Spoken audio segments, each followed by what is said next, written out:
Okay, we're going on the record on KCR 22-21-1624, State of Idaho versus Lori Vallow. This is the jury trial taking place. We're still in the state's case in chief at this point. State's here present, the prosecution, as well as the defense and the defendant. Is the state ready to proceed and call another witness? Yes, Your Honor. All right, is the defense ready to proceed? Yes, Your Honor. Okay, let's go ahead and have our jurors brought in, please, Mr. Bailiff.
All right, please.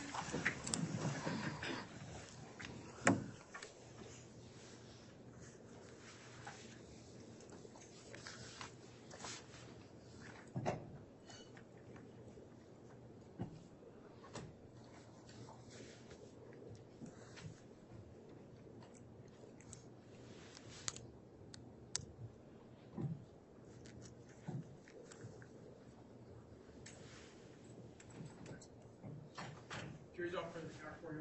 All right, thank you, Mr. Bailiff. Please be seated.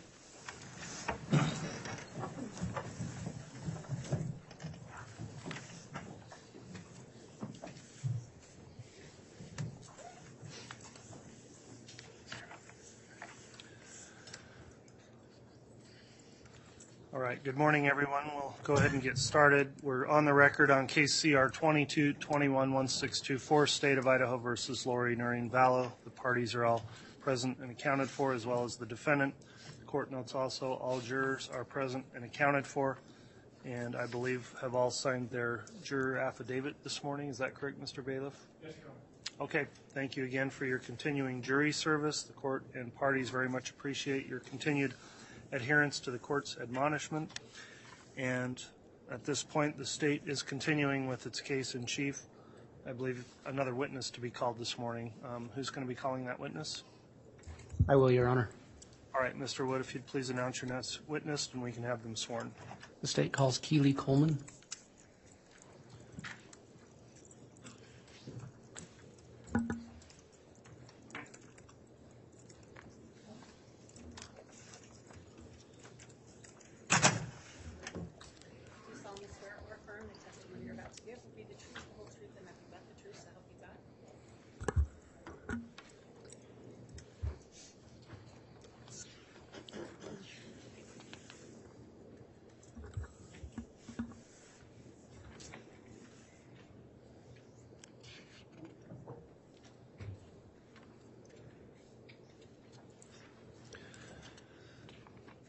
All right, before we get started with testimony, let me just inquire briefly of the witness. There is an exclusionary rule in effect, so I need to ask, have you reviewed or in any way viewed or read any of the court trial testimony since this case started? Okay, thank you for your response. For your examination, please talk directly into that microphone so we make sure to pick up your voice on our recording. Please try to avoid speaking at the same time as anyone questioning you and make verbal responses to any questions so we make a clear record. With that in mind, Mr. Wood, you can go ahead and inquire. Thank you. Can you please state your name for the record and spell your last name? My name is Keely Coleman, and my last name is spelled Coleman. Okay. What is your current occupation and where are you currently employed? I'm a senior DNA analyst at Bodie Technology in Lorton, Virginia. How long have you been employed at Bodie Technology? Just under 11 years. What are your responsibilities as a DNA analyst? I perform and oversee the testing of biological material that's recovered from items of evidence that are submitted from a variety of cases. I compare DNA profiles that are obtained from those items of evidence and then perform statistics to any probative matches. I then will summarize my findings in a formal report. Can you describe your educational background? Yes, I attended Duquesne University in Pittsburgh, Pennsylvania, and I have a degree, a Bachelor of Science in Biology with minors in Math and Biochemistry. I also have a Master of Science degree from Duquesne University as well in Forensic Science and Law. Are there specific course requirements for the position you hold? Yes, there are course requirements that are set by the FBI Quality Assurance Standards. What are they? There's 4 of them. There's biochemistry, genetics, molecular biology, and statistics or population genetics. And have you had coursework in each of these disciplines? Yes, I have. Can you briefly describe any continuing education relevant to the position you now hold? Yes. So every year I'm required to have 12 hours of continuing education. Typically this means that I attend a multi-day in-person conference or I'm attending hour-long webinars or training sessions virtually. Can you describe the training process at Bodie Technology that you underwent to become a DNA analyst? Yes, so Bodie has a vast and comprehensive training program that's particular to the role that you will be performing as an analyst. So I was required to learn all of the laboratory procedures as well as the analysis and interpretation of data. So this typically meant reading the standard operating procedures, shadowing a qualified individual performing those procedures, and then me myself performing them under supervision. I was also required to process mock cases and then testify to those in a moot court setting. In addition, I attended training lectures, completed written assignments, read forensic biology and molecular journal articles, in addition to completing written and verbal assignments. I've been in many different roles as an analyst at Bodie, so I've gone through that type of training 3 different times. How many samples have you processed using DNA analysis? Thousands. Can you describe for the jury what is proficiency testing? Proficiency testing is where an outside agency will submit a case to us where only they know the answer. So as an analyst, you're required to process this case as if it was a real case to demonstrate that you have mastered the skills needed for DNA testing and are able to obtain the expected result. Does Bodie participate in proficiency testing? Yes, it does. How many times have you participated in proficiency testing? 20. Did you perform these tests satisfactorily? Yes, I did.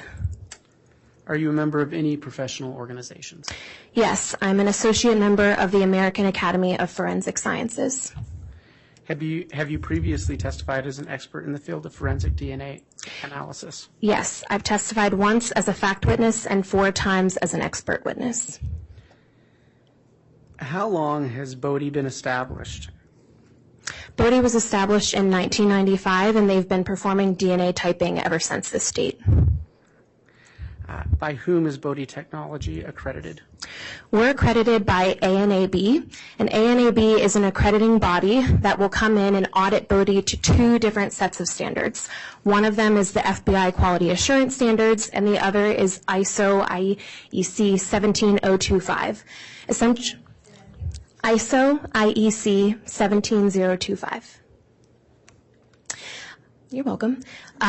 This organization will come in and audit Bodhi to those sets of standards. So they're looking at our standard operating procedures, our training, the educational background of our analysts and the technicians who are performing the testing, as well as our reports. So what they're doing is they're looking at the standards, what Bodhi says we're doing to be compliant with the standards, and making sure that that's what we're actually doing in practice. So those are the quality assurance measures your lab participates in? Yes. Ms. Coleman, can you briefly describe DNA for the jury? What is it? So DNA is an acronym that stands for deoxyribonucleic acid. This is a biological material that makes each person unique, and it's found in mostly every cell of the body. You get half of your DNA from your mom, and you get half of your DNA from your dad. Is DNA different between people? There's around 99% of DNA that's the same amongst individuals. However, there is about 1% that is unique between individuals, and this is the area in forensic DNA testing that we are looking at. Can you briefly describe the DNA testing process that you use at Bodhi Labs? Yes, so evidence items are received and they are assigned a unique case number, and this is stored in a secure evidence facility. The items that are received are assessed, and either the entire sample or a portion of the sample is taken forward. There are chemicals and reagents that are then added to those samples that are in a small little test tube. What we're trying to do is isolate the DNA from those samples by taking it through a series of heating and spinning steps. So once we've isolated the DNA, we want to determine how much DNA is present in that sample. Once we've done that, we want to make lots and lots of copies of that DNA. It's essentially a biological photocopy. Once we have those copies, we put them onto an instrument called a genetic analyzer that separates the DNA based on size into readable components. That is then interpreted by a computer software program and analyzed. Do you use any type of controls during your DNA testing process? Yes, there's typically two that we use. The first is a positive control, which is a known DNA profile. The second is a negative control, which essentially is all of the chemicals that you're using in those biological procedures, but it just has no DNA added to it. And how do you know that your controls are working? So for the positive control, you should be obtaining the known DNA profile. For any samples that are processed alongside of that control, that is indicating that the process also worked on your samples. For the negative control, you should obtain no DNA present, which indicates that all of the reagents that were used in that procedure were clean. So any DNA that's obtained from the samples is from the samples themselves, not the reagents that were used in that process. Can you briefly describe what are STRs?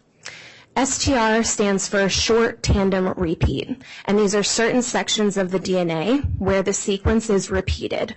These are the areas that we're looking at testing. So for me, I could have a sequence that's repeated 5 times. You could have a sequence that's repeated 8 times at a certain STR location. And what is an allele or allele? Allele.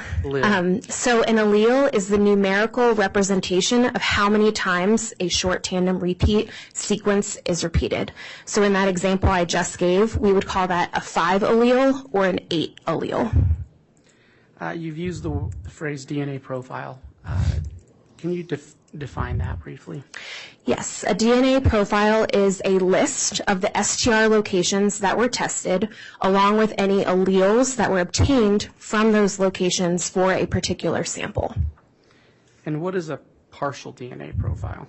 A partial DNA profile is when you're not obtaining results at all of the STR locations that were tested. This is not unexpected, especially in scenarios where we have a low quantity of DNA or the sample is very degraded. Ms. Coleman, did Bodhi Technologies receive evidence from the Rexburg Police and Idaho State Police forensic labs? Yes, it did. Was that related to the case of the state of Idaho versus Lori Vallow? Yes. Can you describe the evidence that was received and when? Yes. Can I refresh my memory with my report? Would it refresh your memory to be able to review your report? Yes. Your Honor, may the witness be handed her report? Yes, so long as the defense is allowed to inspect it first.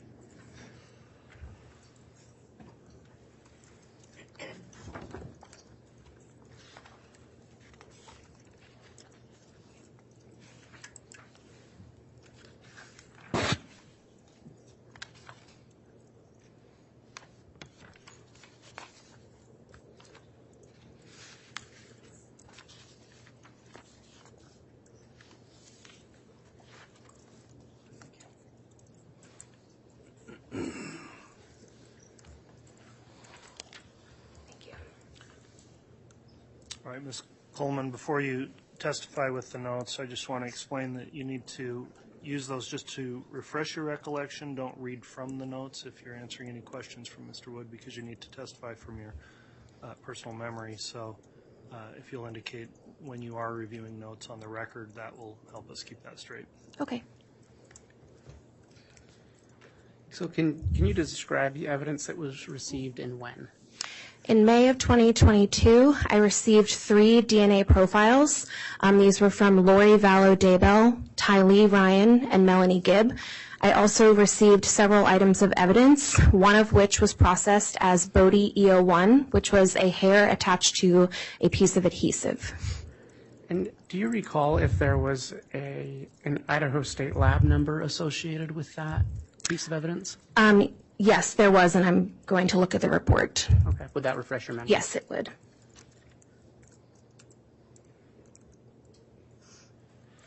And this is 2019-05298. Is that the agency number? Yes. Okay. I'm sorry, my question probably wasn't very clear. That you mentioned a piece of hair that had been stuck to adhesive. Yes. Was there an evidence number from the agency, submitting agency, assigned to that specific piece of evidence? Yes, there was, and I'm going to look at the report to refresh my memory. That was 11-16-8B. Thank you. How was this evidence processed? So similar to the process that I described before, a portion of this submitted hair item was taken forward and put into a test tube.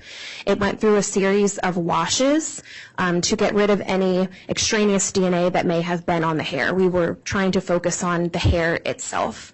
Then additional reagents and chemicals were added to the sample, and it went through a series of heating and cooling steps to isolate any DNA that may have been present.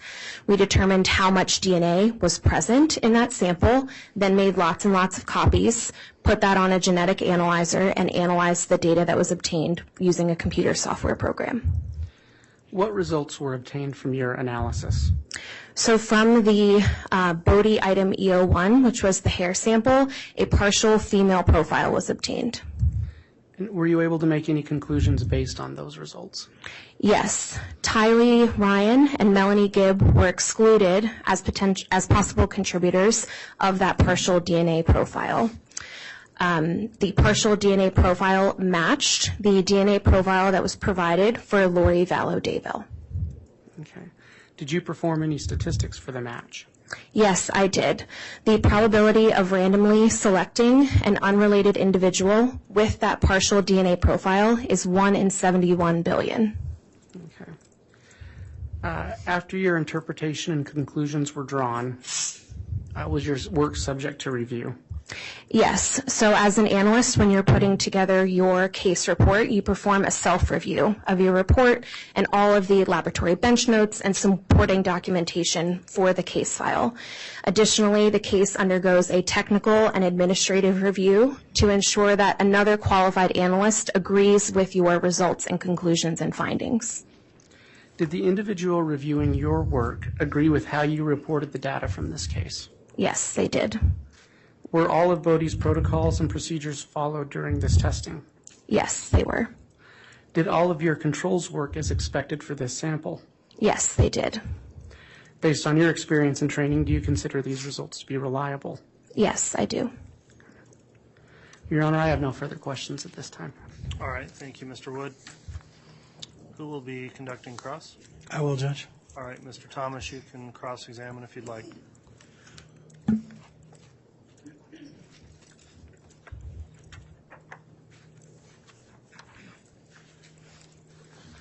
Morning, Ms. Coleman. Good morning. How are you today? Very well, thank you. Good. So, looks like you have been educated at Duquesne University, Yes. bachelor's and master's degree. Yes. Okay. And when did you receive your bachelor's degree? What year? That was 2011. And what about your master's degree? When did you get that? 2012. Wow, you got to the master's program in just a year?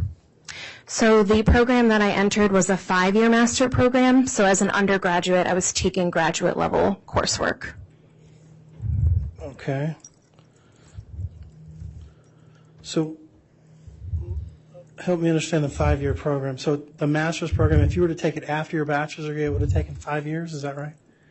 I'm honestly not sure. It depends on the university itself. So the way that the program was set up through Duquesne was that in my 3rd and 4th year, I was already taking those graduate level courses.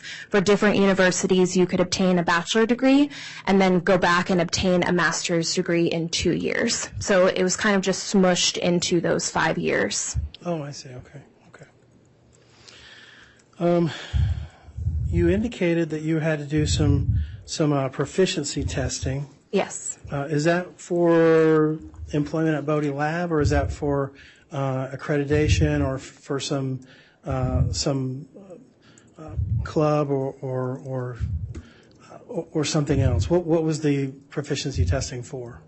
So the proficiency testing is an accreditation requirement. It's also a requirement by the FBI quality assurance standards, and it's a requirement by Bodie as well. Okay. So Bodie required you to do the proficiency testing, but also to be accredited with some of these, what would you call them? Accreditation academies or what? Accreditation standards. Standards, okay. Yes. And Bodie is an FBI-approved lab, and so therefore they have to abide by the accreditation standards for FBI, is that right? Yes, if we want to be accredited, we have to comply with the standards. Okay. So these proficiency tests, are any of them blind proficiency tests where you don't know that you're being tested? No, they're not. We know that we're being tested. Okay. So they say, hey, look, this is going to be a special case. You need to be prepared for it. This is your test. And so you're given that test, right? You're told about it. Yes, we're told up front, yes. Okay. So there's never a point where you're just given a case and you open it up and you go, oh, okay, wow, this is kind of unusual, and you go through it, and at the end of it they go, okay, well, that was a test.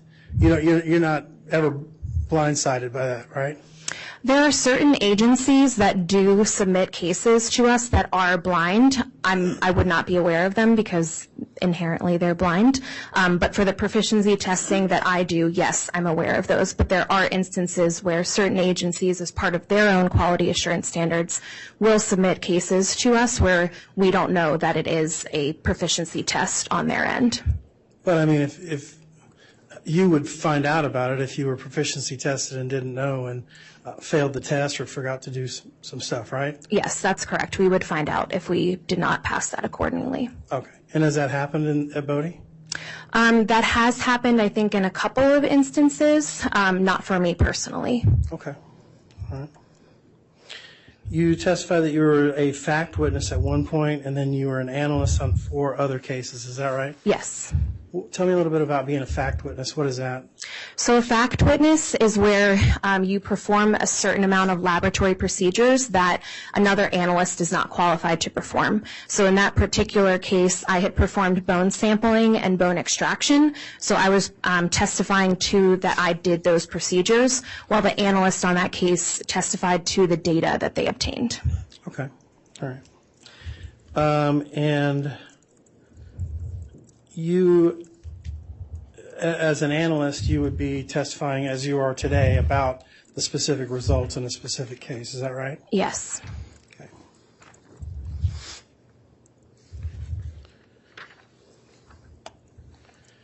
If I could have just a second, Judge. Yes.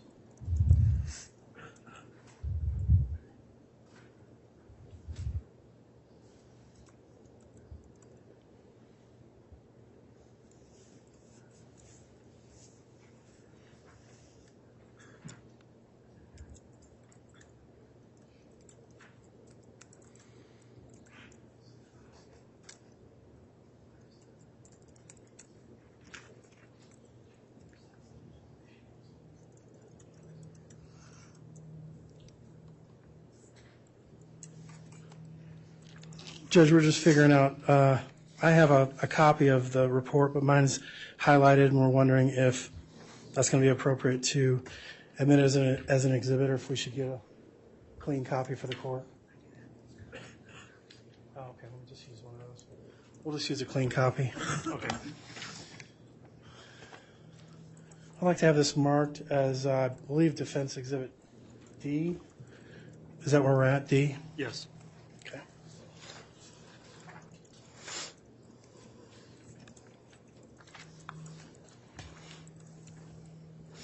Can I have that shown to the witness, please? Yes.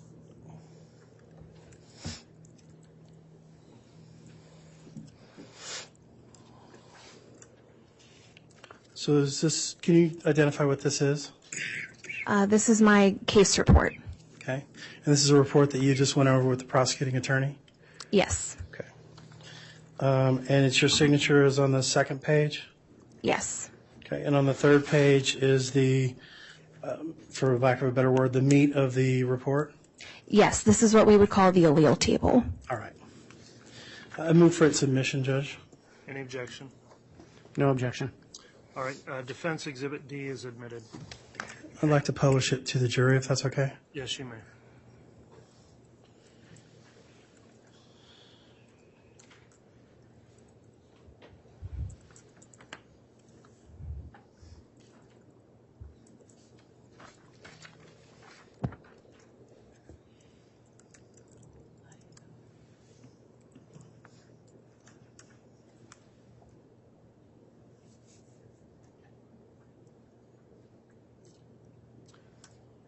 Is there anything I need to do on my end? Maybe. I've never used this before, so I'm kind of... We're going to try the trick of turning it off and turning it back on and see if that works. Okay, thank you.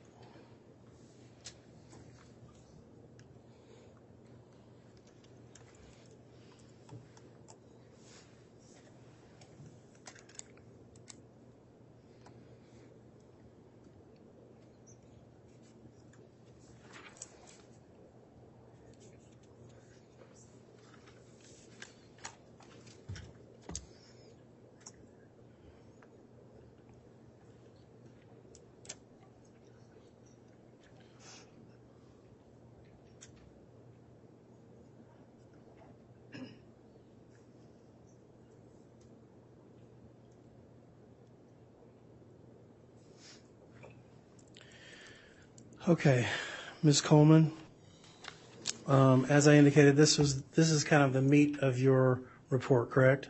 Yes.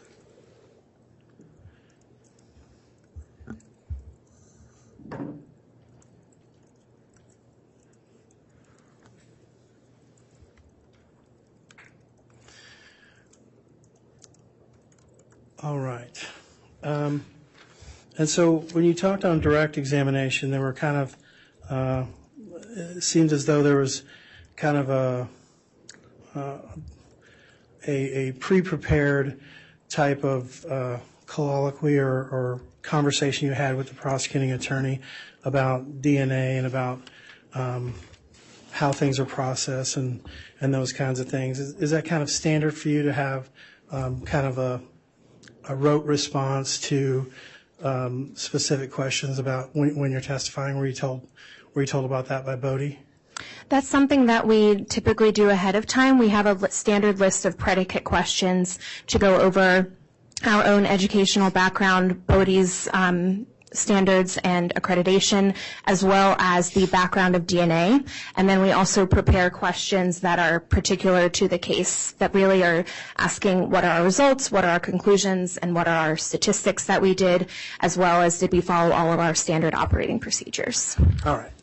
And so when you said that part of your statistics say that about 99% of the human DNA is the same, that's a true statement, right? Yes. And when you say 99% of our DNA, is that the human genome? Is that what we're referring to? Yes, it is. Okay. And how many alleles or how many specific, I don't know what I'm,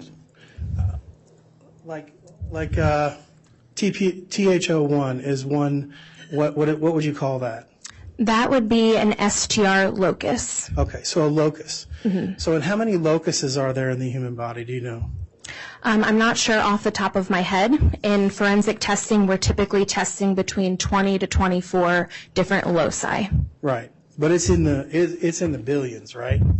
It could be. I'm not sure of the number off of the top of my head, how many STR locations are in the human body. Okay, but you've done lots of studying. Obviously, you have a master's degree in this specific area. You've worked for Bodie Lab for a number of years. It looks like 11 years. Is that right? That's correct. All right.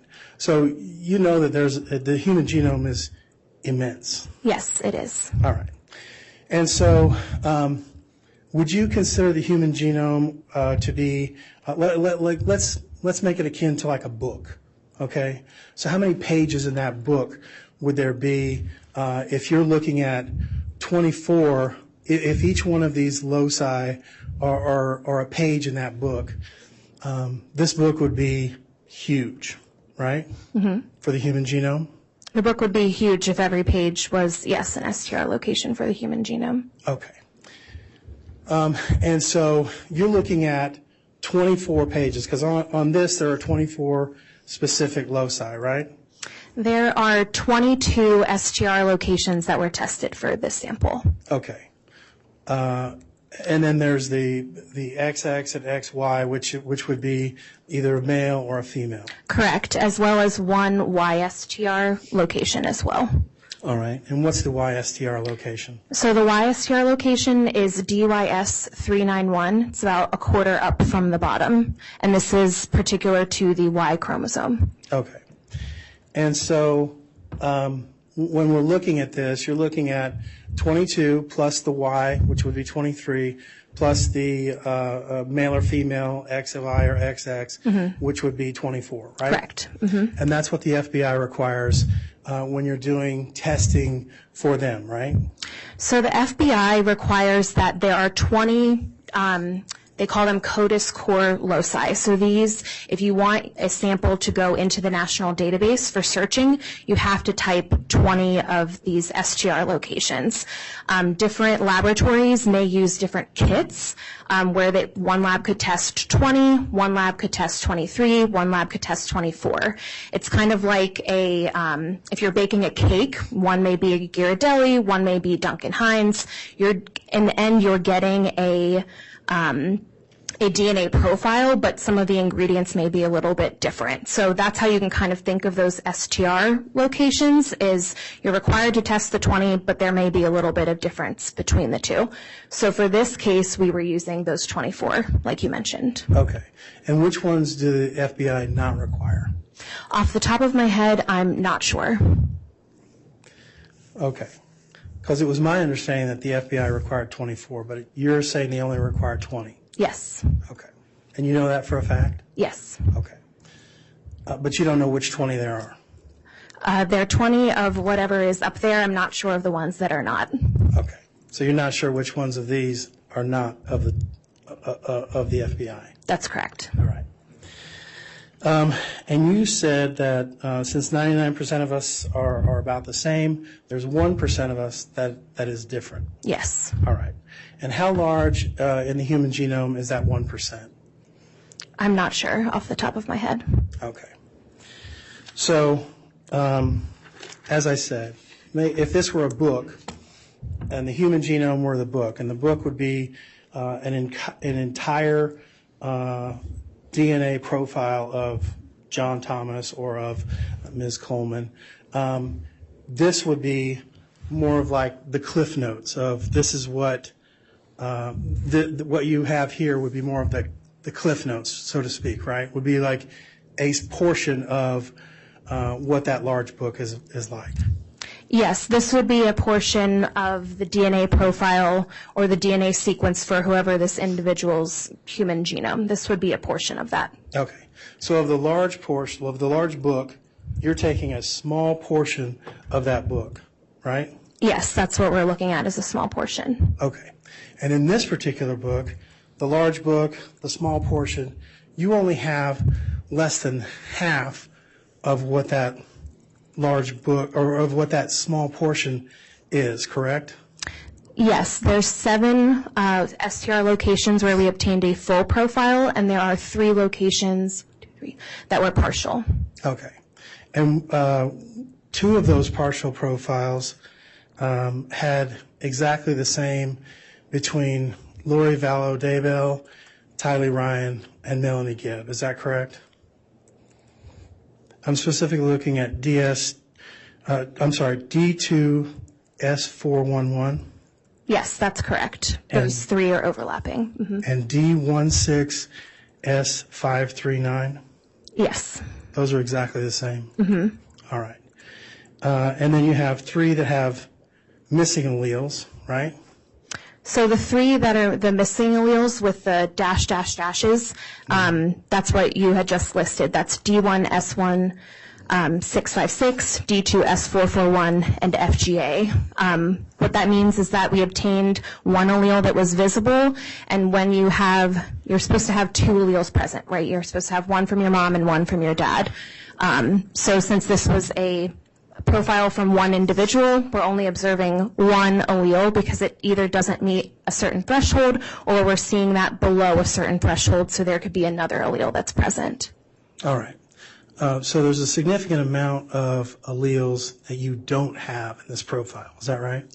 Yes, and that is what I was discussing with the partial DNA profile.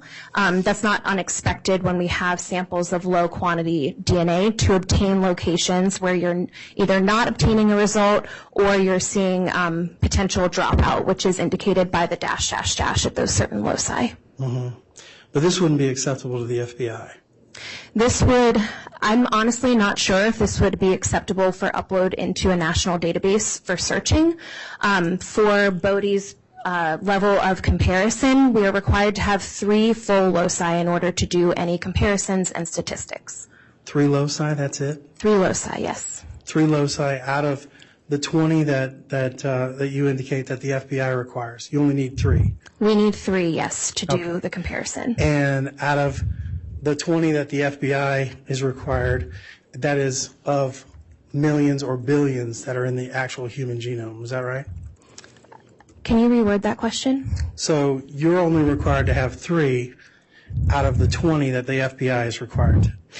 So the requirement for the FBI, the 20 is for what you have to test. I'm not sure what the requirement is for the searching in the national database. If they have a certain requirement for what they need to meet to search in the database, it could be lower to do the comparison. That will vary from lab to lab what their minimum threshold of data to obtain to perform a comparison is. That could be different than what's required to search in the national database, and also it could be different from the minimum amount of loci that you have to just test for the sample. So if you look at the jury, there are 18 people sitting here. You would only need 3, if each one of those were an allele, you would only need 3 of those to make a comparison. Is that correct? I would need 3 complete STR loci. So the alleles are the data that's obtained from the STR loci. I would need 3 complete STR locations. Okay. And is there a specific location that you would need, like is VWA just as qualified to be compared as D18S51? Yes, it is. Okay, so they're all the same. Yes, as long as you have 3 full loci, yes, they're eligible for comparison. Okay. When you say a full loci, you just mean 2 markers. 2 alleles that are present. All right, alleles are a marker, right? No, a marker is an STR location. Okay, so the marker would be the TPOX or the VWA. Is that what I'm? Yes, so on the left-hand side where it says locus, those are the STR locations, and then under each sample are the alleles that are obtained from those locations. Okay, so when I say marker or loci, those are the same? Yes. Okay, so you would need 3 markers. Correct. All right, and they would have to have 2 loci each. They would have to have 2 alleles present at each to do the comparison. Right. Okay. And so you're missing 13 of the 20 that are needed for the FBI. They have no result whatsoever. Is that right? Yes, 13 do not have any result. 13 out of the 20? 13 out of the 20. Or the 22 for this case, yes. 20 that the FBI requires. Yes. That's a lot. That is a lot. All right.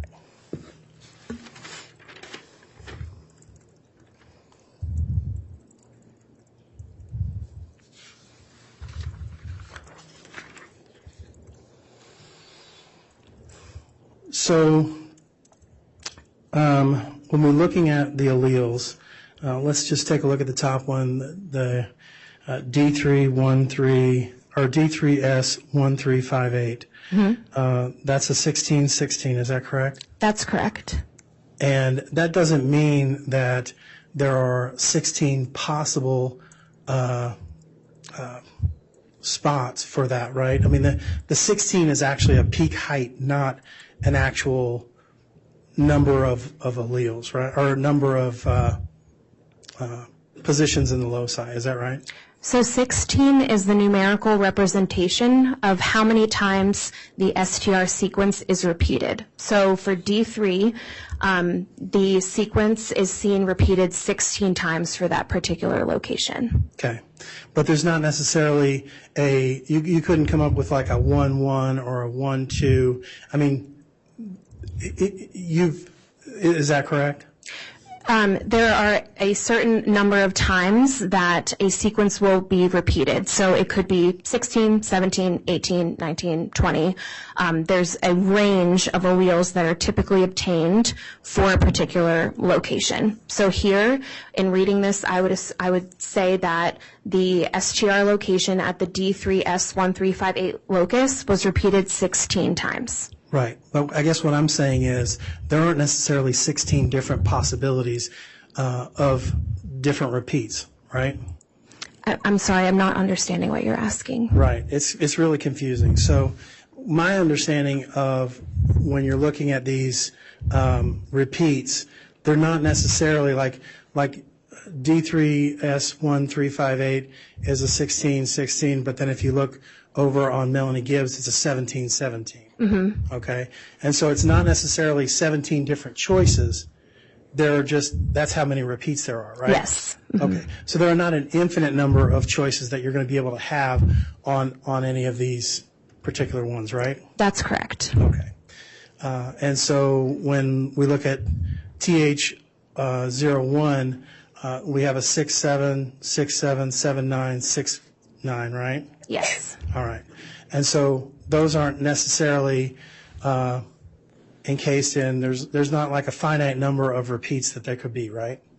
There's not. There is studies that have been done that are for a particular STR location where they say there's 12 different alleles that are typically obtained. These are the frequency that we see them in the population.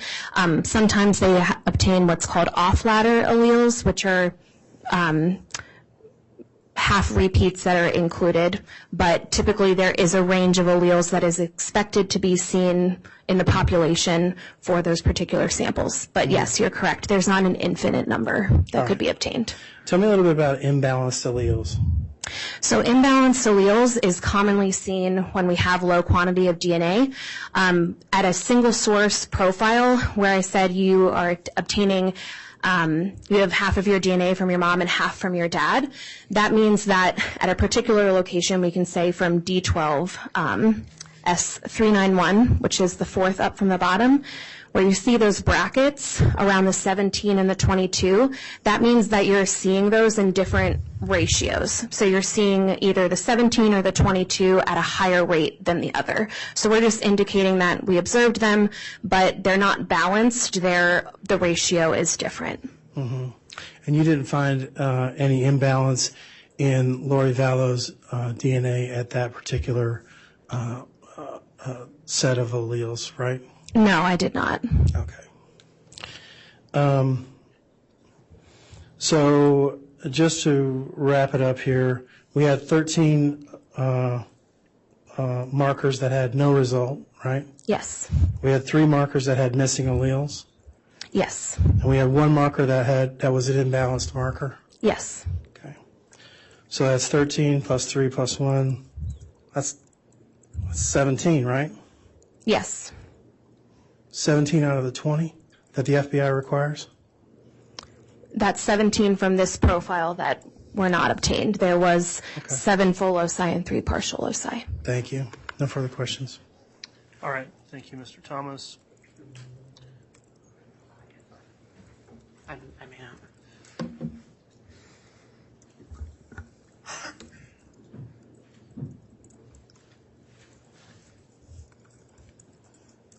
All right, Mr. Wood, you can redirect.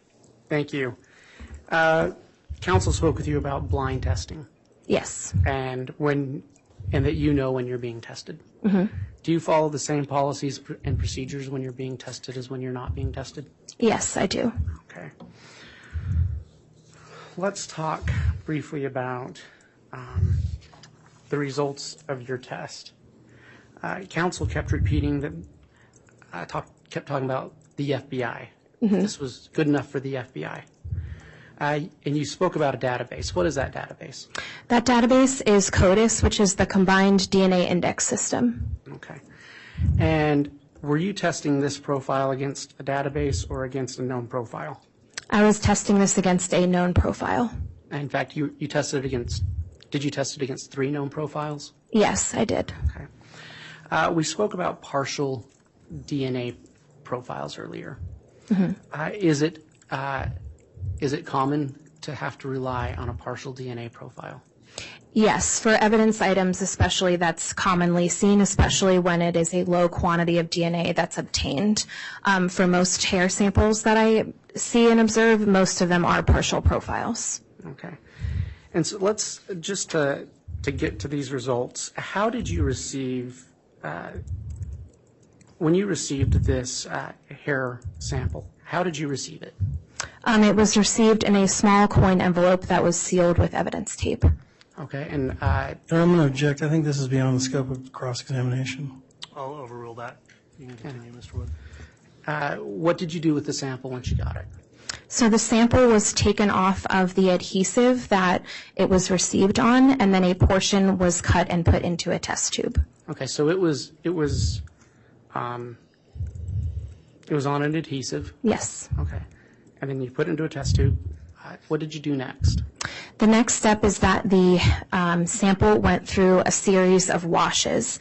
And so those series of washes are to wash away any foreign or touch DNA that may have been present on the hair in order to isolate the DNA that was from the hair sample itself. Your Honor, again, I'm going to object. I think this is just rehashing his direct examination, which I didn't get into this washing part.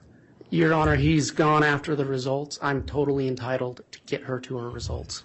It's not outside the scope of redirect at this point, so the objection's overruled. Thank you, Your Honor. You mentioned foreign material. Was there anything that needed to be cleansed off that sample? It had been indicated that the hair was found on duct tape that was in the presence of decompositional fluid. So in those particular scenarios, that is standard where we will wash any hairs of any foreign material that may have been present. Okay. And once you took care of that, what did you do next? The next step was that the sample went through a series of heating and spinning steps with reagents and chemicals that were added to it in order to isolate the DNA that may have been present in that hair sample. Okay. And is that the process you spoke with us about earlier in order to generate your DNA profile? Yes, that is the standard extraction protocol where you're going through those series of steps to isolate DNA that may be present. Okay. Now, again, counsel spoke with you about what's needed for the FBI. And to clarify, what's needed for the FBI is to get into a database, correct? Yes, so the FBI has the CODIS combined DNA index system. So in order for a profile to be suitable, you have to at least test those 20 different locations. If they are doing comparisons to known profiles, that may be less data that's required in order to do that. There's a difference between what needs to be tested to go into the database, the eligibility of data obtained from the sample to be in the database, as well as a minimum threshold for what you can do for comparisons of data. Okay. So just to clarify what you just said, it's different. It's a different standard to get a DNA profile into the FBI database than it is to match a profile to a known profile, correct? Yes. Okay. And here am I correct that you were matching a profile to a known profile? Yes, that is what was done here. Okay. So you didn't need to have that same threshold as getting the profile you were testing into the FBI database? Correct. And is this common in the scientific community to do the type of testing you were doing? Yes. And is it common to rely on a partial profile? Yes, it is. In fact, that happens quite regularly, doesn't it? Yes, from evidence items, we see partial DNA profiles and perform comparisons to them. Okay, and so let's get back to these results. You stated you had 7 full and 3 partial loci? Loci. Mm-hmm. And from that, you were able to, the loci you located matched Lori Vallow's known profile. Yes, they did. Okay. And you were able to run a statistical analysis on how likely your testing profile would have been to have come from someone else. So the statistical analysis that I did was a probability for the probability of how I would randomly select this DNA profile to be seen in the population. Okay. And can you remind the jury what that statistic was? It was 1 in 71 billion. Do you know what the population of the United States is? I think it's around... I object to this. I believe this is misleading. Well, there's no foundation for that at this point, so I'll sustain it. Okay. But again, your statistics were 1 in 71 billion. Yes. And can you just briefly, so that we're all clear, what exactly does that statistic mean? So that means that if I were to see this, I would stick my hand into a hat of DNA profiles. I would expect to see this profile 1 in 71 billion times. Okay. No further questions. All right. Thank you, Mr. Wood. Any recross? No follow-up. Okay. That will conclude your testimony then. Thank you for appearing this morning. Thank you. Can this witness be released from any subpoena and excused? Yes, Your Honor. No objection. All right. That will conclude your testimony then. The bailiff will help assist you down. Once the witness has exited, the state can call its next witness.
Judge, can we have a brief recess? I was just handed a fairly large PowerPoint exhibit that I need to go over with counsel to make sure that we're not going to object to it. Okay. It's a little early for the regular morning break, but given that, I think it would be efficient for you to look at that in lieu of having the jurors just sit here. So we'll go ahead and take a mid-morning break at this time. All right, please.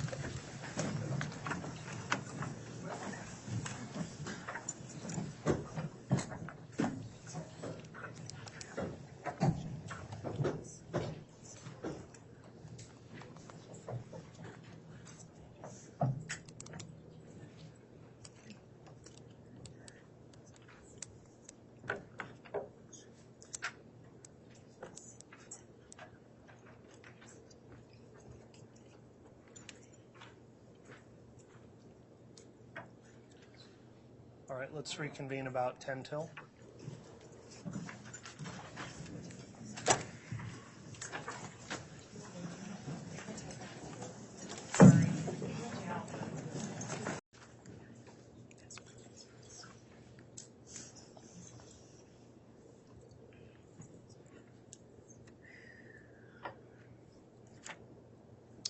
All right, thank you. Please be seated.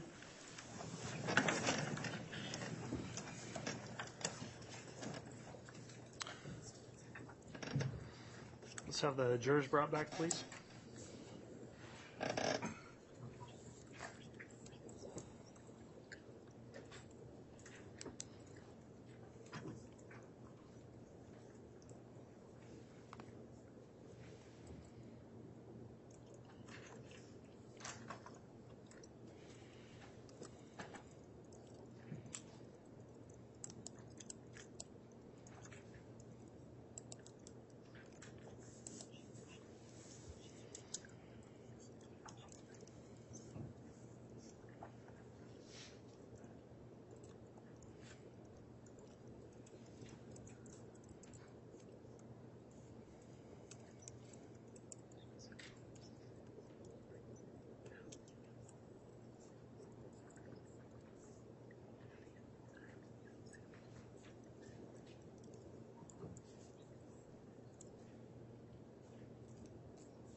All right, please.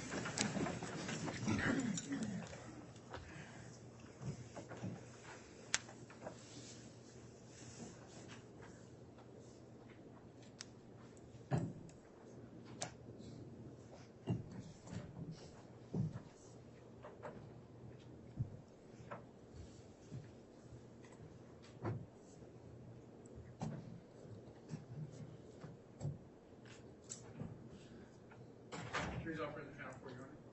All right, thank you, Mr. Bailiff. Please be seated.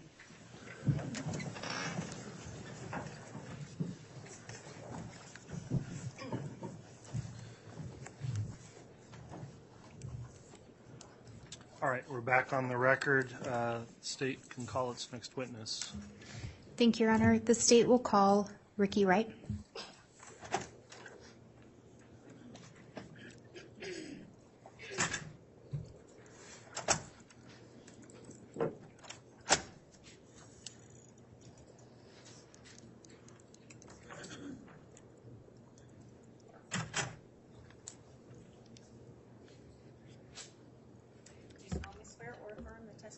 to be able to see the truth, whole truth, and nothing but the truth, so help me God.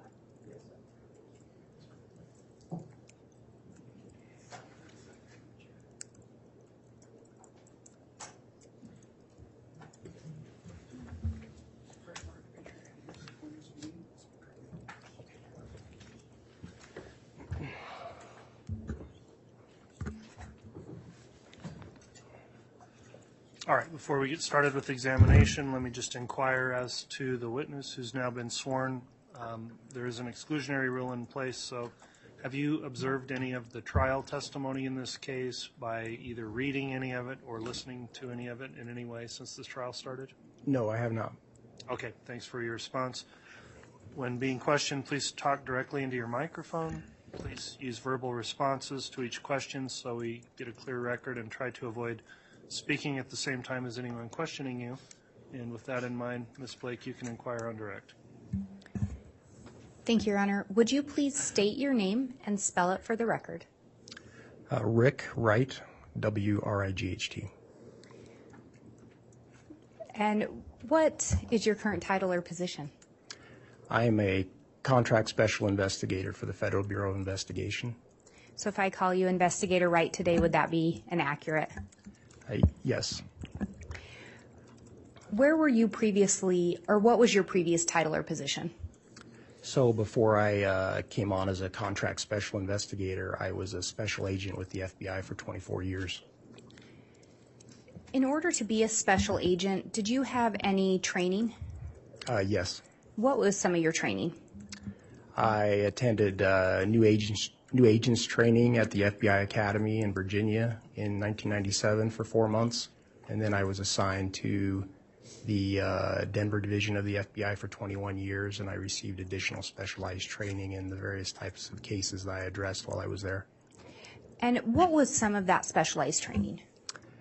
I investigated drugs and organized crime, fraud, public corruption, and for the last 11 years I was in Denver, I did I did violent crime, specifically violent crimes against children, and I received throughout that 21 years various specialized training and attended conferences to receive additional training on how to address those kinds of cases. And with the last 11 years, was your focus then mainly on crimes involving children? Yes, I was the Violent Crimes Against Children coordinator for the FBI in Denver for those last 11 years, from 2007 until 2018. And I investigated crimes involving missing, abducted, and trafficked children.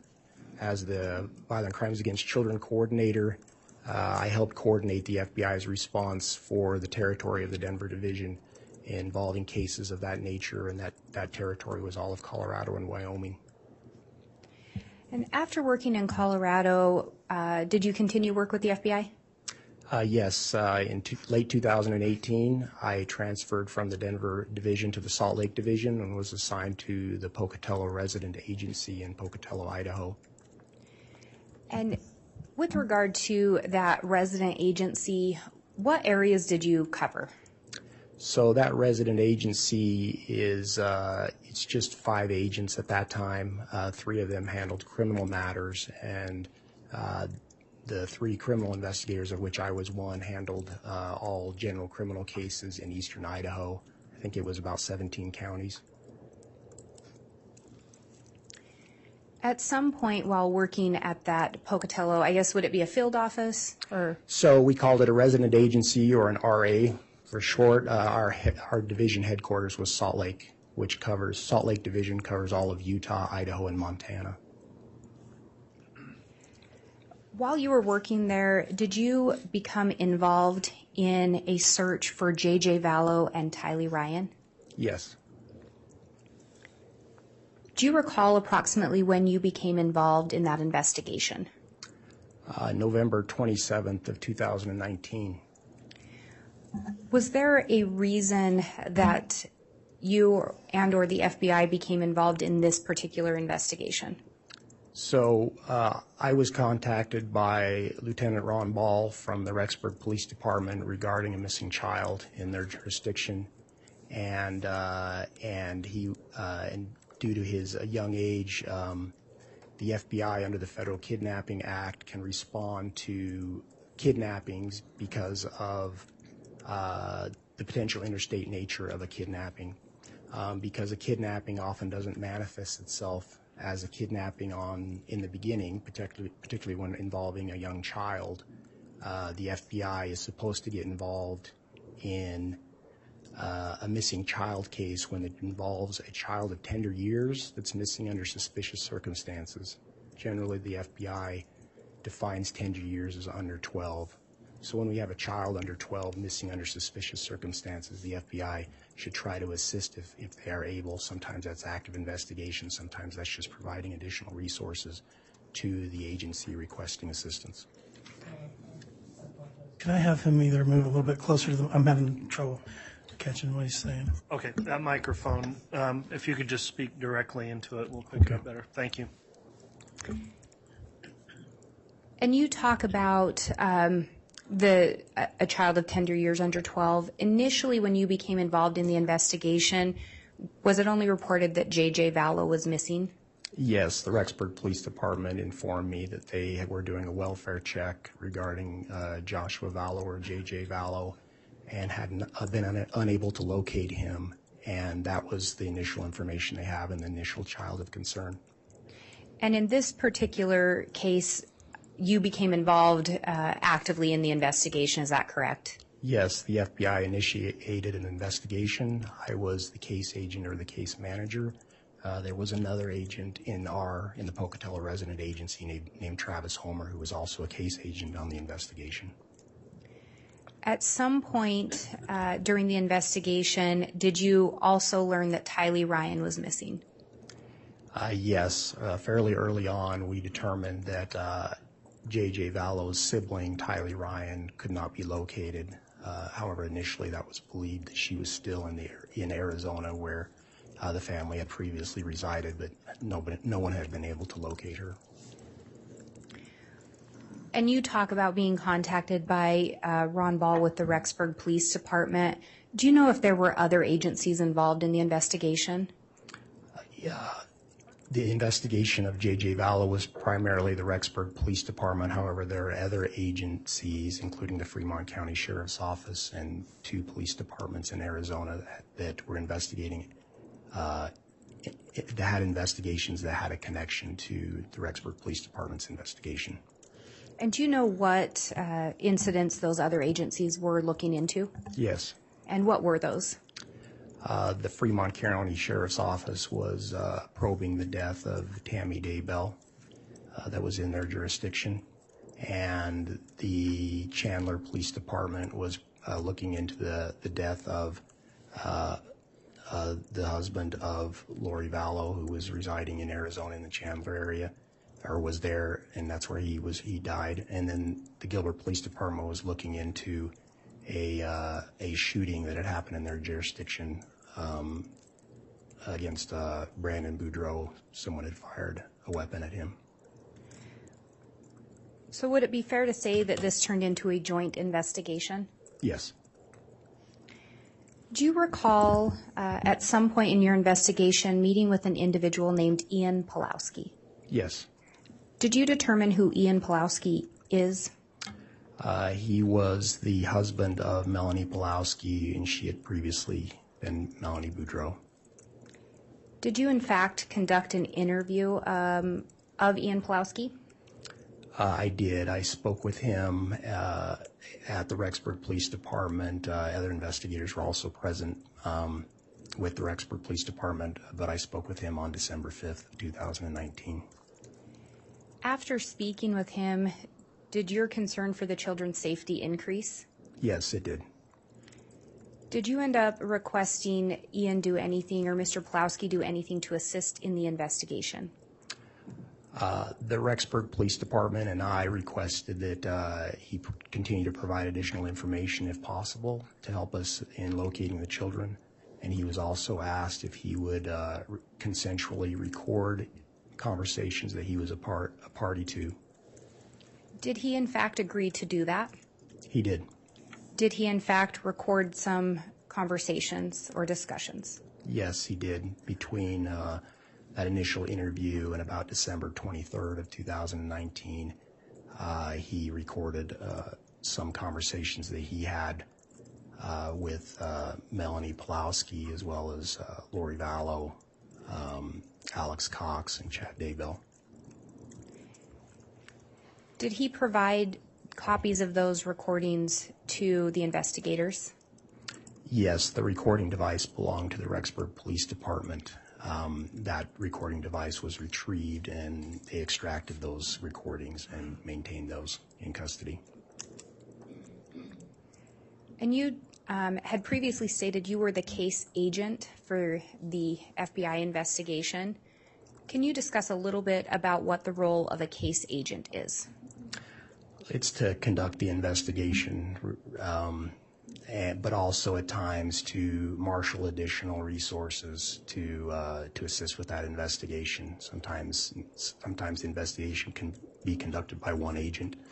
Sometimes it requires additional resources within the office, and sometimes, of course, the FBI is a national organization and has quite a bit of resources, and so sometimes that involves requesting specialized resources from elsewhere in the FBI. In this case, did you request some additional assistance? Yes, I did. And specifically, did you request some assistance in looking at location data associated with Alex Cox? Yes, the FBI has some specially trained agents that investigate, that can analyze records from cellular records and other geolocation records, and that's called the Cellular Analysis Survey Team. It was a fairly small team at that time, maybe 25 or 30 agents around the country that had that specialized training, and we requested assistance from them. Did they in fact provide that assistance? Yes, they did. Do you know if there was a specific agent that was involved in assisting in this case? Yes, there was. And who was that? His name was Nick Balance. He was an agent assigned to the Phoenix, Arizona division of the FBI. And as he would go through the data recovery or the location recovery, was he sharing that information with you?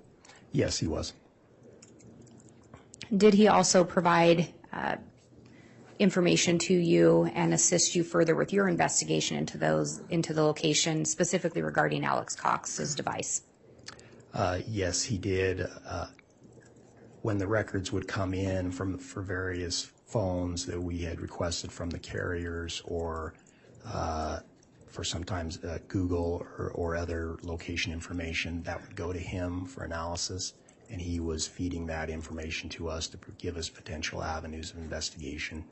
At some point, he provided some additional information regarding that to me that I also looked at myself. And when you looked at that information, do you recall what dates you looked at, or if there were specific dates you focused on, a time period? I did. So he had given us multiple dates, particularly around the month of September, which became of interest to us, as we were specifically trying to narrow down when the children had last been seen and what had happened to them. And he had given us much of that data as it was coming in, but at some point I requested that he provide everything from September 1st of 2019 for the whole month of September to me. So he was able to give me that until almost basically the end of September 30th that evening. And he provided that entire record to me so that I could go through it. At a later date, he also provided the entire month of October to me as well.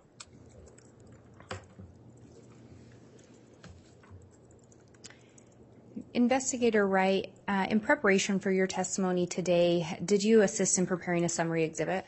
Yes, I did. And is that a PowerPoint presentation? Yes. Do you believe if you were shown what's purported to be the slides contained in that PowerPoint presentation that you would recognize those? Yes, I do. Your Honor, I'm going to ask that, and defense has a copy of this. It's been marked as State's Exhibit 299. I'd ask that the witness be shown this, and I will grab the courtesy copy for the court. However, this is a actual PowerPoint contained on a jump drive, so these are just printed out slides. All right. Thank you, Ms. Blake.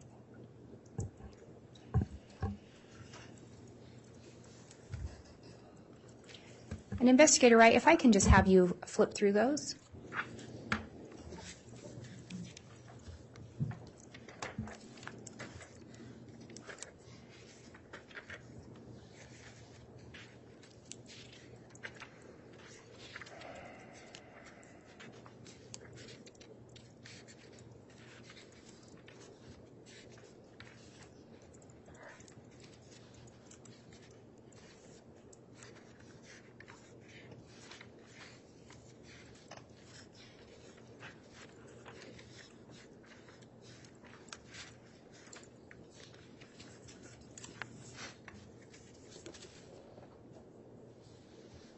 And do those appear to be an accurate representation of the PowerPoint presentation? Yes, they do. And would those assist, or would the PowerPoint assist today in your testimony? Yes. Your Honor, I would move for the admission of State's Exhibit 299. Any objection? May I have voir dire, Nate? Yes. So I just got so used to calling you Special Agent Wright. You're now a contract special investigator. What should I call you, Mr. Wright, or? Yeah, Mr. Wright is fine. Okay, Thank you. thank you. So, Mr. Wright, you made this PowerPoint, and it looks like I got it early in the morning. When did you finish up this PowerPoint? I worked with prosecutors to put that together last night. Last night you were working with them to put this together? Yes. Okay. And did they give you some idea about how the case had been going so far? No. Okay. They didn't tell you the things that they needed to get out of this PowerPoint because of maybe some holes in their case that they had before? They helped. This was put together to help me put together the information that I had to testify to in my knowledge. Okay. But you didn't speak with them about other agents that may have testified? No. Because you specifically brought up Mr. Balance, or sorry, Special Agent Balance, that his testimony didn't come up in your discussions last night? No, the contents of his testimony did not come up. Okay. And no other context of things that other people may have testified previously came up last night? No. Okay. Your Honor, I'm satisfied. I'm not going to object to the PowerPoint. All right, thank you, Mr. Thomas. So, State's Exhibit 299, which is a PowerPoint presentation on a jump drive, will be admitted. Your Honor, I would request permission to publish. You can publish.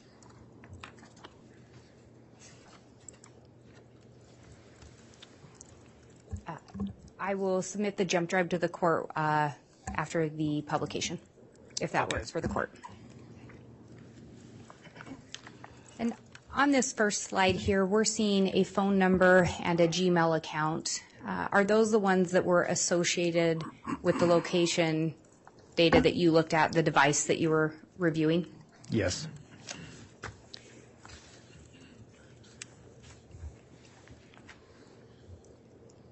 Back up here. And you indicated that you started your review or focused on the month of September 1st prior to looking at the October. Were you able to determine what date it appeared Alex's device first appeared in Idaho? The first time it appeared here, in which it appeared he started residing here, was September 1st in the evening.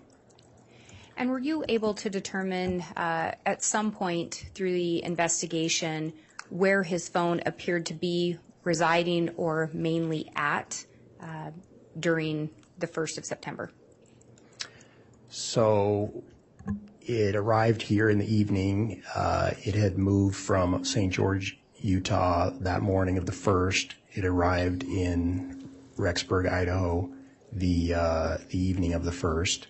And the device began to seem like it spent its evenings or its nights at 565 Pioneer Road, number 175 in Rexburg. At some point, did the device appear to start spending the night somewhere else? Yes. Beginning September 5th, it began to go to another unit within the complex, and that was Unit 107.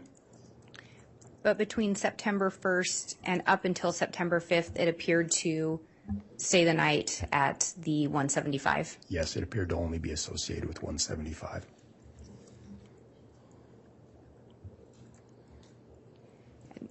During your investigation, did you end up focusing in on certain dates in September? Yes. And the first date we see here is Sunday, September 8th of 2019. Was there a reason that that was a date that you focused in on?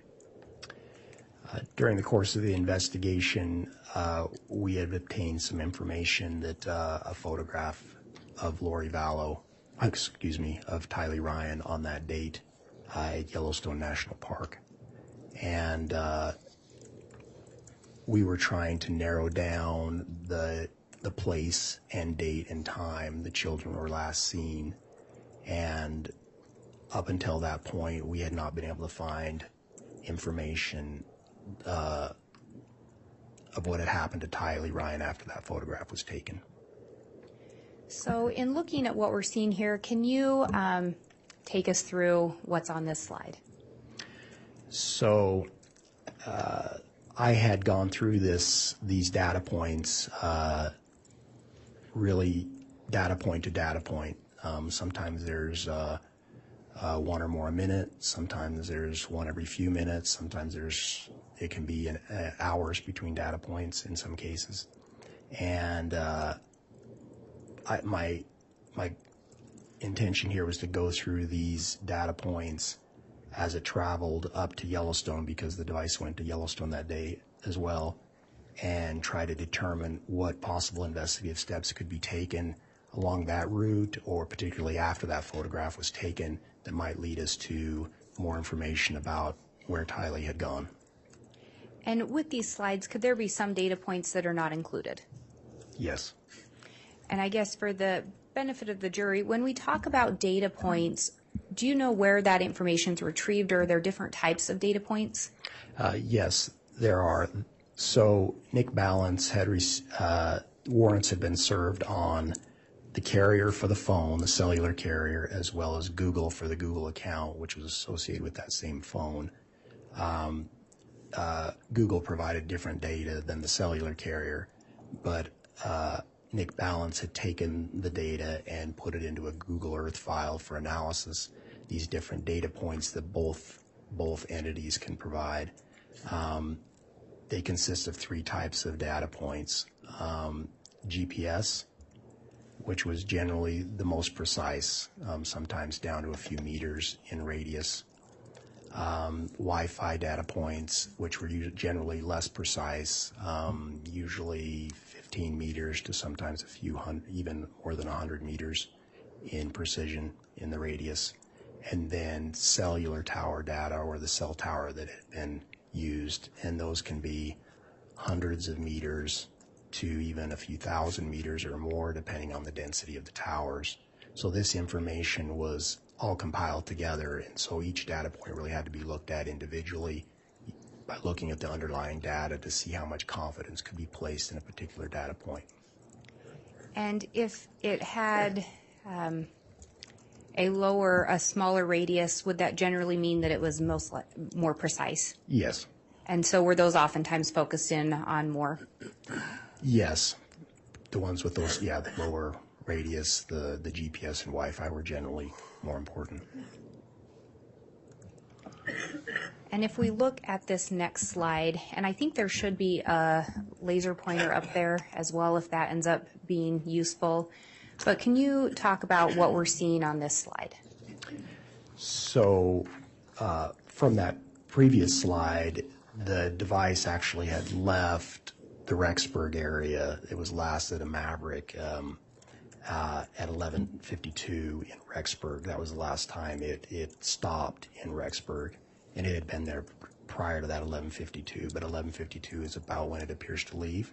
And then we begin to see this data trail, these breadcrumbs, that as it moves to the west entrance of Yellowstone National Park, it's there about 13:29, and then it continues driving continuously until it gets around the Old Faithful Lodge area where Old Faithful Geyser is. Some of these data points are less precise, and that's roughly about 1450. We're not exactly sure at Old Faithful where it's at. But then we do get some more specific data points, 1504 around the Old Faithful Lodge cafeteria, and then after that around the Old Faithful Geyser Rim, and then later in the parking lot at Old Faithful until about 1627. Then the device ends up traveling from that point further into the park down near Lewis Lake, and then it reverses track out the way it came to the west entrance, which it arrives at 1840. And makes one more stop in West Yellowstone, the town itself, in a commercial area near this Buckaroo Bill's Barbecue Grill. It seems to be right around that point. And then based on that information, what would we be seeing in this slide? So these are some of those data points I was talking about from specifically at Old Faithful Geyser. So up in this corner here, the upper left corner is actually the Old Faithful Geyser. This building here is the Old Faithful Lodge cafeteria, and this is the boardwalk around the geyser where people watch the geyser as it goes off. Around between 1504 and 1522, we saw these data points around, and they had a low enough margin, a low enough radius that helped me have confidence that it was around the cafeteria. And then starting about 1542, we see this large cluster of data points, and most of these are GPS data points, and it clusters around this particular spot. After 1604, the next data point picks up around 1652 in the 1615 in the parking lot, and by 1627, it appears to be pulling out of the parking lot and traveling eastbound. And through the investigation, did you focus in on the boardwalk area? So there were some photographs on a iCloud account associated or attributed to Lori Vallow, and that was the Lori for Style iCloud account. Within that account, some photographs had been retrieved during the course of the investigation, and the photographs of both JJ, Tylee, and Alex Cox appears to be taken on the boardwalk at Yellowstone at Old Faithful Geyser. The timestamp on this particular photo from that is at 1549 on the 8th, which, according to the device for Alex Cox that I was looking at, that device had that cluster of data points between 1542 and 1604 at the at Old Faithful Geyser Rim. And previously you talked about a last known photo of Tylee. Is this one of the photos you're talking about? Yes.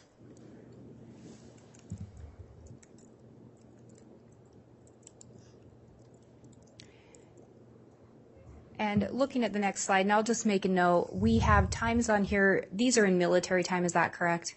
Yes. So with the higher numbers, that starts putting us afternoon? Yes. So after 1 o'clock 12. would be 13 Yes. and so on. Correct. And what are we seeing in this particular slide? So this is an overhead map view of Yellowstone National Park. Up in this upper left corner is the Old Faithful Geyser area, the lodge area. And this is US 287.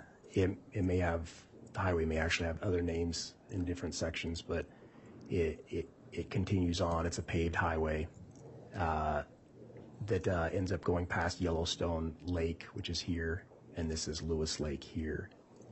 The device begins to travel east, and it continues until east until it turns south. It continues on this road until 1712 on the 8th, and then it appears to turn back and reverse course and go back out.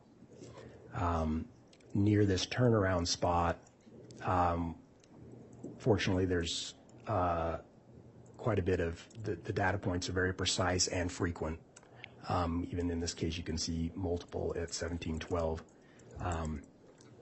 That it appears from my review that the vehicle couldn't have stopped for any duration, really much of any duration there, and had immediately probably just done a U-turn in the middle of the highway or something similar and had reversed course and was heading back. And so the goal of my review here was to try to identify potential areas for follow-up investigation, and based on this, it did not appear that the vehicle stopped for any duration within the park other than at the lodge, and the only other time it stopped for any duration was at West Yellowstone near that commercial business area after it left the park. And although there are gaps in the data, like here's an example of gaps and gaps, the drive time between the gaps was consistent with the break in the gaps. So the vehicle appeared to be traveling at least as fast as a normally driving vehicle should be moving through the park.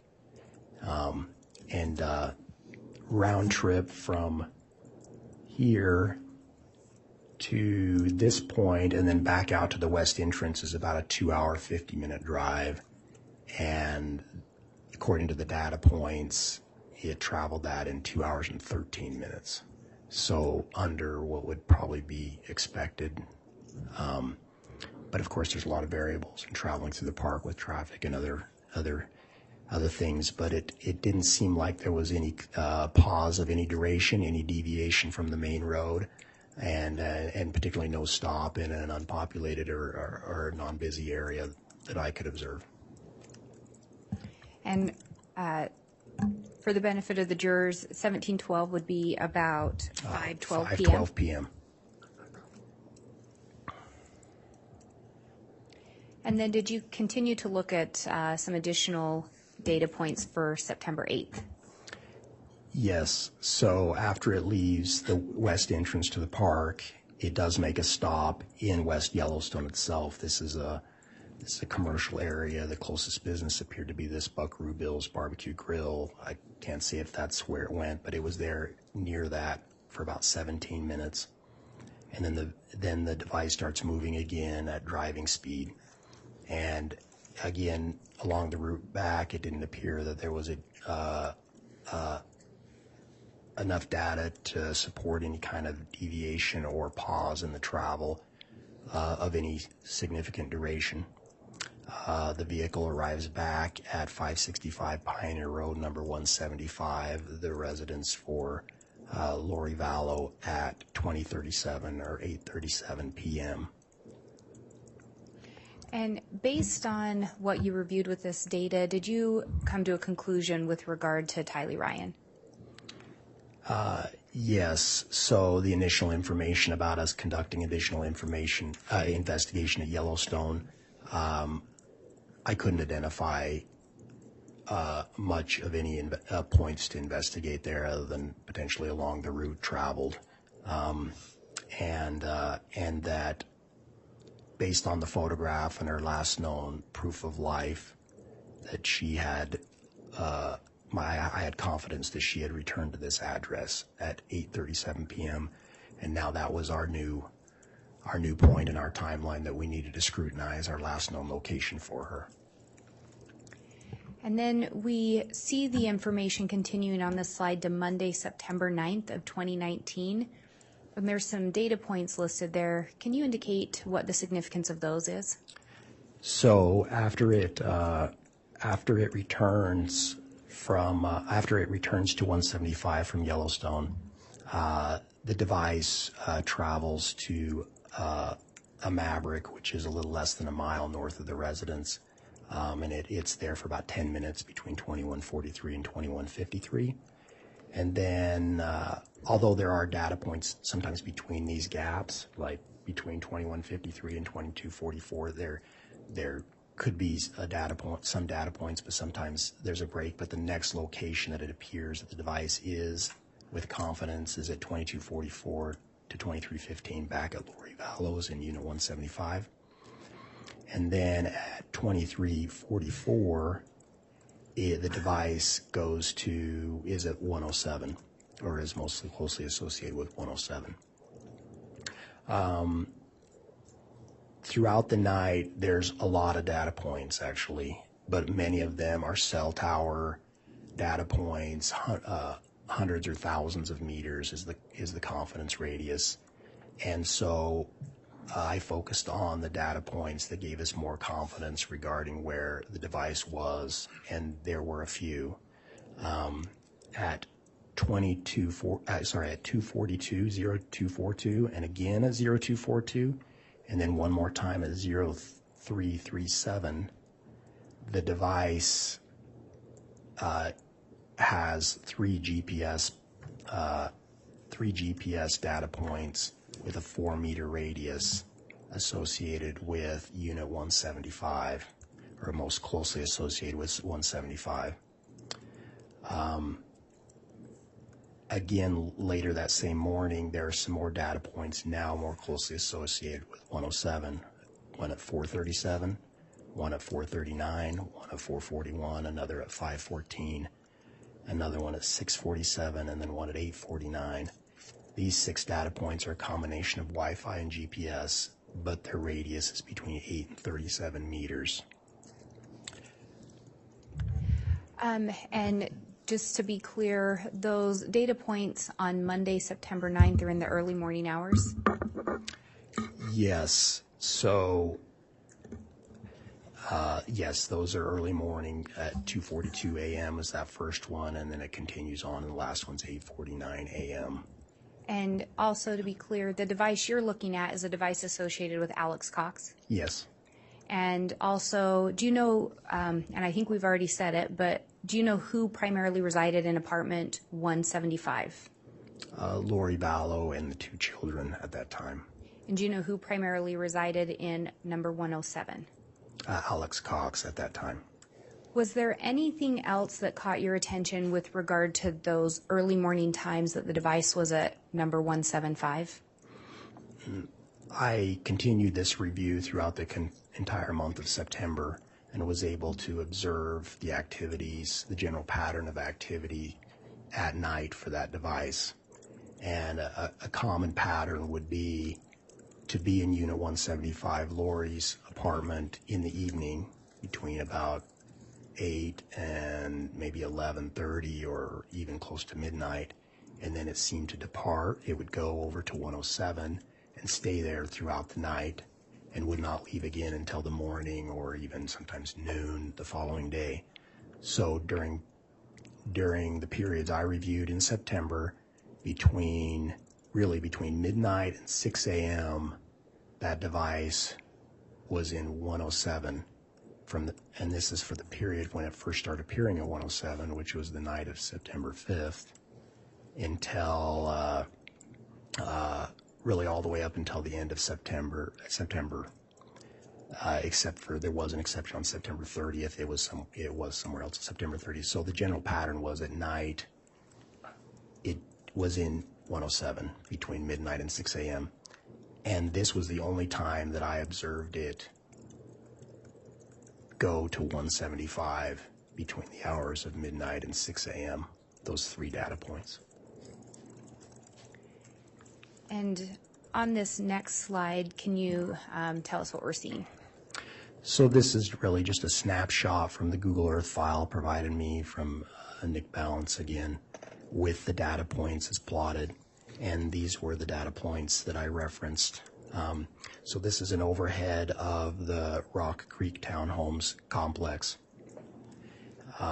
Unit 175, this photo is dated, obviously, I think the photo is from 2015. So as of 2019, in September, 175, or Lori Vallow's apartment, was up in this upper left corner. 107 was here in this group of apartments near this end. The distance between these 2 apartments is about 80 meters. And So the 3 data points that I talked about that appear in the early morning hours at 175, at 242, and again at 242 and 337, all with 4 meter, they're all GPS data points with 4 meter radius. They're really stacked on top of each other right there. They're right there. So then later that morning we get some additional data points at 437, 439, 441, 514, 647, and 849. 437. Hold on. Sorry. Go back and repeat them, please. 437, 439, 441, 514, 647, and 849. So those data points are grouped here, and the radius varies on these data points, but the range of them is 8 to 37 meter radius data points. Now again, there were other data points received between these throughout the night, but because the radius was of such a high number, I couldn't say with confidence that they were in what unit they were at. I couldn't say that they're in the general area of the complex for the most part, so it didn't appear that it had left that area from what I observed. And because of the meter radius on these being less than the distance between the 2 apartments, is that why you'd focused in on these particular data points? Yes. Did you then look at where the device was on Monday, September 9th of 2019? Yes. And what did you determine, or what did you learn? The device departs Unit 107 at 565 Pioneer Road at approximately 9 a.m. And then we receive data points as it travels north in the Rexburg area to an address at 202 North, 1900 East in Rexburg, which is located 7 or 8 miles north of the 565 Pioneer Road address. It arrives there about approximately 9:15. I think we get a data point just maybe 100 yards or so south of the address. So it's just pulling in right about that time. That address was the residence at that time of Chad Daybell. And again, the times that we're seeing would be in the morning hours, so later that same morning? Yes, this is the same morning as those other data points. These are at 9 and 9:15 in the morning. Were you able to determine approximately how long the phone remained or the device remained in the area of the Daybell residence? So between the time of 9:15 and approximately 9:45, there are numerous data points for the device in the area of the Daybell residence. Many of them are they're a high radius, meaning a lower confidence in those data points. So I focused on the ones with a low meter radius. And there were really four, one at 9:21, another one at 9:22, one at 10:39, and one at 10:57. There are other data points coming in between these, and don't seem to show that it necessarily is not at that address, but I can't say it is in the intermittent times between these or after these. But by 11:45, the device is traveling southbound and returns to the Rexburg area, where at 11:52 it stops at a Del Taco for about 10 minutes. So the first data point at 9:21 is actually a data point that is behind the Daybell residence. It's a GPS data point with a 6-meter radius. At 9:22, there's another data point, and this is actually on the northwest corner of the property. It's also a GPS data point with a 3-meter radius. And if we go to the next slide, do we start to see those data points? Yes, so these are those 4 data points that I mentioned. So the first one at 921, well, first, this is an overhead of the Daybell residence from the same mapping software I was using. And this here would be the Daybell residence. This is Salem Road, or also 1900 East. And this is 200 North here. And so this is the address at 202 North, 1900 East. So this is the main residence to the property. There's a barn-like structure here, or a garage, an unattached garage, and some other small outbuildings, a shed.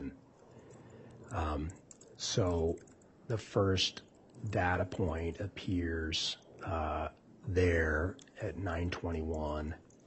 And again, that's a GPS data hit, a GPS coordinate with a 6-meter radius being the margin of error. At 922, approximately 1 minute later, there's a data point here by this. There's a gate into the property, and there is it appears through this gate you could drive onto the property. In fact, so there's a data point there at 922. We don't receive any quality data points again until 9:39, when we get a GPS data point with a 43-meter radius, and that's right in here. And then at 10:57, we get another one with a 5-meter radius here. And then by 11:45, we see we actually do get a data point just slightly north of the residence on the road, like 11:42. It would be off the map, but just like 11:42, as if he drove like a block north and then he goes south. And so by 11:45, he's traveling south from the residence back into Rexburg and then to the Del Taco.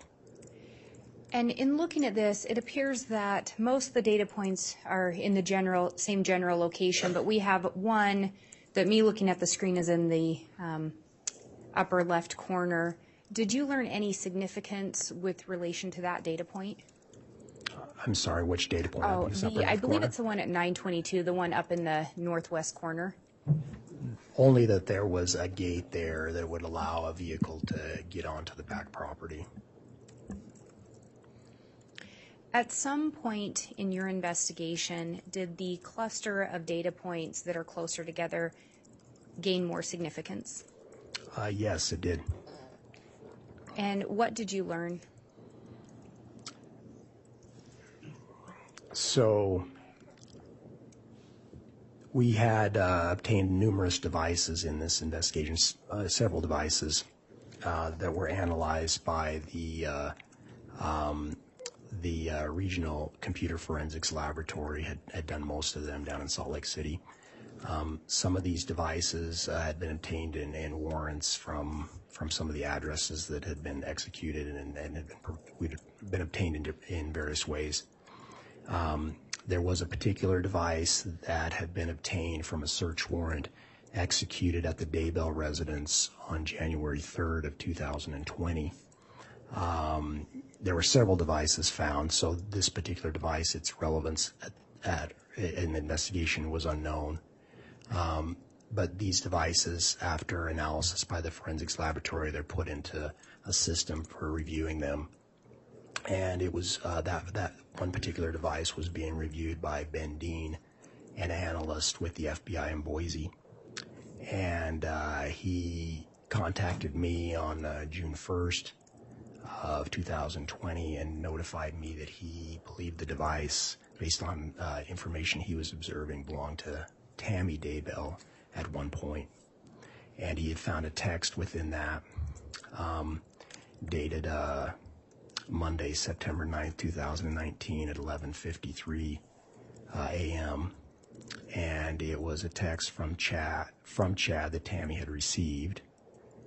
And the text indicated that Chad had been burning limb debris on a fire on the fire pit on the property, and that he had also killed a raccoon and had dug a hole and buried it.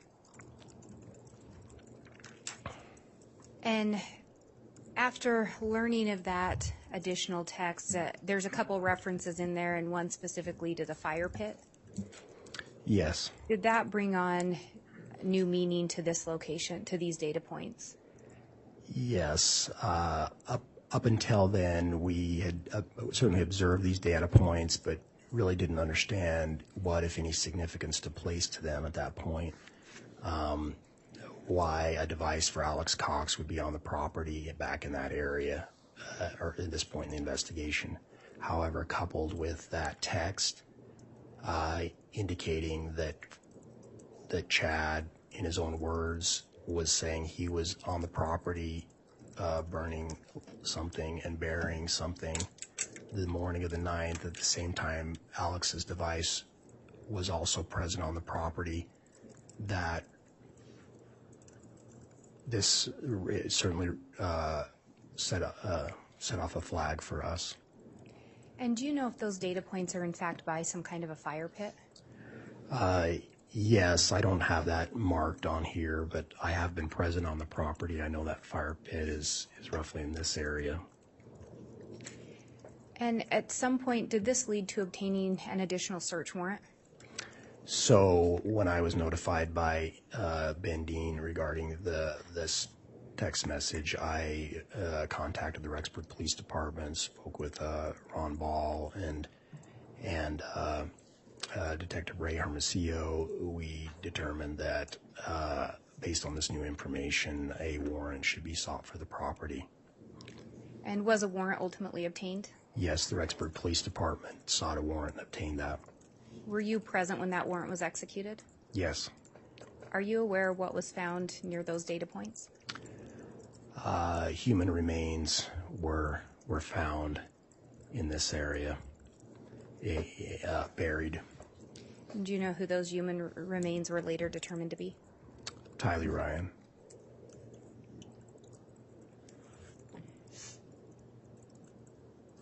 And I think you had indicated that the device left the area headed towards Rexburg? Yes. And then the next stop after this was at a Del Taco? Yes.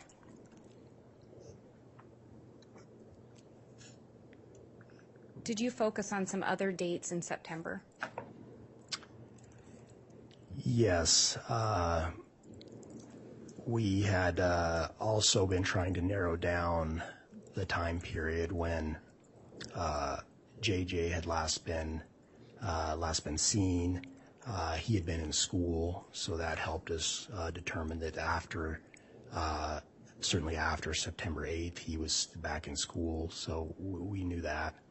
And but beginning around September 22nd and into 23rd, his whereabouts were becoming more unknown to us. We couldn't find information to confirm where he was. And so on the evening of September 22nd, I scrutinized this particular period of time, and there was some traffic with the device. It is at Lori Vallow's apartment at 175 between 1626 and 1708. And I should say all of these are GPS and Wi-Fi data points that helped me determine summarize where it was, and the radius on them varied between 14 and 17 meters. And so that first data point it was at Lori's at the first range, and then it appeared at 107 between 1709 and 1711. And then between 1712 and 1845, it's back at Lori's. And then between 846 and 2003, it's back at Alex's at 107. And then between 2004 and 2009, it's at Lori's. And then at 2011, it is back at 107.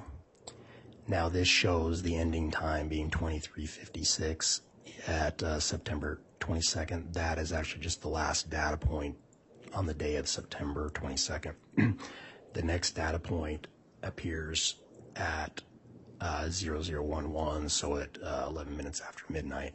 So there's a 15-minute gap between those, and that was fairly common. Sometimes, again, they could be a minute or two apart, or sometimes longer in this case. So the next data point we get at 11 minutes after midnight, but it's still at 107.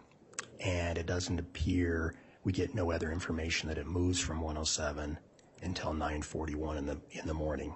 So the span of time really, that based on the data I observed, appears to be in 107 from 2011 on the night of the 22nd until 9:41 on the morning of the 23rd.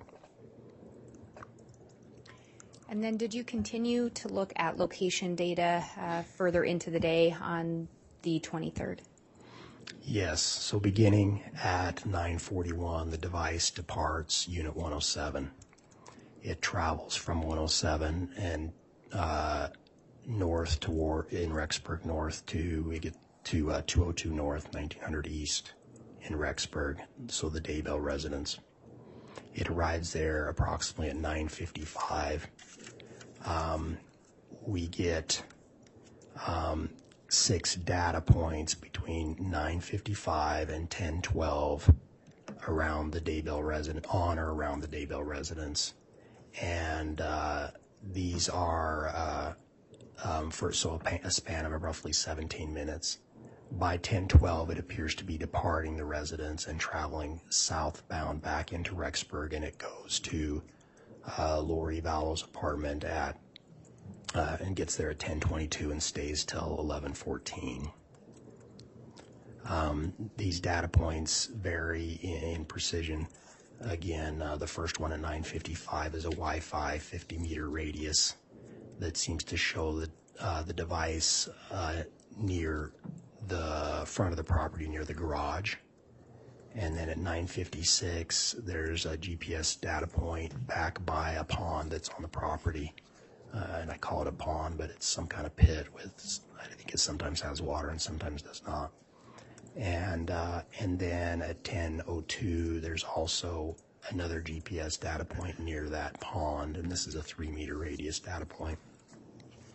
And at 10:05, there's one now near the front door of the house, and this is Wi-Fi with a 68-meter radius, and then one at 10:07 near the front of the house, a 92-meter radius.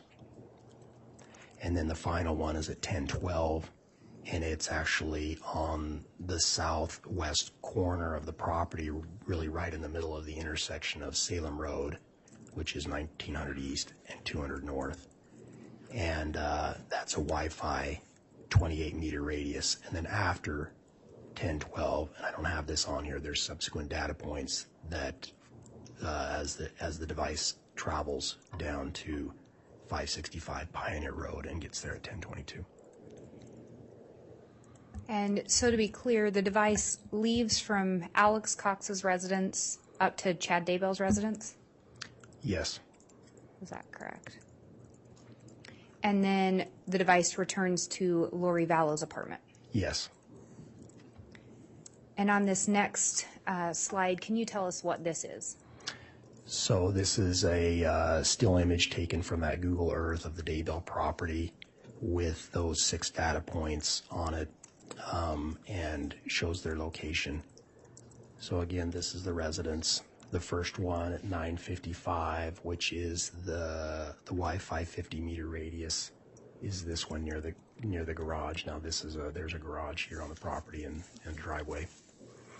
At 9:56, the device is here according to the data point, which it's GPS with a 4-meter radius. And then the next one is at 10:02, and that one, that's there by the pond with a 3-meter radius. And then by 10:05, it's here, and that's a Wi-Fi 68-meter radius, so not as precise. And then at 10:07, it's right next to it, but that's a 92-meter radius, and also Wi-Fi. And then the final one is this one at 10:12, and it's right in the intersection Wi-Fi 28-meter radius. And again, after that, the device, there are additional data points that show that it's traveling south back into Rexburg. And did those data points by the pond at some point gain more significance in the investigation? Yes. And how so? When the warrant was executed on June 9th, 2020 at the Daybell residence, law enforcement was able to find human remains again in this area, which was later determined to be Tylee Ryan, and they also found human remains really next to or underneath this tree, and those human remains were determined to be J.J. Vallow. And again, the device leaves this area and returns to Lori Vallow's apartment. Yes. Were you able to determine through the month of September how often you located data points placing that device at or near the Daybell residence? So in the month of September, I observed it on 4 occasions that the device was at or near the Daybell residence. The first time was on September 6th, and that was for an 11-minute period from 12:42 to 12:53. The device was there. Those particular data points there's not many in that short period of time, but the few data points are clustered in the front yard or near the front door of the house. There weren't any back on the back of the property or anything like that. And then again on September 9th, as previously discussed, that's where we first saw some back on the property. And then again on September 23rd, we had those data points, including the ones back by the tree.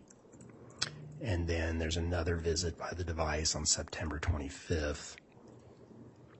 And this is a 17-minute visit to the property, and those data points are similar to the one on September 6th. They're really just clustered near the front of the property or front door. You can't really say if it's even in the house or not.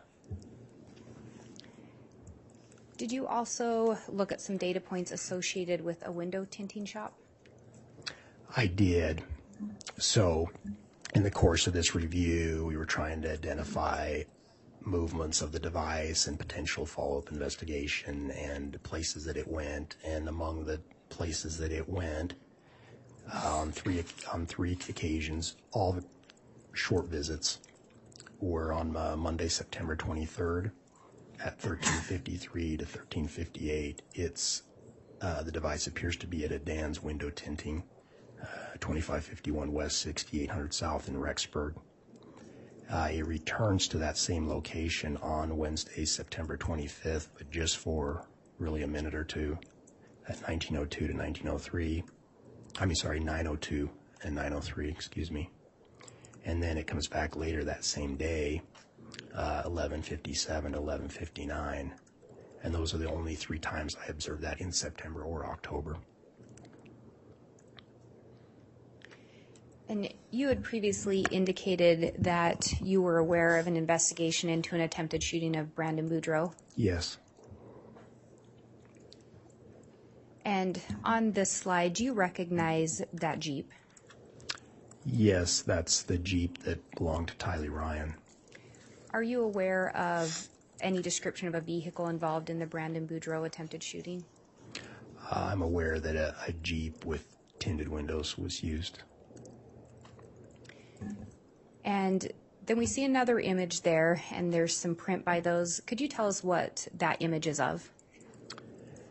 So the Jeep was searched by the Rexburg Police Department on December 19th of 2019, and the FBI's evidence response team assisted with processing the vehicle.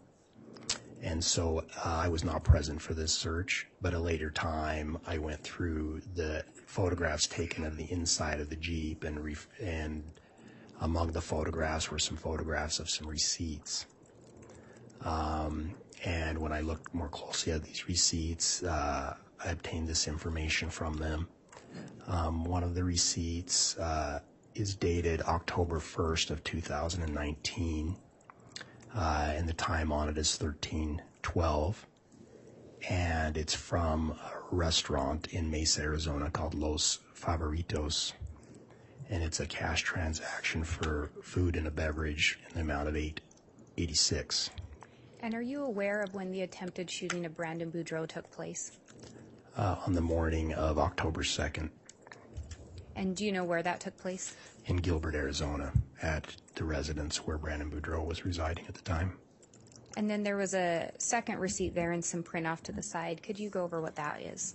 So the second receipt is dated October 18th, 2019 at 9:05 p.m. And it is a Chick-fil-A receipt from Ammon, Idaho, again for food and beverage, and it's a cash transaction in the amount of $8.15.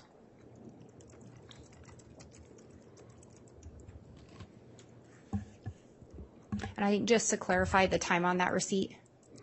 I may have heard you wrong. I thought you said 9:05. Oh, I'm sorry, 8:05 p.m. Though from the image itself, I can't read it right now, what it says, but I recall it was at 8:05 p.m. And I may have misheard you, so I just wanted to clarify that. Was there any significance of the October 18th date to you? Yes. Tammy Daybell had passed away on the night of October 18th into 19th.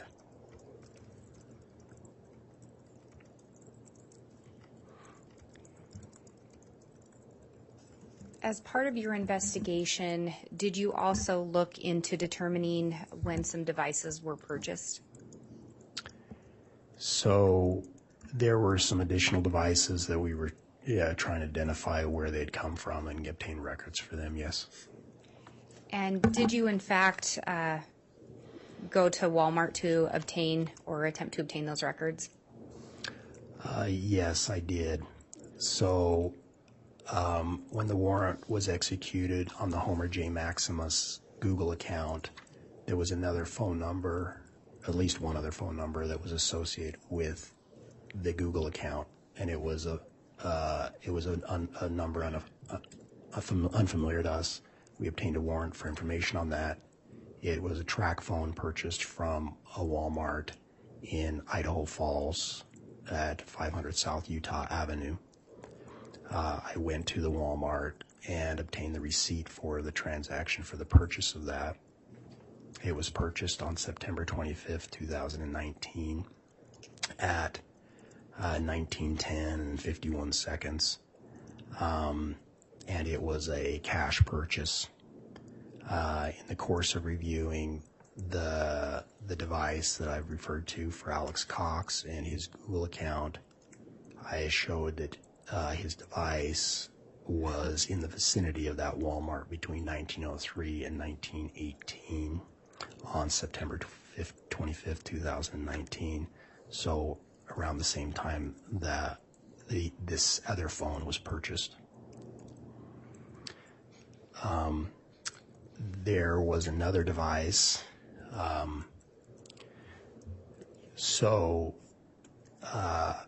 When the Rexburg Police Department went to try to do a welfare check on JJ on November 26th of 2019, they came back the following day on the 27th and executed a warrant at that address and 107. And the next door address, I believe, was 174. But they found 107 largely empty, but many of the belongings that belonged to Alex Cox were now in 175. So during the execution of the warrant, they took certain items of evidence, but those items remained there in the residence, and Alex Cox never returned to get them. And he passed away in December. And in January of 2020, the property management company began to dispose of that property. I think some was thrown away, but some was retained in storage by the property management company and the maintenance manager. And investigators, including myself and investigators with the Rexburg Police Department, went and looked at these items. I went on multiple occasions to look at these items, photograph them, and certain items were taken as potential of investigative interest. But when the property management company inventoried items they removed, they found 2 cell phones. And one of those cell phones, they turned over those phones to the Rexburg Police Department. One of those phones was found to be a track phone purchased from a Walmart, and it was purchased from the Walmart in Rexburg, Idaho, at 1451 North 2nd East. And I went to get an investigation regarding that device and found it was purchased on October 8th, 2019 at 15:25 and 3 seconds. And it was a cash transaction, and when in the course of reviewing Alexis Cox's primary device and his Google account number, he was at that Walmart his device was at that Walmart between 15:01 and 15:37 on October 8th, 2019. And when you went to retrieve the information regarding these phones, did Walmart in fact give you copies of the receipts? Yes, they did. And if you were shown what's purported to be copies of those, do you believe you'd be able to recognize them? Yes.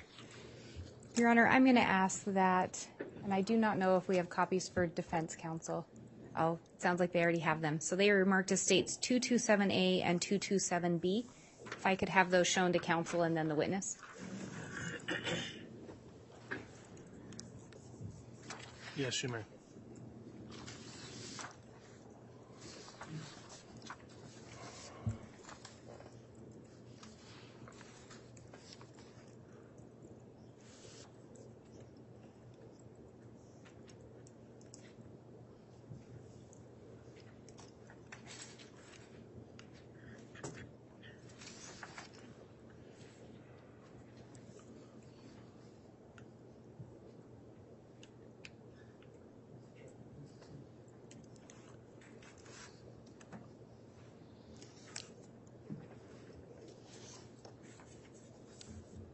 And do those appear to be accurate copies of the receipts that you received from Walmart?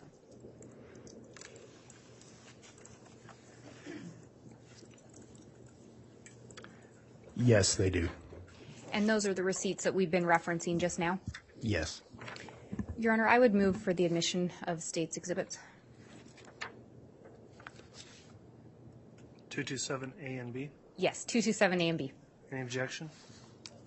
Yes, Your Honor, may I have voir dire? You may. Please take a look at 227A.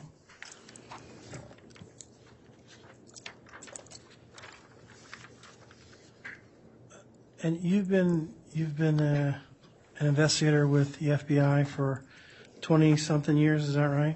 Yes. And how many receipts have you gotten from Walmart over those years? A bunch, probably. Yes. Fair number. So what specific to 227A is it that you know that this is the receipt that you got from them? From my report, I reflected that in my report when I went there, that this is the receipt I obtained from them, and I recognize the receipt. Okay. You didn't put your initials on it or somehow differentiate it from anything else that you might have done? Well, it was attached to the report that I created from that incident. I'm sorry, I don't mean to speak over you. When you wrote your report, which parts of this receipt did you reference? The date and time that it was received, and I think that's what's in my report. Did you reference the ST number? I'm assuming that's the store number. I referenced the location it came from. Okay, so you didn't reference the store number. I can't recall what's in my report. You didn't reference the OP number. I'm not sure if I did. No. Okay, you didn't reference the TE number. I would have to look at my report to see exactly. You want to do that? Sure. Should we do that? Let's do that. Okay. Okay. Can somebody get him his report?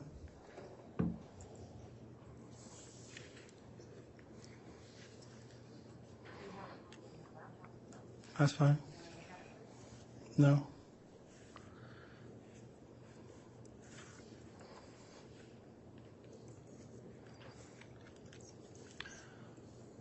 All right, for the record, Ms. Blake, would you indicate what the witness is being handed there? Your Honor, the witness is being handed a laptop that has the report that is being referenced pulled up on it. Very well. Yes, sir.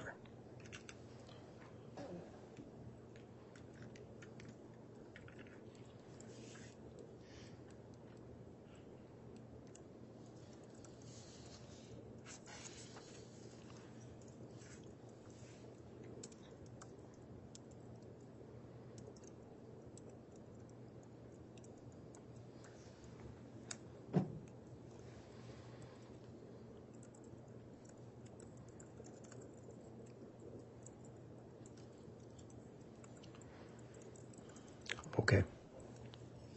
You want to take the laptop? Has that refreshed your recollection? Yes, that helps. All right. So what information did you put in your report that specifically references this specific receipt 227A? So I just referenced the store number it came from and then the phone number associated with the device. So the phone number would have been associated with the underlying data related to that purchase, which we had obtained from track phone. So I'd have to look at the track phone record to make that connection between the phone number and these particular serial numbers for the device. And when did you get the receipt? On April 10th of 2020. Okay. And when did you get the track phone numbers? They were provided. I'm not sure exactly when we got those. Judge, I'm going to object to these. I don't think you have specific knowledge to say that these are the specific report or specific receipts that he's indicating that they are. Any response from the state? Yes, Your Honor. I think the witness had said that he recognizes the receipts. They were attached to his reports, and they are what were provided to him by Walmart. He's also referenced the date and time located on the receipts, matching with the date and times that he reviewed.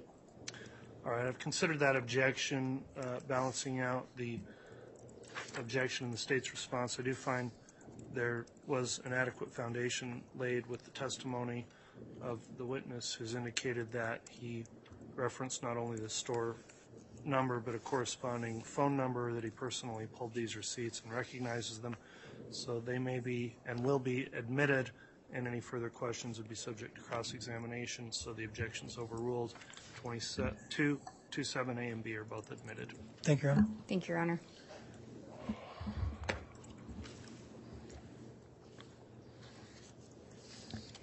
And so as you were talking about these receipts, the receipt times then matched data location in regards to a device related to Alex Cox?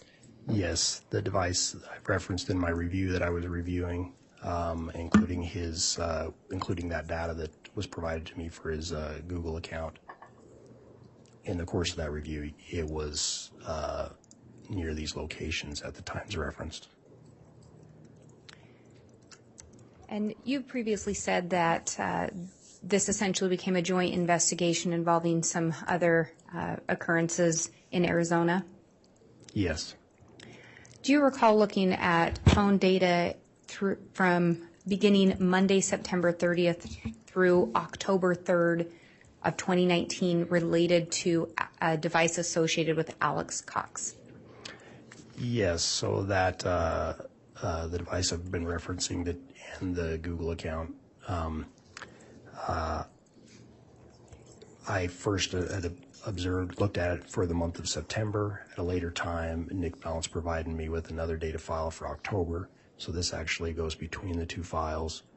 But on Monday, October 30th, there seemed to be a deviation from its normal pattern. From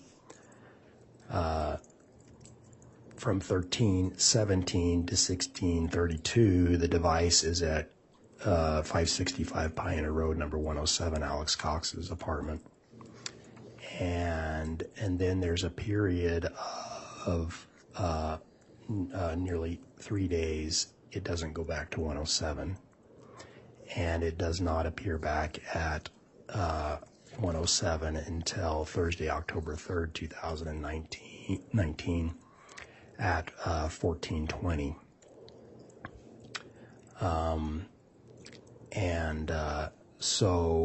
So beginning on the afternoon of September 30th, that night, that device appears to be at 175 that night. Then the night of October 1st, also at 175.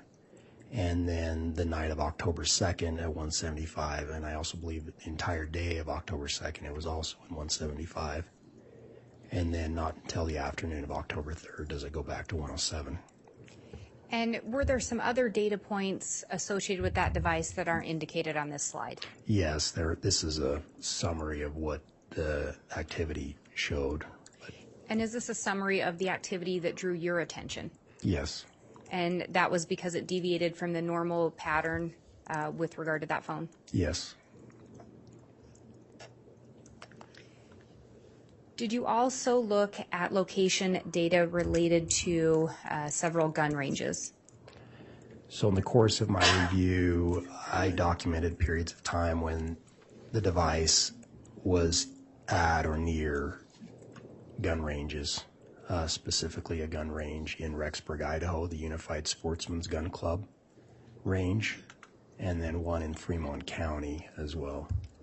And on this slide, does this cover the dates that you found the device to be at or near a gun range? Yes, so this is a portion of the data for the particular days of September 3rd, September 26th, and September 27th. So on September 3rd, between 1345 and 1346, it appears to be close to this gun range, a very narrow window of time.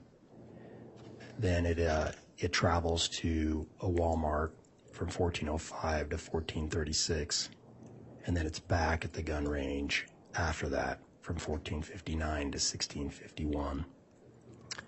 On the 26th, from 1654 to 1858 appears to be at the gun range, and I've noted here that a lot of this data is cell tower data, not very specific. It's in the area of the gun range. Is it possible it's not at that gun range the entire time or not at that gun range at all? Yes. It's just in the vicinity of there based on the quality of the data that day. And also on September 27th, we have a similar situation from 1554 to 1845.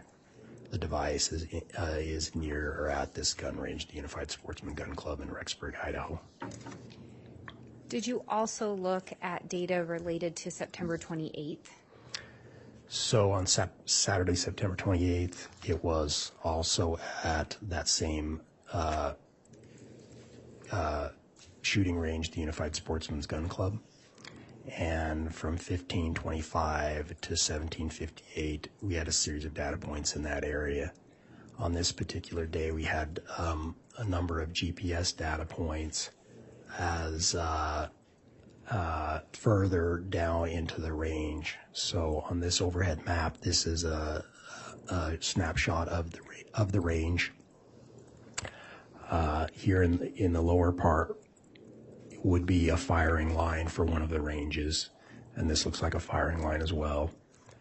And at a gun range, it's typical for people to set up a target, and when the line is clear, to go downrange to get either set up their target or go look at a target they've been firing at or retrieve one when they're done.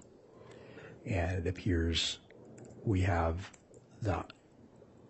the device going downrange down to this furthest berm. This is a rifle range. This is a 100 meter, 200 meter, and 300 meter berm. So it appears to go possibly to the 200 meter, but also to the 300 meter berm, and then return to the firing line again. And is there, over in what would be my right-hand corner on the lower side, can you tell us what we're seeing there, what that other structure would be? This? Yes. So this is another gun range. It appears to have a a much closer berm to the firing line. That appears probably, based on this being 100 yards, I would guess a 50-yard range, but something that somebody could probably shoot rifle or pistol on that. Generally, this would be a rifle range based on the distance in my experience. And based on the data points that you recovered, did it appear that the device was over in the shorter pistol range? Not on this particular day. At least we had no data from that. Did you also look at data involving the device being located at shooting ranges or gun ranges in the month of October? Yes. And what did you locate? So on October 7th, it actually went to multiple gun ranges, some for appears to be very narrow windows of time, so it might have just almost just driven by, went there and left immediately. But there was one at 12:40, and it was really just to the place and then left immediately in that vicinity. And then it went back to Alex's apartment at 565 Pioneer Road, was there for only maybe a minute, and then it was went back to a different gun range, in Rexburg, the Unified Sportsman's Gun Club, and it was there from 1325 to 1329 in that vicinity. And then it drove to the Fremont County Sportsman's Club public shooting range, again, the one it had been earlier in the morning, and was there from 1350 to 1416. It left there and traveled to Alex's apartment at 565 Pioneer Road, number 107. Again, was there from 1437 to 1443, and then travels from there back to the Fremont County Sportsman's Club public shooting range again from 1503 to about 1524, and it's in that vicinity. And then did he go back on October 8th? So there were 2 visits to shooting ranges on October 8th. The device appears to go to the Sportsman's Gun Club, one in Rexburg, but only for a very short time, 1 or 2 minutes. It appears to go there and leave, and then it goes from there to the Fremont County Sportsman's Club public shooting range, gets there at 11:07 and stays till 12:29.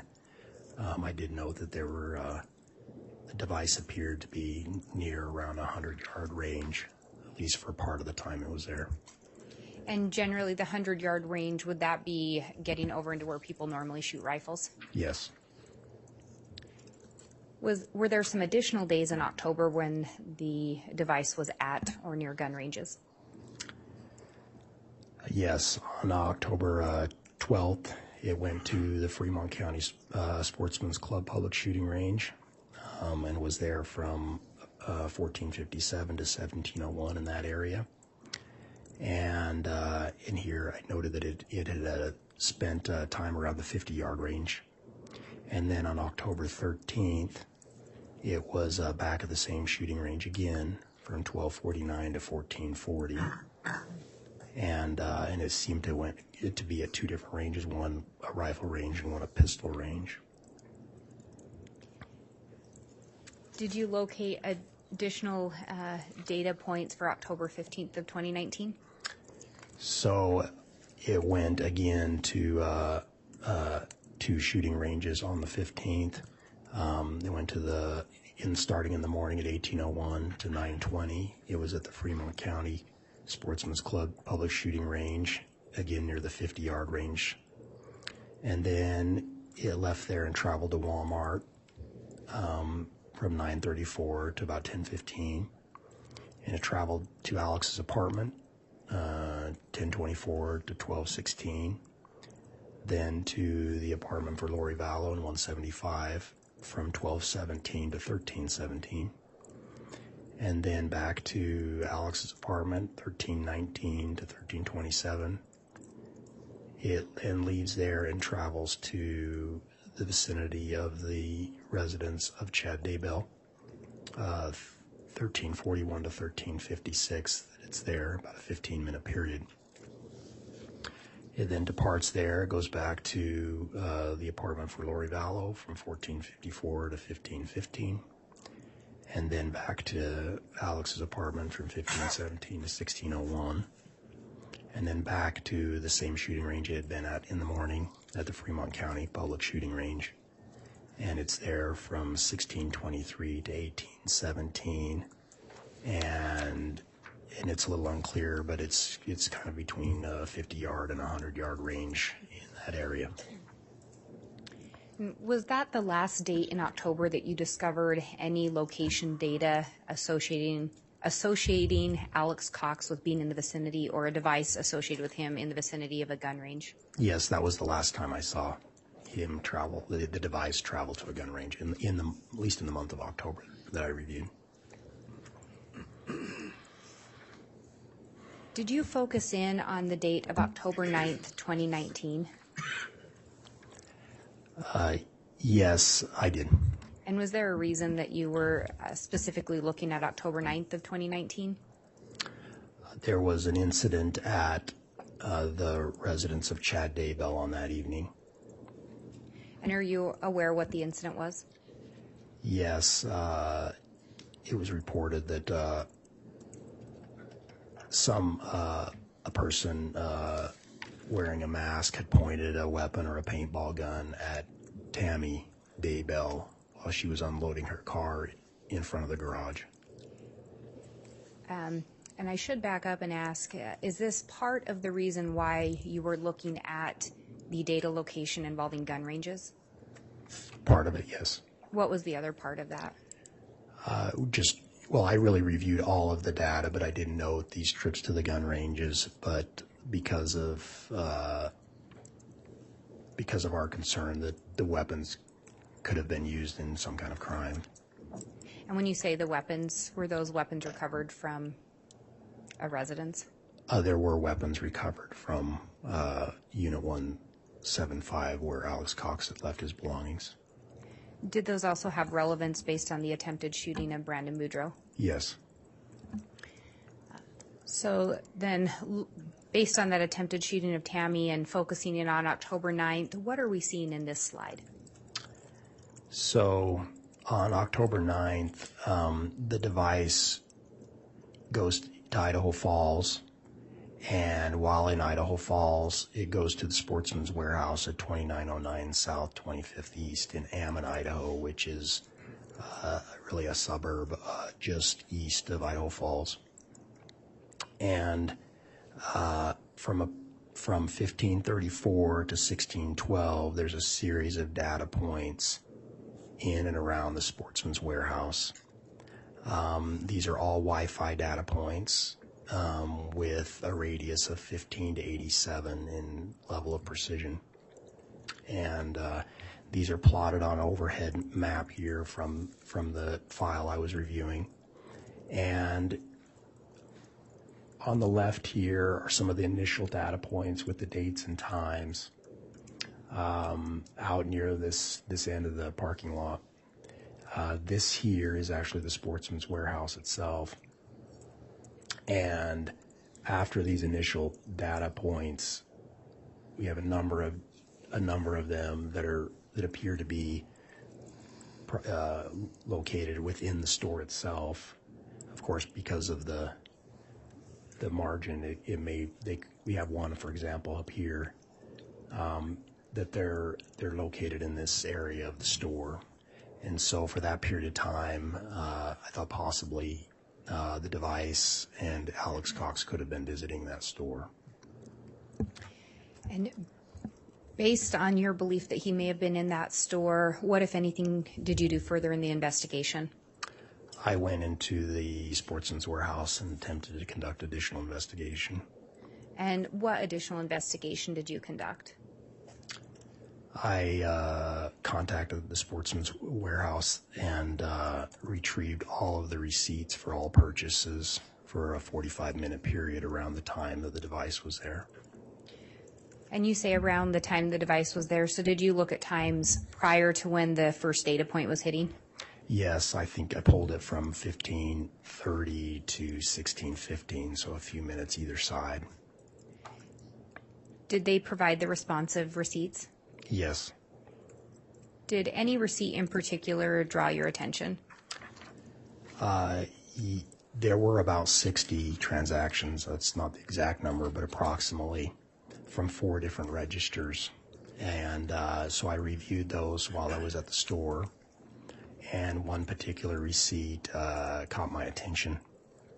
And I guess I should be clear, did some of those receipts, were the purchases made with a credit or debit card? Yes, most of them were. Were any of those credit or debit cards associated with Alex Cox? Not to my knowledge, no, and we were looking at that, and I provided those receipts to our financial analyst to review that. And so with this particular receipt, was it a cash receipt? Yes. What else about this receipt drew your attention? One particular item on the list, and it's really hard to read on this receipt, but this bullfrog rain, it says here, and this is as it appears on the receipt, the names on the right for these 5 items. So the bullfrog rain is it's a rain pant. The brand name is Frog Tog, and bullfrog is the model of the rain pant, I guess.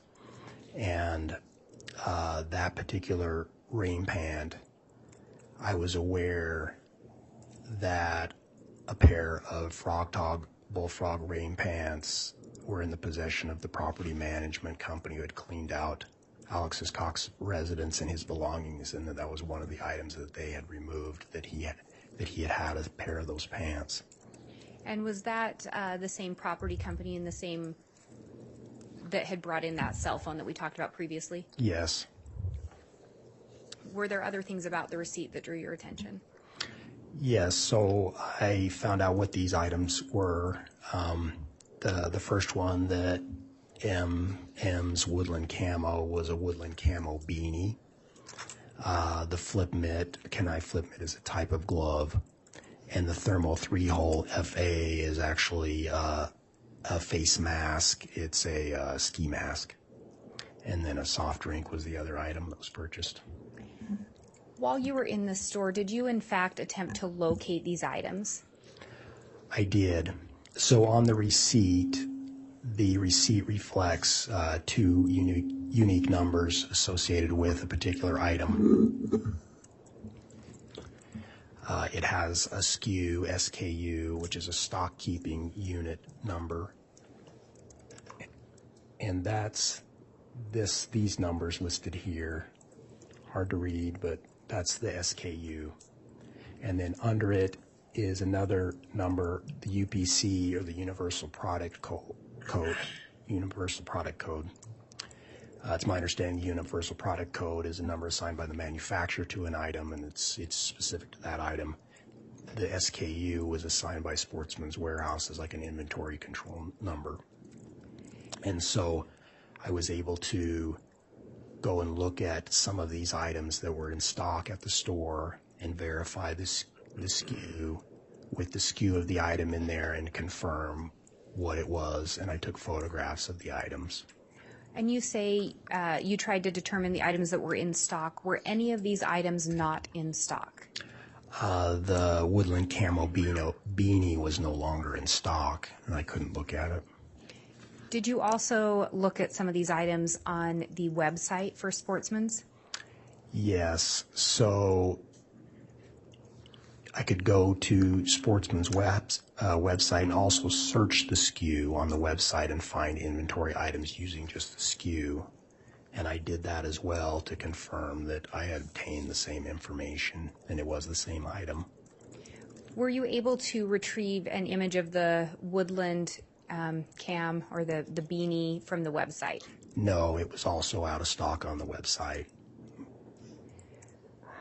With regard to the other items, can you indicate what we're seeing in this photo or this slide here?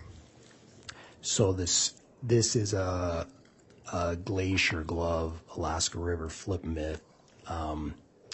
This one we have photographs here of is actually a small.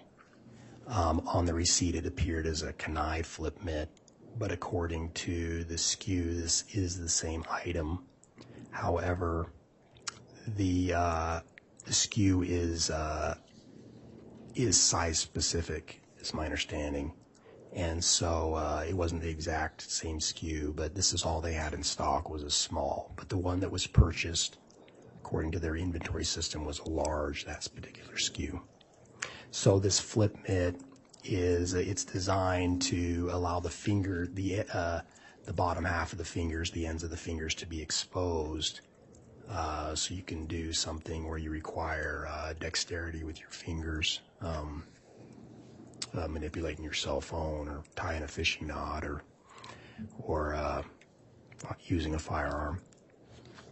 And then can then use the mitt, and the mitt can then fold over those fingers to keep them warm. And so you can, without removing your gloves, can expose those fingers to do tasks that you need that manual dexterity. And these are, in fact, copies of photos that were taken by you in the store? Yes. And then looking at the thermo 3-hole, I believe is how it was identified on the receipt. Is this an accurate depiction of a photo you took? Yes, correct. So based on the SKU, this is the same item, though the brand on the tag was Igloo's 3-hole ski mask, but how it appears on the receipt is a thermal 3-hole FA. But the picture on the right, the gray picture, the gray mask is the one that was in stock. It had the same SKU as the one on the receipt. And when I went to the website and also searched the SKU, they had a photo on their website of the mask, and that was this one, and it was also listed as the same item on the website as well, using the same SKU. And then we talked a little bit about those frog tog pants having significance or drawing your attention. Can you tell us what we're seeing in this slide? So these are the frog tog pants they had in stock there in the store. And the SKU for these pants in the store are the same ones as on the receipt. And the number on the receipt, the SKU is actually, again, size specific. And so this had the same SKU as the receipt. And so I took a photo of the pants. I took a photo of the pants and also the tag with the UPC. And to look up the SKU, I might say we had to use a handheld scanner that they have, an inventory scanner, to verify the SKU was the same. But I did that with an employee helping me, and I looked at the scanner to verify they were the same. Did you also look at some searches done by on the Homer J. Maximus account? Yes. So Google has a search function, and when you search Google, they can track information regarding searches that you've conducted. And on the Homer J. Maximus Google account, a number of searches were conducted, and including there was a search on October 9th of 2019, and the search term that was searched was frog tog sizing for pants. And October 9th is the same day that Alex Cox's device was in the Sportsman's Warehouse vicinity? Yes, that was the date that, yes, correct. And then just to clarify as well, some property turned over to law enforcement from the property management company of those Pioneer Place apartments, turned over a pair of pants similar to this? Yes, so Detective Ray Hermosillo of the Rexburg Police Department had been in communication with this property management person about the pants previously, but she still had them in her possession when I went there this day. But I alerted Ray Hermosillo to finding these pants, and he went and retrieved them from her. And when he got them, they actually still had the tag on them, and it still had the sportsman's tag on them.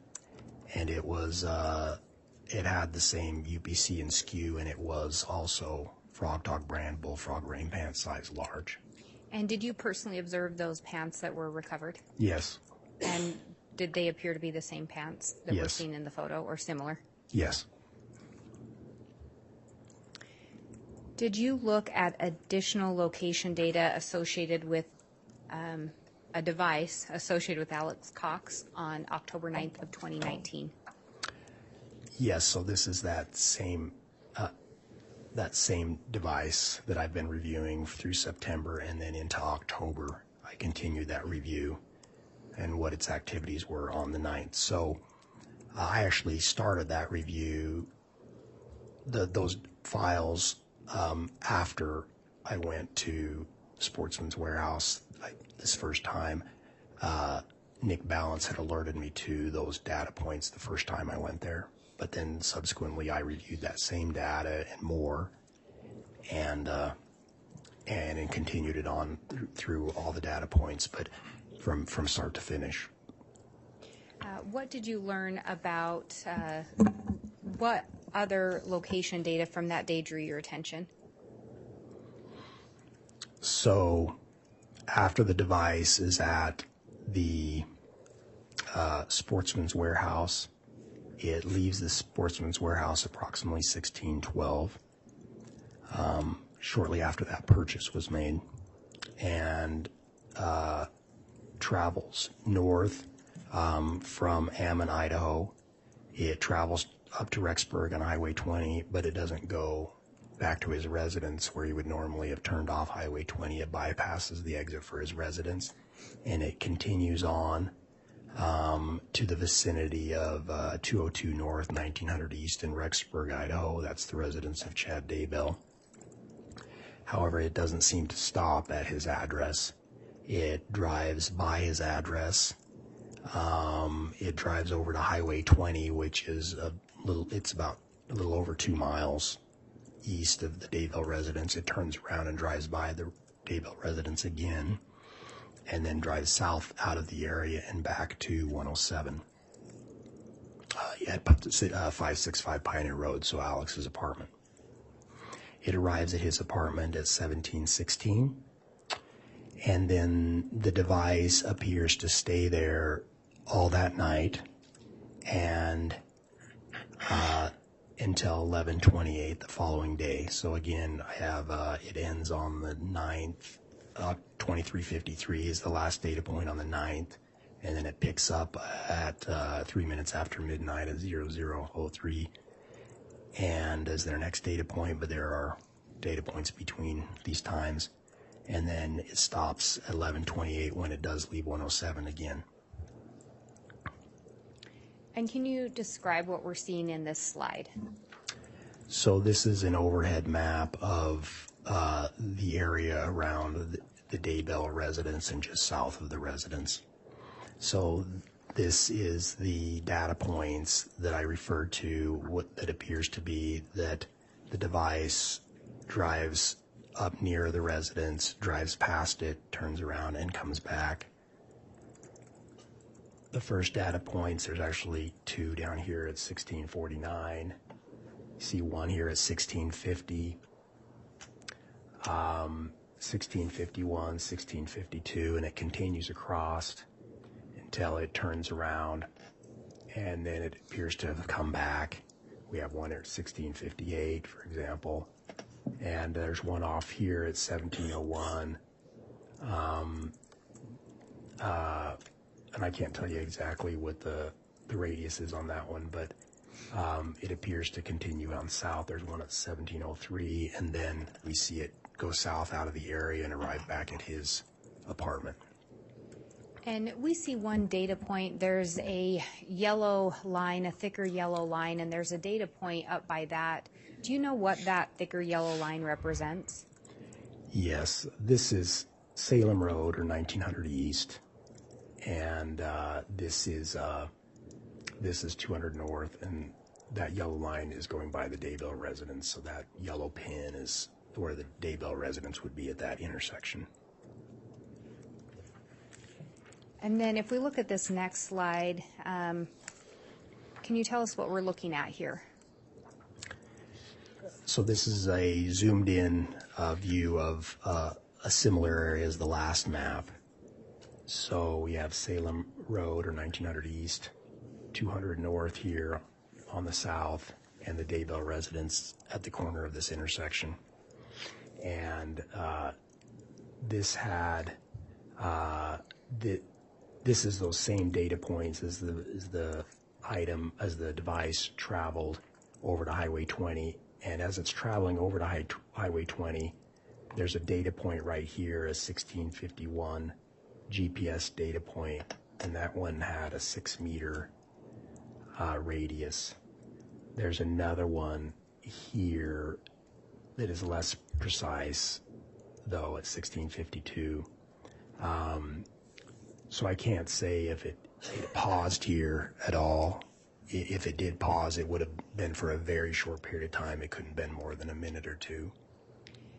And by where that data point is, there's a black line, a thicker black or gray line. Do you know what that is? So yes, this is a canal that runs under 200 North, I believe like an irrigation canal. And And was there anything else that seemed significant about that particular location? so in light of the events that took place regarding Tammy Daybell, that somebody had allegedly shot at her or pointed some kind of weapon or paintball gun at her, law enforcement had done an investigation regarding that, and I'd also been to this location. And I noted that this road is fairly narrow. There's really no shoulder to speak of, and it slopes down into a ditch on either side of the road. And based on where I was looking for a possible location where this person could have gone, and or if there was a vehicle nearby where that vehicle might have been, and there really was no place for a vehicle that I could find, or very few. And one of the few places would be in somebody's driveway to get off the road, which could arouse suspicion, or right here near this canal, there's a little pull-off for basically one vehicle. I think there was something to adjust water flow or to the ditch right there, and maybe a gate into this large pasture right here. But the next closest road is 2100 east if you go east, and that's a full mile from Salem Road to go that way. And to go north, it's a similar distance up to, I believe you hit the canal before you even hit a road again going north. So there's really not a lot of roads up in this area. So that area was a potential of interest to us, because if a person had done such a thing and needed a vehicle to get out of the area, that was a possible place they could have parked. And previously, we talked about a device that was purchased at Walmart, and that device was ultimately associated with Alex Cox on October 8th. Is that the same one that we talked about previously? Yes. Were you able to determine when that device was activated? Yes, that device that was purchased on the 8th was not activated until October 9th in the afternoon at 1:20 p.m. And if we go back a few slides here, you had talked about the main device associated with Alex Cox returned to that Pioneer Road, his residence, on the night of October 9th at about 7:16 p.m. or in the evening? Yes. And it appeared to remain there for the night? Yes, it did. With regard to this new device, did you notice any activity or learn of any activity on that device? So the device, once it was activated, it communicated with another device that was attributed to Chad Daybell during the period of 17:13 p.m. to 10:30 p.m., and it was communicated by text message. And I believe there were 10 texts between that time period. Do you know, was any location data recovered in relation to the device we're talking about now? No. So this device that was activated that day, we were not able to get any location data related to the device, and even the cell phone carrier couldn't even give us cell towers that it had used. And my understanding was, at least with that particular carrier, they didn't keep that information when it was text messages and not calls. And so because it was text messages, we don't know where the device was, just that there was transactional records. And I believe because they were only transactional records, you were not able to recover the content of those texts either. Correct. Most carriers don't retain content, at least at this time is my understanding. And the few that did retain it, they retained it for very short periods of time, a week or less, I believe. And Your Honor, I'm just looking at the time. I'm at a point in the testimony if the court wanted to break, or I can continue to move forward, but we're at a point that it could make sense to take the lunch break. Okay, why don't we go ahead and do that? So we'll be on lunch break. Let's reconvene at 12:45. All right, please.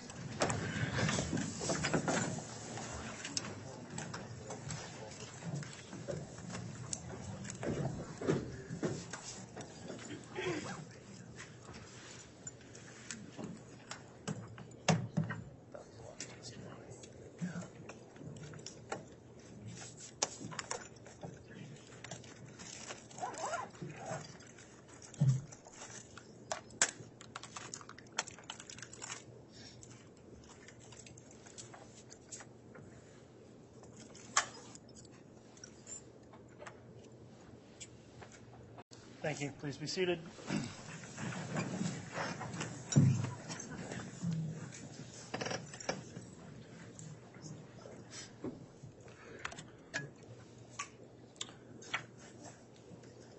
All right, is the state ready to proceed? Yes, Your Honor. Is the defense ready to proceed? We are, Judge. All right, let's go ahead and have the jurors brought back in, please, Mr. Bailiff. Yes, Your Honor.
All right, please.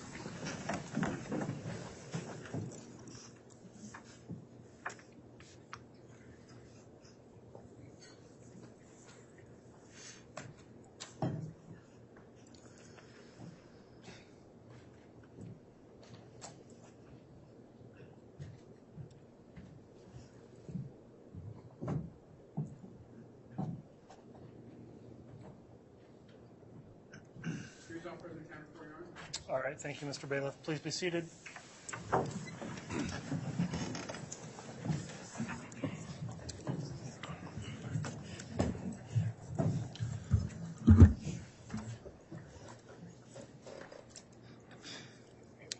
Okay, we're back on the record on CR 22-21-1624, State of Idaho versus Lori Vallow. The state continues with its case in chief. Mr. Wright, you've previously been sworn in or still under oath for your testimony this afternoon. Ms. Blake, you can continue with your direct examination. Thank you, Your Honor. And just for the benefit of the jurors, I think before we broke for lunch, we'd been talking about a new device that was activated on October 9th. And is it correct that the device normally associated with Alex Cox, or most often associated with him, had remained at his residence as far as any data location on the night of October 9th? Yes, that's correct. and then this new device became active, and there were the text messages with the device associated with Chad Daybell between 7:13 and 10:30? Yes, that's correct.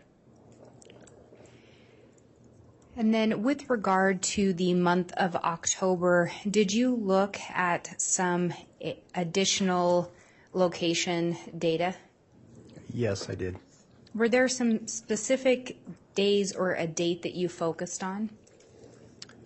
I observed some activity between October and 16th and October 18th where the device left Rexburg area and went to Las Vegas. And could you determine endpoint in Las Vegas, or one of the stops at least there? Yes, so it left on the 16th, and from Lori Vallow's address, 175, it went to the Comfort Inn and Suites in Hurricane, Utah, along I-15, and it stopped there for the night, and then the device continued on into McCarran International Airport, which is now Harry Reid International Airport. It was there on Thursday, October 17, 2019. It was there from 13:56 to 14:10, and then it drove back from that point to back to Rexburg. There were some other stops on this trip, but like gas and restaurants and things like that, but the trip was fairly continuous other than the overnight. And did the trip have any relevance that you determined to the investigation? Yes. And what was that? That Lori Vallow had taken a flight from Las Vegas on the 17th. And did the date of Friday, October 18th become important in the investigation? Yes. And why was that? The night of the 18th into the 19th was the night that Tammy Daybell died. And can you describe what we're seeing on this particular slide? So on the so on the afternoon of the 18th, the device had left the apartments at 565 Pioneer Road and drove south to Idaho Falls. It was there for the afternoon at a few different locations, but its last location was in the vicinity of the Chick-fil-A at 1958 to about 2132. It's in or around that Chick-fil-A area in Ammon, Idaho. At around 2132, it drives north from Ammon, Idaho, towards Rexburg. It actually bypasses the normal exit to go to Alex Cox's residence and continues north towards the Daybell residence. So this map is an overhead view of Rexburg is in the southern part of this map. The Daybell residence is this pin on the north part of the map, and this is part of that trip back from Ammon, Idaho, and Idaho Falls area, back up towards the Daybell residence. So at 22:05, approximately, it's near this interchange exit on Highway 20, and then it continues north to this area it says Salem right there, but right at that intersection of Salem Road, and I think it's Salem Church Road is the east-west road. There's a Church of Jesus Christ of Latter-day Saints chapel there, and the device stays in that area for a period of time, and there's a period of time when we receive data, and then there's a period of time when we receive no data, and then the next data point that appears is that after this period of no data is a data point at 23:53. We get a data point right here That's actually a Wi-Fi hit of about 110 meter radius. And starting at that point, there continues to be data after that, regular data, as the device actually doesn't go back to Rexburg. It continues on south of Rexburg back to Idaho Falls. Did the device remain in Idaho Falls for the duration of that night? Could you tell? Yes, it appeared to go to a hotel in Idaho Falls, a Hilton Garden, there and stay the night. At that point, do you know if Alex Cox still had the apartment or the residence at Pioneer, on Pioneer Road? Yes, on subsequent nights, he stayed in 107 on Pioneer Road. And with regard to that Chick-fil-A notation, do you recall some of the receipts that we looked at earlier that were recovered from that Jeep? Yes. Did the receipt recovered regarding Chick-fil-A on Friday, October 18th, did it appear to fall within that time frame? Yes, it was October 18th at 8:05 or 20:05 from that same Chick-fil-A. And if we look at this next slide, can you describe what we're seeing in this one? So this is part of that same map, but just zoomed in. And this shows the spot where the device lingers in this area here. This is the LDS church here. And this is the Daybell residence on the north part of the map. The distance between those 2 points along Salem Road is about 2.6 miles. And it stays in this area beginning at 22:07, and we get 38 minutes of data points, and then there's an hour and a half of no data before we get that data point back on Highway 20 as it's heading south. And through your investigation, did you learn of Alex Cox knowing anyone else in that area besides Chad Daybell? No, we did not identify anyone else that he knew in that area other than Chad Daybell. And in this next slide, can you describe what we're seeing here? So this is a zoomed-in view of that LDS chapel at this is Salem Road, and I think this is Salem Church Road, and at 3462 North Salem Road. And the first data points are on the left, and we get 2 at 22:07, and at least one of those is a GPS coordinate. And then for the next, I'm sorry. Can we have him please talk into the microphone? I'm really having a hard time hearing him. Okay. So the next data points are over here, and these are Wi-Fi data points. We get a total of 16 data points between 22:07 and 22:45 before we stop receiving any more data for a period of time. I think the previous slide shows that margin of error. The one 2 slides back shows what the margin was on those Wi-Fi data points. Yes, there it is. So these 16 points ranged from some were GPS and some were Wi-Fi, 11 meter radius to 122 meter radius, or those 16 data points that we saw populated. Some appear on the house, some appear by the church.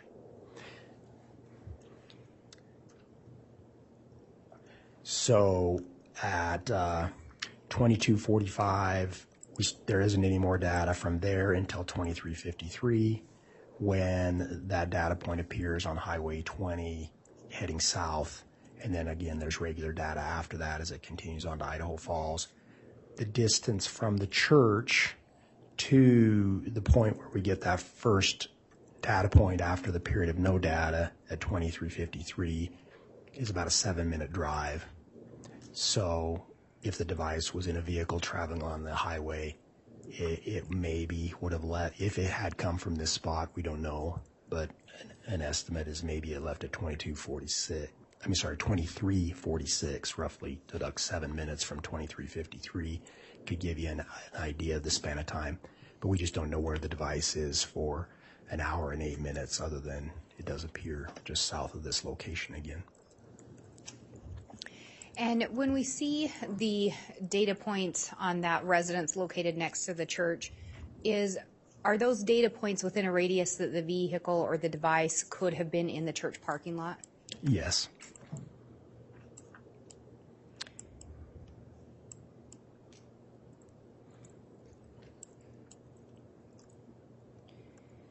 And with regard, I think this is what you were referencing as well, but is this just depicting, again, those times? Yes, correct. That's that same information I just mentioned. And through your investigation, you reviewed the data location for the month of October, is that correct, of 2019? Yes. Is this a summary of the times that a device or that device was in the vicinity or at the Daybell residence? Yes, during the month of October, I identified 3 dates that it seemed to go into the vicinity of the Daybell residence. The first one was October 9th, which I talked about previously, when it doesn't seem to stop at the residence. It just drives up to the intersection near the residence, drives east to Highway 20, turns around and drives back by the residence before driving south back to Alex Cox's residence. On October 15th, 2019, it went to the residence again between 1341 and 1356, about 15 minutes. These data points were in the front or area of the residence, so there weren't any data points anywhere else on the property. They just seemed to be near the front of the residence.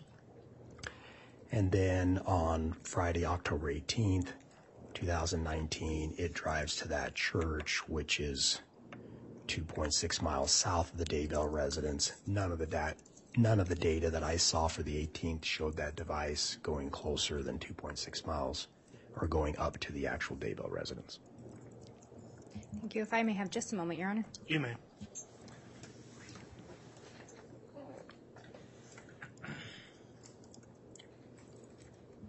Your Honor, I do not have any additional questions. I do have the jump drive to admit as the actual exhibit. The court already has the printed out slides.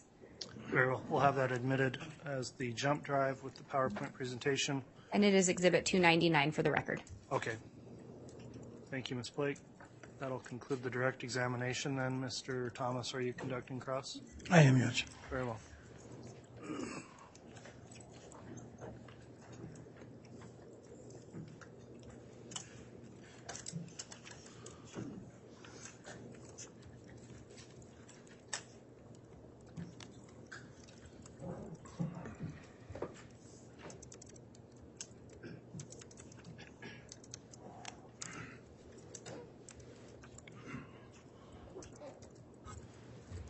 Good afternoon, Mr. Wright. Good afternoon. How are you doing today? I'm good, thank you. Good. So it looks like you went to the FBI Academy in 1997, is that right? Yes, Okay. Is that after you went to college? Did you go to college? I did. And was that prior to 1997? Yes. Okay. Where did you go to school? Southern Utah University. Okay. And then was this your first job out of college? I worked for a manufacturing company while I was in college. At the same time I was going to school. Okay. And was this your first job out of college, though, after the Pretty much, manufacturing? yes. Okay. You indicate that you did your last 11 years in Denver in the Violent Crimes Unit, Crimes Against Children, is that right? Yes. And that was 2007 to 2018? Yes. And then at what point did you become a contract special investigator? I've been doing that a little over a year. Oh, from today? Yes. I see. So you were So special- after my retirement, I came on as a contractor doing some investigative work for the FBI. Okay. So you were a special agent during the time of most of this investigation, is that right? Yes, from the start of the FBI investigation in November of 2019, when I was first notified. I was the case agent until my retirement at the end of August of 2021. Okay, so you retired in August of 2021, Yes. and then you just couldn't stay away. You had to start doing some consulting. Pretty much, yeah. All I do now is just background investigations on security clearances, government employee security clearances. I'm not doing criminal investigations anymore. Gotcha. And are you still working out of the Pocatello office, or are you at a different office? I still reside in Pocatello, but most of my work, I don't have to go into the office. Okay. Yeah. But is it field type work where you go out to people's homes? Exactly. They send me work orders for interviews for these background investigations. I conduct them and I submit them. Okay. I can work All from right, home. Mr. Wright, Mr. Thomas, too. We need to make sure you don't speak over each other, please. Right. I apologize, Judge. I'm sorry. All right. Okay, so you were the case agent from November of 2019 to August of 2021. Is that right? Yes, there was one other agent assigned, but yes. Okay. Who became the case agent after you left? So Travis Homer, who was the other case agent and worked with me, he continued on as the case agent. I don't know if there were any more after that, if he was the only one assigned. Okay.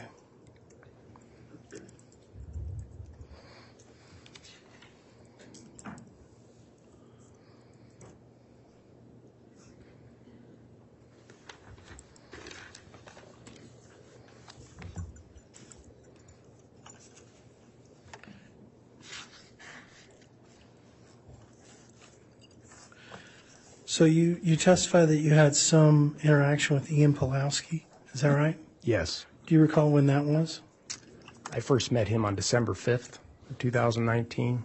He came to the Rexburg Police Department and he was interviewed. I sat in on that first interview. There was another follow-up interview, I believe, the following day, but I was not present for that one. Okay. And at some point, you were kind of the liaison between him and the law enforcement agencies. Is that right? I probably was the primary. He was communicating with Detective Ray Hermosillo as well, but I interacted with him over a period of about almost a month. We had several communications and discussions. Okay. So when he was wearing a wire, well, I shouldn't say it's a wire. It was some sort of a listening device, or? Yes, I don't remember. It was some kind of concealment device that he could record with, and the Rexburg Police Department had that device and gave that to him. Okay. And so when he had possession of that device, you were his main contact to either download the information or get that information. Is that correct? That's fair to say. One of them, he may have been in communication with Ray Hermosillo, but I did communicate with him about the device, and I also, on at least multiple occasions, retrieved that device and gave it to Detective Hermosillo so they could take the recordings into custody. Okay. All right.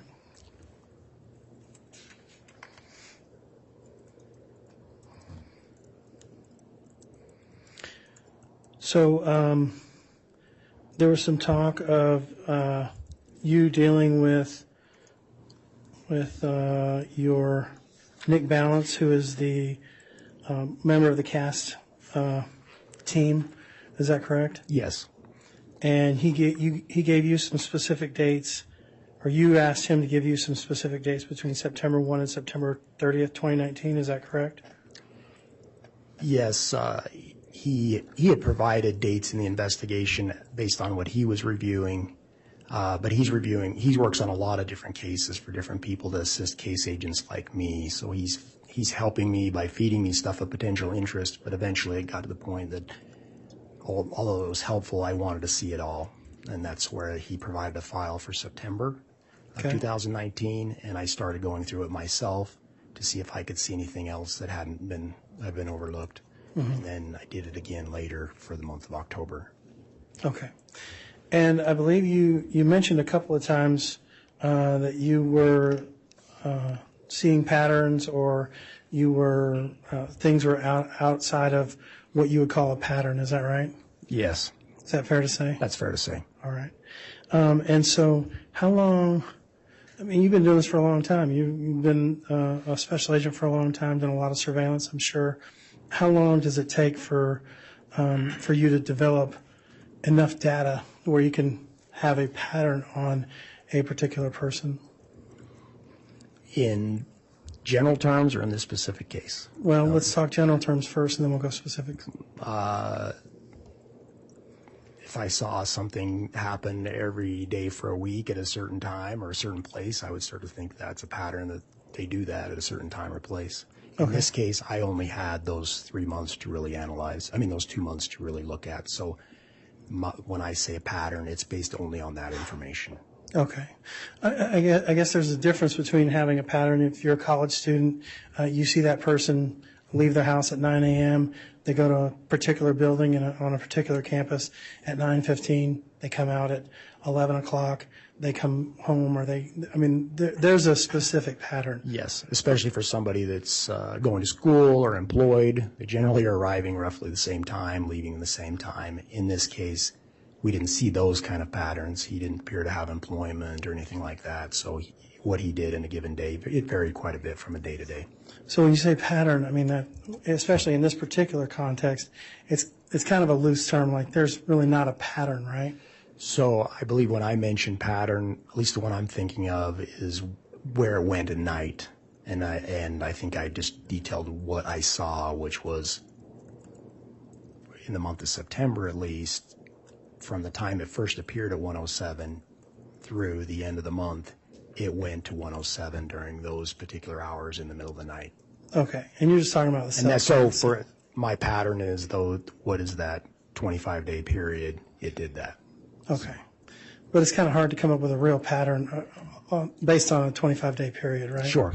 I mean, that's the extent of my knowledge. Okay, and all the data points that you got were for Alex Cox, right? Yes, that's the one I reviewed. Now, there were other devices that were being looked at, but to my understanding in the investigation, the other ones did not have the extent of location information as this particular device and Google account did. Okay, and as far as your PowerPoint and all the things that you went through today, they were all just Alex Cox's information? Exactly, just that one phone number and just that one Google account. Okay. Didn't have any information on Lori Vallow? Correct. Didn't know when you didn't know her pattern, she didn't have a pattern? No, I did not look at that, and especially what I talked about was not referring to any device that she had other than that one photograph that I mentioned came from an iCloud account for her. Okay. And you mentioned that you used some mapping software for the GPS data that you were receiving. Is that correct? Yes. So that was in the format that. Oh, go on. I'll let you ask your question. Sorry. I just kind of want to know what was the mapping software that you were using. So Nick Balance took those data points. He's getting all the raw data from the carrier, from Google, and he imported that into a Google Earth file. So that's all I did. I didn't create the mapping software. I didn't use anything other than what he provided, which was this Google Earth file that those points are mapped in. And then these images we saw today were literally still shots from the same mapping software that I looked at. That's the exact thing. That's the same thing I looked at, other than in the actual file you can click on individual data points and pull up additional information, underlying data. Okay. So you use the Google mapping software. There are other mapping softwares out there, right? Oh, yes, sure. And you could take these same raw data and plug them into other mapping softwares, correct? Yes, you should be able to. And you can see if the mapping software from Google would match up with the other mapping software. Sure, yes. To have a real precise way of telling a jury, hey, I'm sure that this particular data point is correct and it is within 4 meters or however many meters, because I not only put it in the Google software, I put it into an independent software, a different software. Sure, yes. And you didn't do that? I did not do that. And Nick Balance didn't do that? I don't know if he did or not. But you would have known. He has additional training and experience and expertise that I do not have. So the extent of his analysis is it's beyond what I know how to do. Right, but between I don't know exactly what those tools and techniques are. Okay, but between 2019 and 2021, you were the case agent. Yes, I was. And you would have known if he would have put something into a different software. I mean, the buck stops with you. You're the case agent, right? Objection, Your Honor. This has been asked and answered. I know counsel's going for a different answer, but it's been asked and answered. I'll overrule it at this point. Okay. Could you ask your question again, please? Sure. Basically, I was saying that you're the case agent, and so the information stops with you, and that you are the one who would know if this was entered into a different software? I know that he used some kind of other software and prepared a report for that. I do know that. And to me, I've seen that report, and it looks different than the software I use, the Google Earth. I don't know what that software is. At the time, I was still the case agent. His report was still in draft form. It was an ongoing project, and at different times he would share, this is kind of where I'm at, but the final product is yet to come. And so where his final product ended up and what that looked like, I don't know, because I was retired by that point. Okay. But during your time, there was nobody that came to you that said, hey, I mapped these in Google and I mapped them in an independent one and they came up the same. Like I said, he was putting it into some kind of mapping software. So I had seen that, and it looks different. I just don't know exactly what it is. He was doing that. So the data points could be different?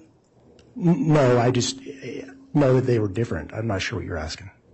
You're saying that the mapping software could have come up with different results with these two different... Oh, that's not what I'm saying at all. I'm just saying that he was using different software than he provided to me in that Google Earth file to do his analysis. Okay. You'd have to ask him what that was. Sure, we'll be sure to do that. On September 23rd, you said that the phone that Alex had, this particular phone, was at Chad Daybell's house between 9:55 and 10:12 a.m., and then it leaves the residence. Is that right? Yes. Okay. On September 23rd, is that what you said? Yes. Oh, yes. Okay. And in based on your training, based on your experience, based on all of your knowledge that you have of 20 some odd years of working with the FBI, that's not enough time to dig a hole, dig a grave, chop up roots around that particular hole or grave, find boards and find stones, and cover the grave up in that 17-minute window? I was there when JJ was found, and I've seen that grave, and it looked like it would take a lot more work than A lot 17 longer. minutes to have dug that and covered it. Okay. Thank you.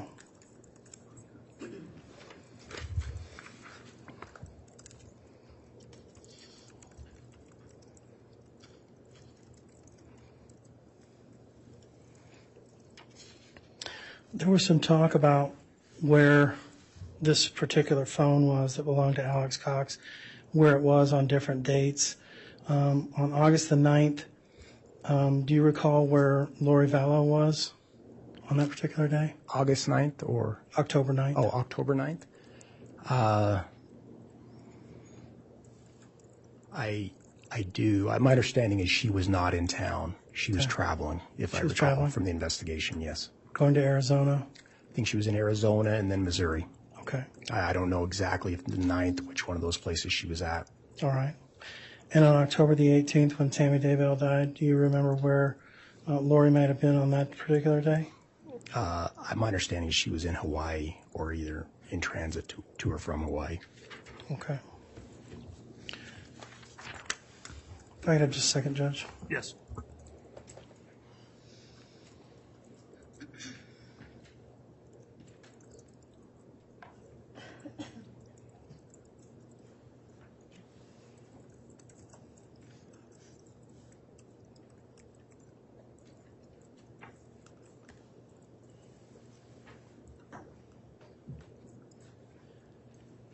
No, we have no further questions. All right, thank you, Mr. Thomas. Any redirect?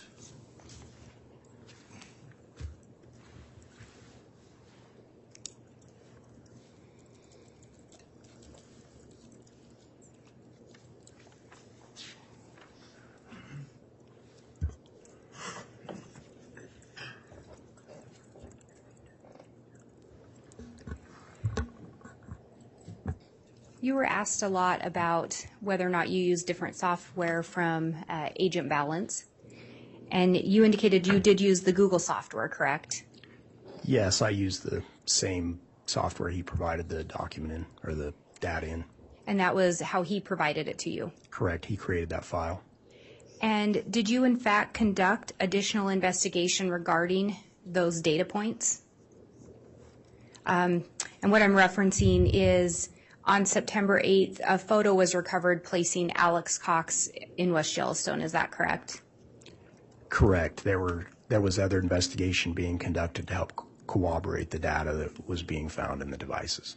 Yep. And on several dates, you found data to corroborate that Alex Cox was in the same location as his device was showing to be.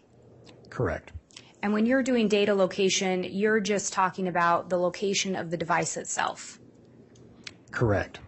And the known user of the device you reviewed was Alex Cox. Correct. But I couldn't say at all times that he had the device, just that it was attributed to him, and there was evidence that he did carry that device, but whether he had it all the time, I couldn't say.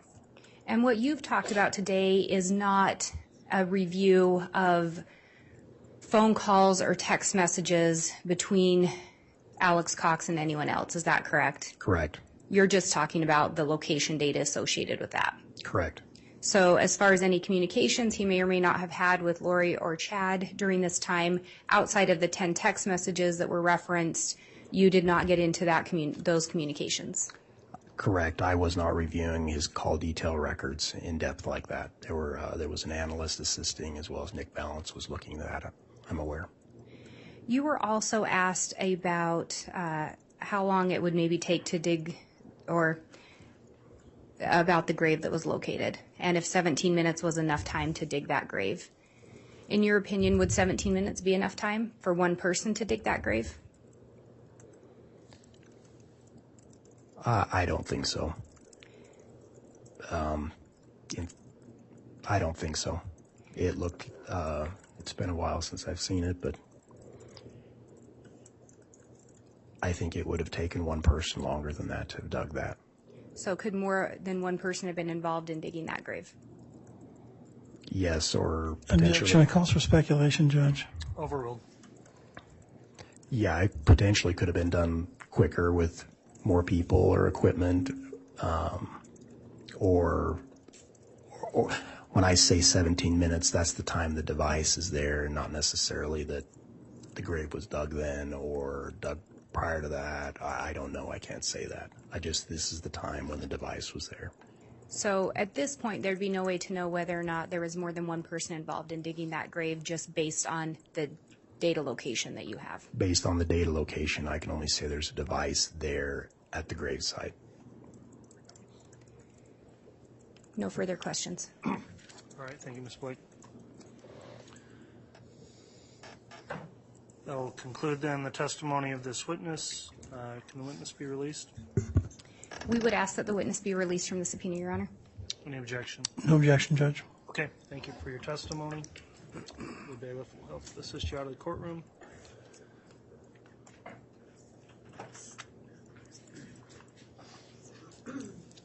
State can call its next witness. Your Honor, if we could have just a brief sidebar. Yes.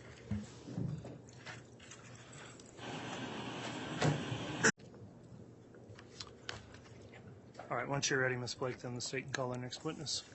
Your Honor, the state will call Dr. Eric Christensen.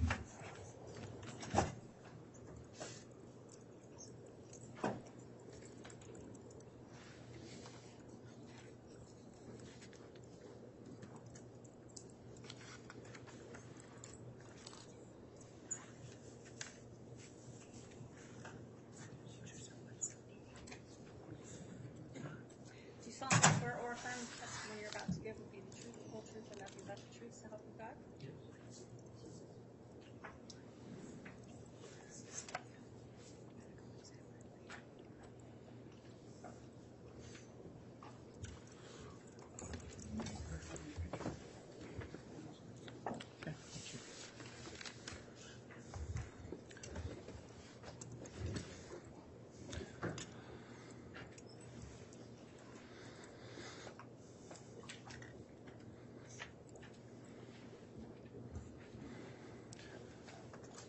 All right, now that the witness is sworn, before we get started with testimony, let me just inquire briefly. Dr. Christensen, have you reviewed any of the trial testimony in this case, either by reading it or listening to it in any means, either through the internet or observing it at any of the viewing locations? No, I have not.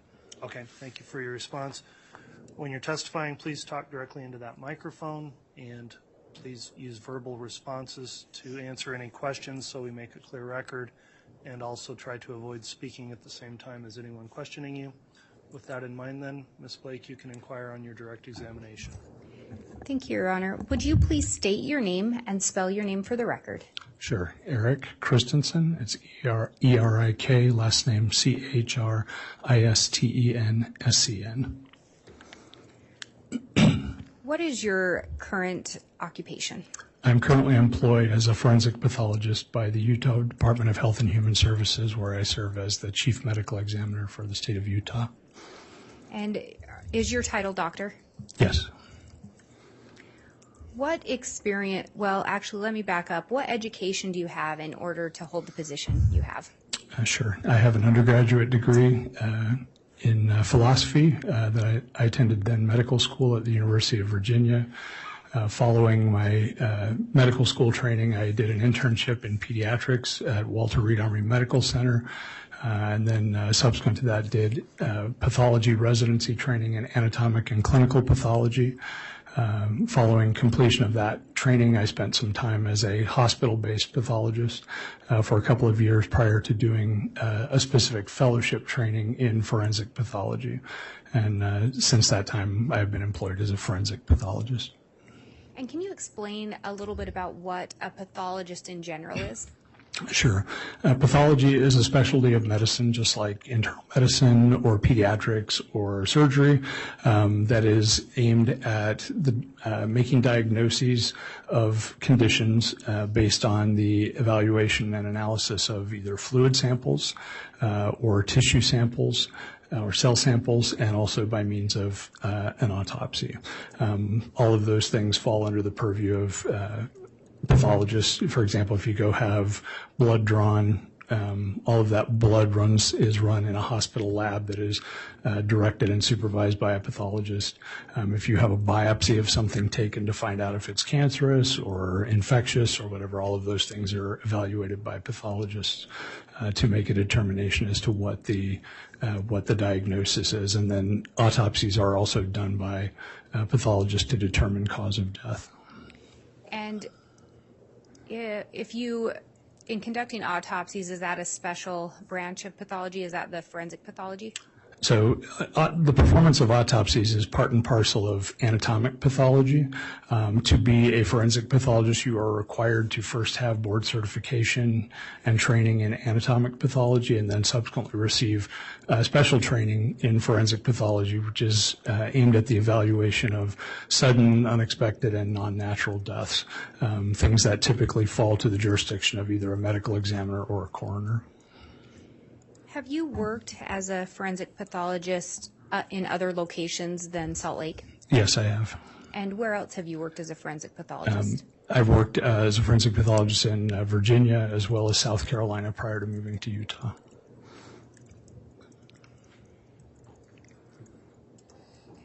And with regard to your work in Utah, can you tell us a little bit?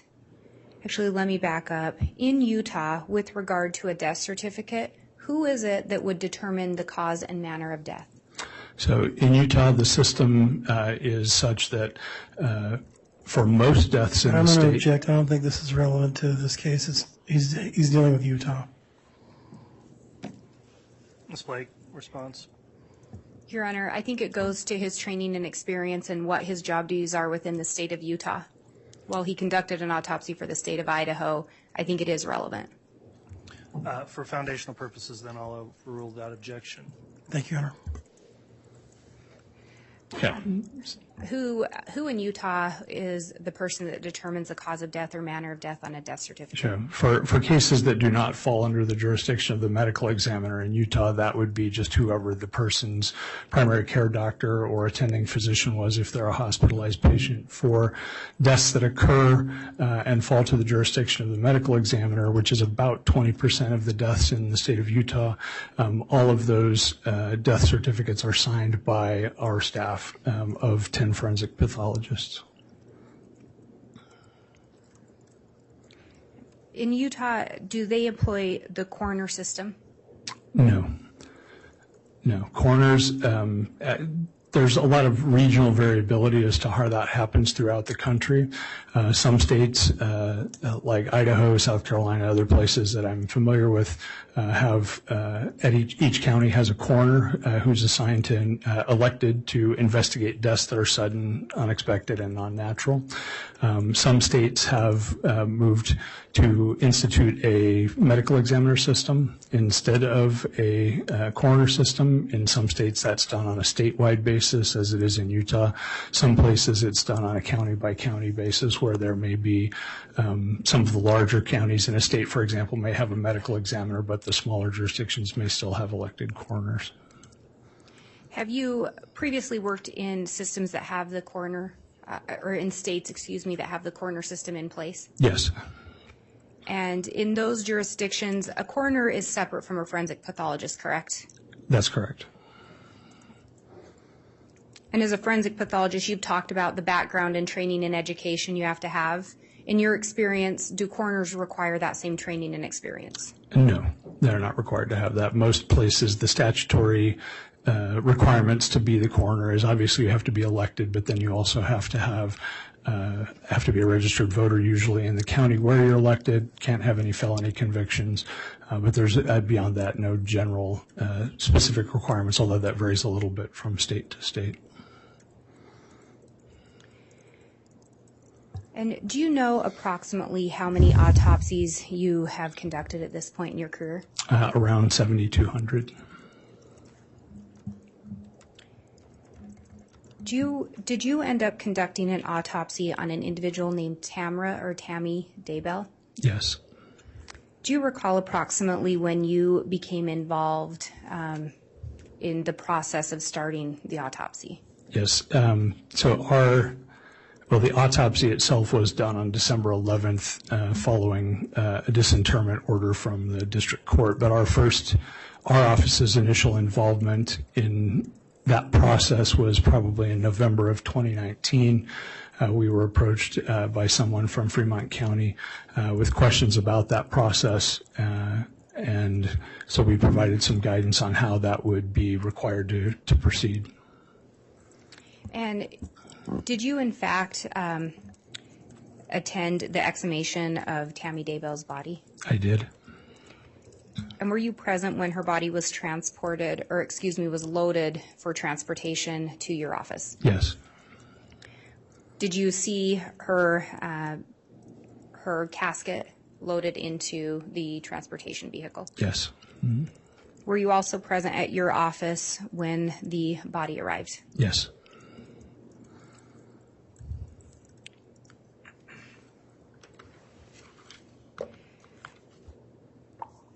When a body is exhumed, is it common for you or someone from your office to attend that exhumation? Yes, that's fairly routine. There are a lot of different reasons that exhumations might be done. Sometimes it's to allow for the collection of DNA samples in a case, older case, for example, where DNA technology was not what it is now. Sometimes it's just for logistical reasons. A family wants to move a person from one place to another. They may or may not have had an autopsy or a death certificate previously, and so we get involved in those cases to certify the death. And then sometimes it's for evaluation of potential criminal circumstances.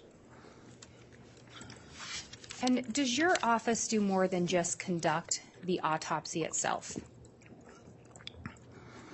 In the process of investigating a death that comes to our jurisdiction, we spend a lot of time both up front to the extent that we can, and very frequently for an extended period after the examination is complete, gathering information, and that is sort of usually in the form of medical records, police records, interview statements, other information that is available that helps us understand the circumstances surrounding the person's death. It's somewhat like when you go see your doctor, for example.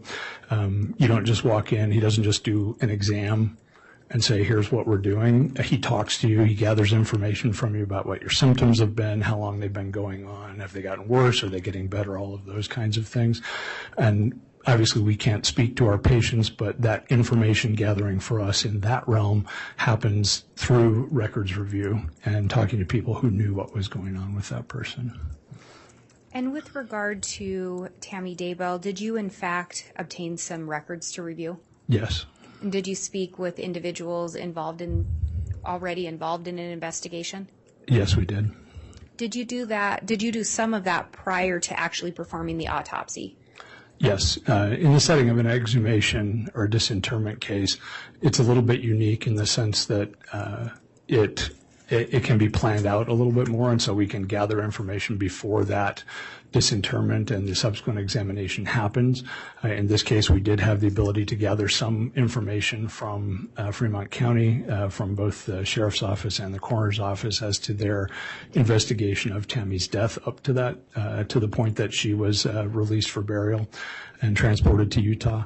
And so we did have some of that information. Then obviously subsequent to the exam, we gathered a lot of additional information, which we also reviewed. And is that common practice for how your office handles the full process of the autopsy or investigation? Yes, that's pretty typical. Are exhumations very common in your experience? No.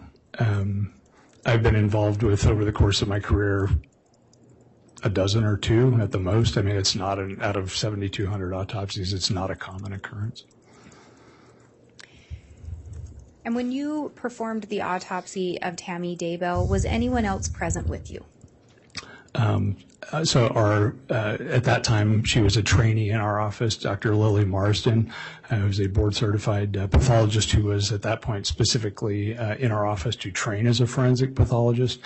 She was involved in the examination with me, and then in the course of an autopsy, we have members of our autopsy staff that are there for taking photographs, helping us collect samples and evidence, and other items that we deem that we need to collect. And then and sometimes there are also law enforcement personnel present. In this case, I believe the coroner from Fremont County was present for the examination, as was Lieutenant Powell. I can't recall who else off the top of my head. And did you and Dr. Marsden conduct this autopsy in conjunction with each other? Yes. Mm-hmm. And did you discuss the findings as you were conducting the autopsy? Yes, both as we conducted it and discussed them frequently as we were finalizing the report and opinion. If a body is exhumed, does that make it so that an autopsy is more difficult to be performed, or does it change how you would perform an autopsy? So the primary differences in the setting of a disinterred or exhumed body, most of the time those people have been embalmed already, which changes the nature of their tissues. It has all been what we refer to as fixed because of the embalming fluid, makes it somewhat more stiff and a little less pliable, but it also preserves it. And so it's a little more difficult to do the exam just because of the stiffness of the body and the tissues, but it's something that we do on a fairly regular basis, even on cases where there was not a disinterment, because funeral homes as a practice tend to embalm bodies fairly quickly once they've received custody of the person, and sometimes bodies will go get embalmed before somebody realizes that they need to come to us for an examination. So we have quite a lot of experience dealing with embalmed bodies, less with disinterred bodies, but the process is basically the same. The only other difference with a disinterred body really has more to do with the nature of the burial and the preservation. If in this case the vault in which her casket was preserved was dry and well maintained, and so there wasn't a lot of water or other damage, which we sometimes encounter. There was also her embalming was pretty good, and it had also not been a long period of time since she had been interred, and all of those things can make a difference. The only real finding related to her burial that was still present besides the embalming was the growth of some mold in various places on her body. Can you walk us through how an autopsy is conducted? Sure. So an autopsy examination in a forensic context is a medical procedure that is aimed at evaluating the presence or absence of injuries, presence or absence of natural disease. We collect samples for toxicology, so we know what intoxicants may or may not have played a role in the death. All of those things are done. Generally, we begin with an external examination, which involves a detailed examination of the body as it arrives. Excuse me. We then take photographs all along the way of the body with clothing. Then clothing is removed. If there are visible injuries, those are photographed both before they are cleaned and then after they're cleaned. Any trace evidence that might be present, we collect at that point as well. Once we are done with the external surfaces of the body, both front and back, we then proceed with an internal examination looking at all of the organs from the brain to the rectum and everything in between to evaluate them for their any pathologic or disease process that might be present. And at that time, we also collect samples that can be used for toxicology testing. There are some settings where we do additional dissections looking at different parts of the soft tissue. For example, sometimes we'll do a layered neck dissection where we evaluate the various layers of musculature in the neck looking for evidence of injury. And there's other specialized exams that we will do in some cases, not every case. We also generally will take x-rays of the body to evaluate for the presence of implanted hardware, skeletal trauma, both older and new, and any other information that might be yielded from an X-ray examination. Sometimes that also discloses natural disease that we can see. So all of those things are done, and then we collect samples also during the course of the autopsy to look at under the microscope so that we can assess, even if an organ looks normal, for example, sometimes under the microscope it may not be normal, and so we look at tissue samples that way. We also take time to look at injuries under the microscope in some cases because they can also provide us information about how old an injury is. How long has it been there? Certainly nothing to the degree of precision that you see on TV where somebody says this person died at 5:37 last night, but we can through that sort of analysis allow for a sort of a broad swath of time. Did this injury happen around the time of death? Is it more than a few hours old? Is it days old? Is it weeks old? And in conducting the autopsy on Tammy Daybell, did you in fact reach a conclusion as to the cause and manner of death? Yes, we did. And what were those? We determined her cause of death to be the result of asphyxia and her manner of death to be homicide. And when you use the term homicide, can you talk about what that means in terms of your office? Sure. So we did not certify Tammy's death in terms of signing the death certificate because she didn't die in Utah, but we make the same determination. The determination of manner of death, we have basically 5 options that are on the death certificate. A death can be determined to be natural, it can be suicide, it can be accident, or it can be a homicide. And then there's a 5th option where you can determine, you can just say we can't determine. We can't decide between which of these options it is depending on the nature of the case. That determination is an administrative function that is performed for vital records purposes, is recorded on the death certificate, and is used to broadly categorize the types of deaths that happen in a given location so that, efforts can be made to try and prevent different types of death and be aware of the different categories and classes of deaths that happen in a non-natural way. And when you talk about the term asphyxia, can you tell the jury what you mean by that term? Sure. Asphyxiation is simply a process by which a person is deprived of oxygen. They're not allowed to breathe or intake sufficient oxygen to allow their life to continue. And that can be by any number of different means. Asphyxia is a very broad category that includes deaths from, technically drowning is an asphyxial death. Any kind of suffocation or smothering is an asphyxial death. Hanging deaths tend to be asphyxial deaths.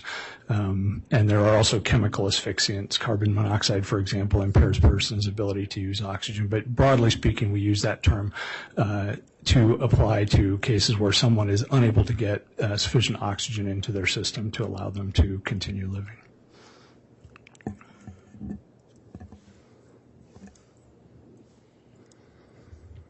And you talked a little bit about how the process of an autopsy. With regard to Tammy Daybell, did you see any external injuries or any obvious injuries that would have been the cause of her death? No.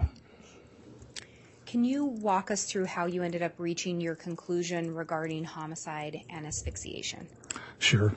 Asphyxiation as a cause of death is really a diagnosis of exclusion.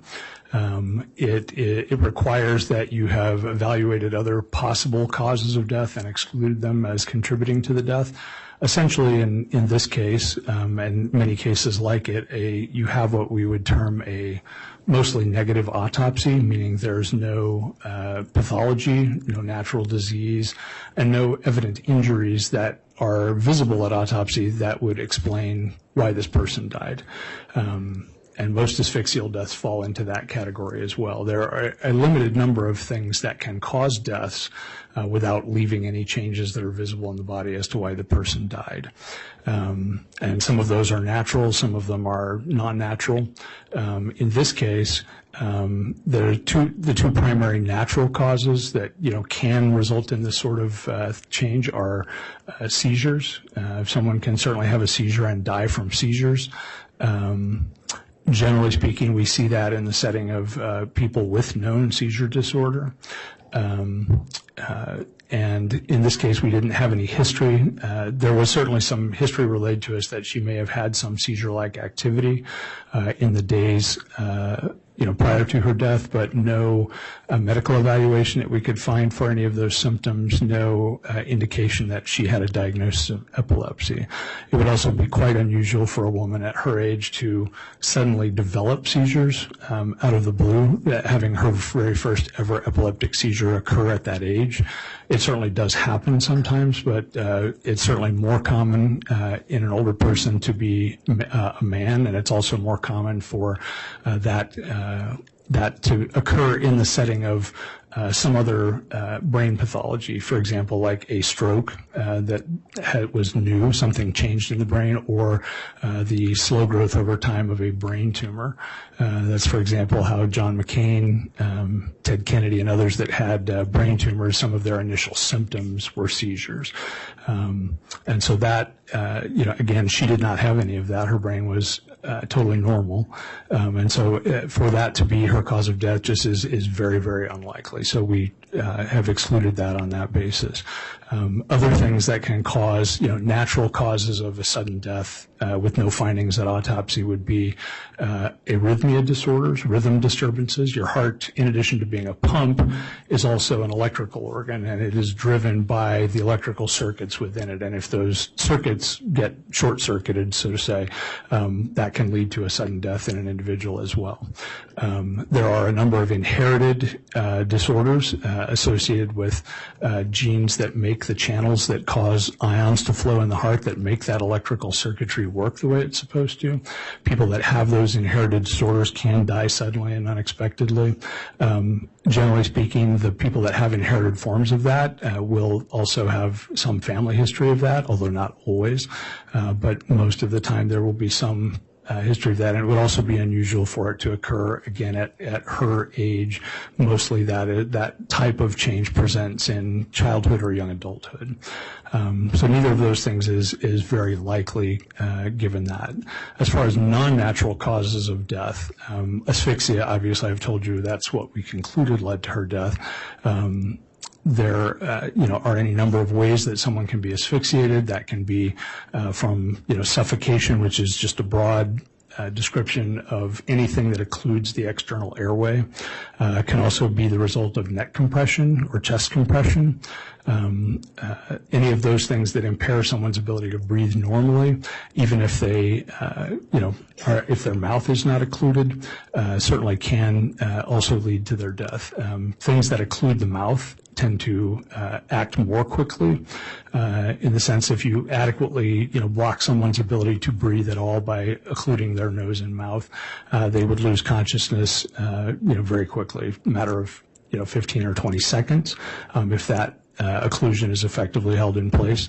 And then that may or may not lead to their immediate death. They may continue to have, after loss of consciousness, may continue to have heartbeat for some period of time, but end up with what is called central apnea, meaning the changes to the brain have impaired their ability to breathe normally. So even if the occlusion is released, they may not breathe normally after that. So asphyxia is certainly a one possibility in this case. Other non-natural things that could potentially account for her death would be any kind of chemical intoxication or drug overdose. We looked at, in this case, an extensive array of drugs, medications, pesticides, chemical weapons agents, lots of things, way beyond what we normally look at, and found no indication of anything in her system except for what would be considered therapeutic level of medication fluoxetine, which she had been taking for many years, and no indication that played a role in her death. That substance has been associated with some cardiac rhythm or abnormalities as well, but no indication that played a role in her death. And so those are the sort of the basic things. She, in addition to having, no anatomical abnormalities, no organ pathology per se, no pneumonia, no other pathologic process that would explain her death. She did also have some injuries on her arms, very nonspecific blunt injuries, bruises on her right arm, left arm, and on her left chest, which were determined to be relatively acute injuries, had happened, within the hours around the time of her death. Would be, by their nature, those types of blunt injuries are not specific, but they are certainly consistent with someone being restrained, and would be, consistent with asphyxia as a cause of death as well. And if we break some of that down a little bit, because you've indicated that the autopsy in this case is a negative autopsy because there is not a clear way to determine the cause of death. Is that correct? Yes. And you talked about one of the other potentials being seizures. Correct. Can seizure activity, and could you explain a little bit about what a seizure is? A seizure is abnormal electrical activity in the brain that can manifest in a variety of ways.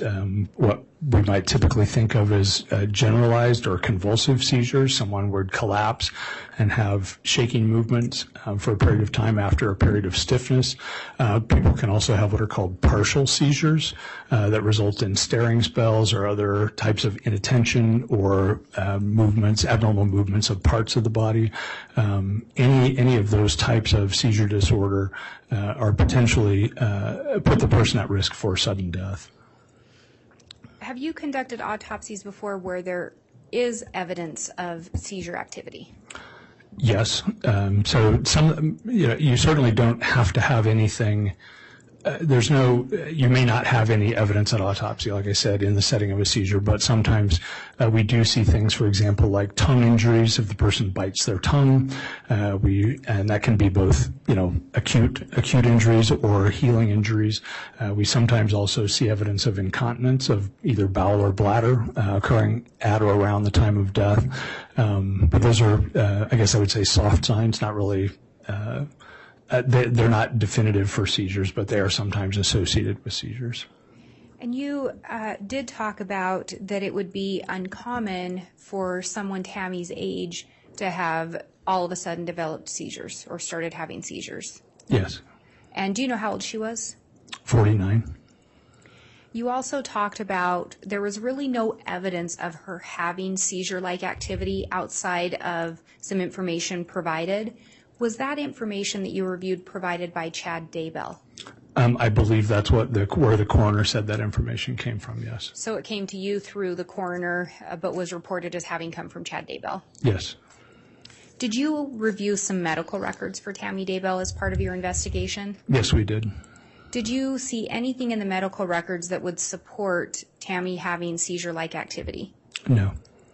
Is that part of why, is that part of your conclusion that it would be unlikely she died from a seizure?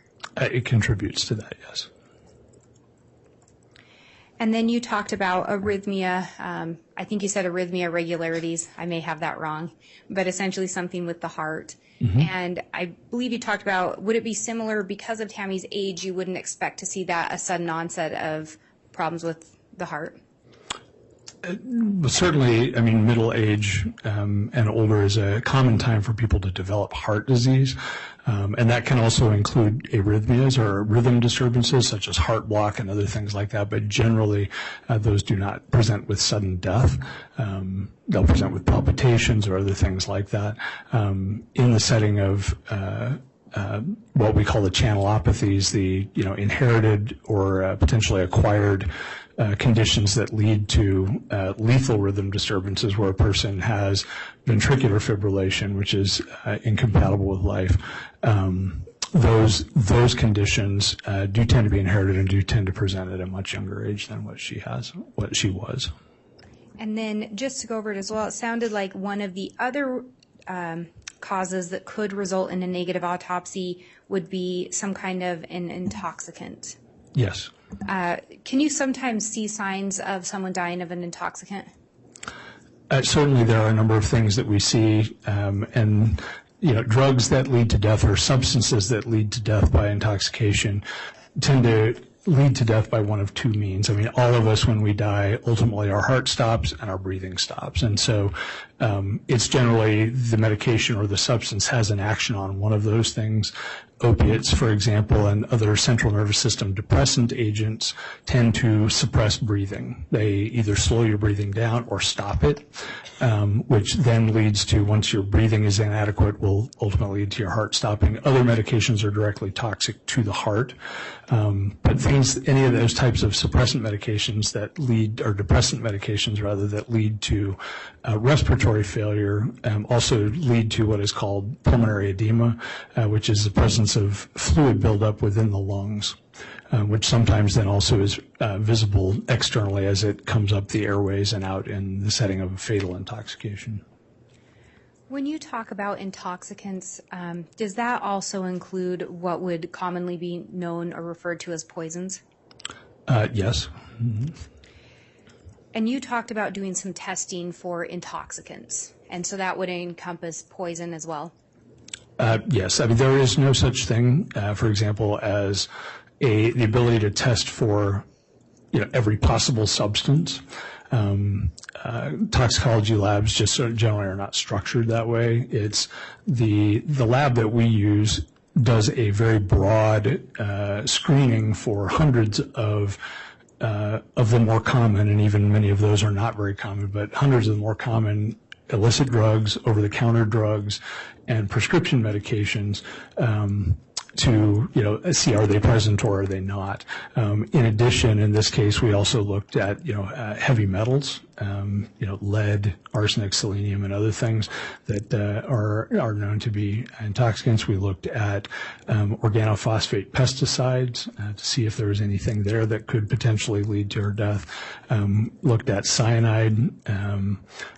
Had our chemical threat laboratory at the Utah Public Health Laboratory do some testing for both additional organophosphate poisons, nerve agents that are generally seen only in the context of chemical weapons attacks. None of those were found. We also had them test for a couple of different biologic toxins, ricin and abrin, both of which were also not detected. So we did a lot more testing in this case than we generally do in most cases, but all of it was negative except for the medication that she was prescribed. And did you, in fact, was more than one agency involved with the testing, the toxicology testing? Yes. So in addition to the chemical threat lab, the rest of the testing was done at National Medical Services Lab, which is a reference laboratory that we use in Pennsylvania. And I believe you indicated this is one of the most extensive toxicology testings that you've been involved in with regards to an autopsy? Yes. And was the reason for that because it was a negative autopsy? Yes. And because of the suspicious circumstances surrounding the death. When you do testing for substances, intoxicants, and the other things that we've talked about, what part of the body or what do you generally try to test with? In most cases, the optimal substance for testing is blood. That gives us an indication of what is going on in that person at the time of their death, what's circulating through their system. In her case, because she had been embalmed, blood is not available for us to use for testing. And so in cases like that, whether it's because of prior embalming or because of decomposition, there's any number of reasons we do this, but we will send liver samples to be tested, mostly because those there are pretty good reference ranges for postmortem testing in liver tissue. And in your opinion, did the fact that Tammy was embalmed inhibit the ability to test for those substances? It didn't inhibit it. It slowed it down some. We had to certainly do some redirection on a few things, but it did not change things ultimately, no. Was there anything from the toxicology testing that stood out to you? No, other than her, the presence of her medication at a therapeutic or what would be considered a normal level. Everything, there was not an intoxication, a toxicologic explanation for her death. And Your Honor, I'm going to ask if I can get exhibits 295A to L that were previously admitted.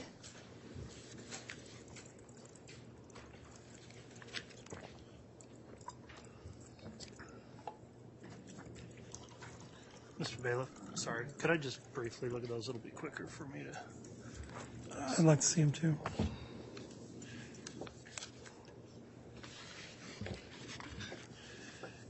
All right, counsel, I'm going to go ahead and suggest we take the mid-afternoon break, and then we'll get into the exhibits and pictures. If that works for you, I apologize to interrupt, but we're right about the correct. No, time to I do think that'll work right now. that. Okay, thank you, Ms. Blake. All right, please.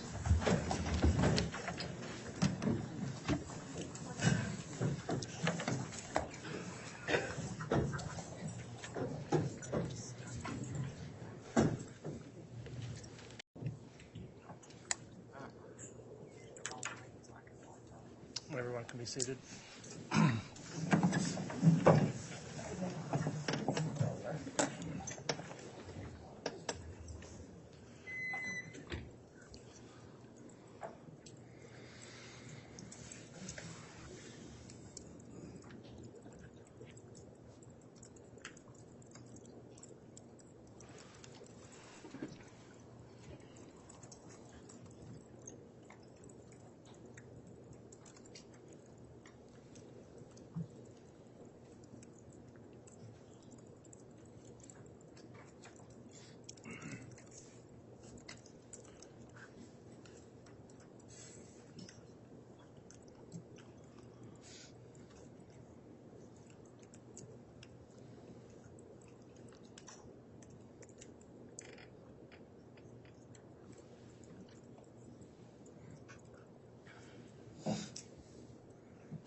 All right, please.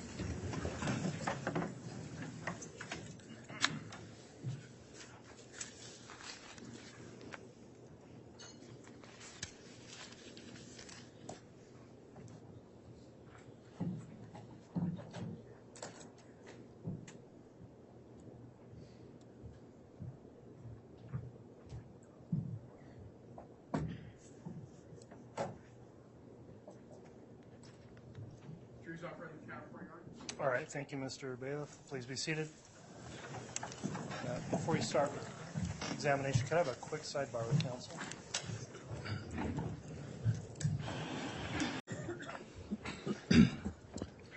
All right, we're back on the record on CR 22211624. Ms. Blake, you're continuing your direct examination of Dr. Christensen. You continue at this time.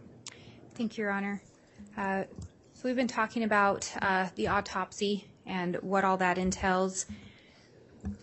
After doing the external, when you started to look at the internal part of Ms. Daybell, including her organs, did her organs appear normal? For the most part, they appeared essentially normal, except for changes related to embalming. And there was also fluid present in the lungs and sort of a frothy, dried foam present in her airways. As part of your investigation, were you shown or did you review photos that were taken from the scene of where Tammy Daybell was discovered? Yes. And Your Honor, I'm going to ask to publish State's Exhibit 295J. It can be published. It's been previously admitted also.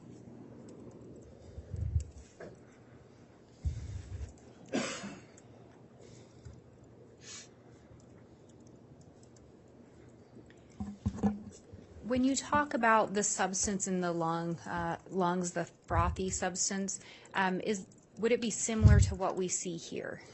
Yes, this picture is a little bit, I don't know, blurry is the right word, but this picture shows what we call pulmonary edema foam or froth, what's sometimes referred to as a foam cone that exudes, comes up from the lungs through the airways and out either the nose or the mouth or sometimes both. It's a combination of fluid, which has leaked from the capillaries into the air spaces and then mixes with the protein and other things that are in those air spaces that normally help keep them open and creates this bubbly, frothy fluid that then is sometimes visible on the surface as it was here. And is that what pulmonary edema is? This is a manifestation of pulmonary edema. You can certainly have quite florid pulmonary edema without it ever coming out, and that is largely a post-mortem phenomenon. It doesn't generally happen when people are alive, but if their edema is sufficiently severe as that, as it accumulates or the fluid builds up, the air builds up in those spaces, it will sometimes push up and out of the nose and mouth.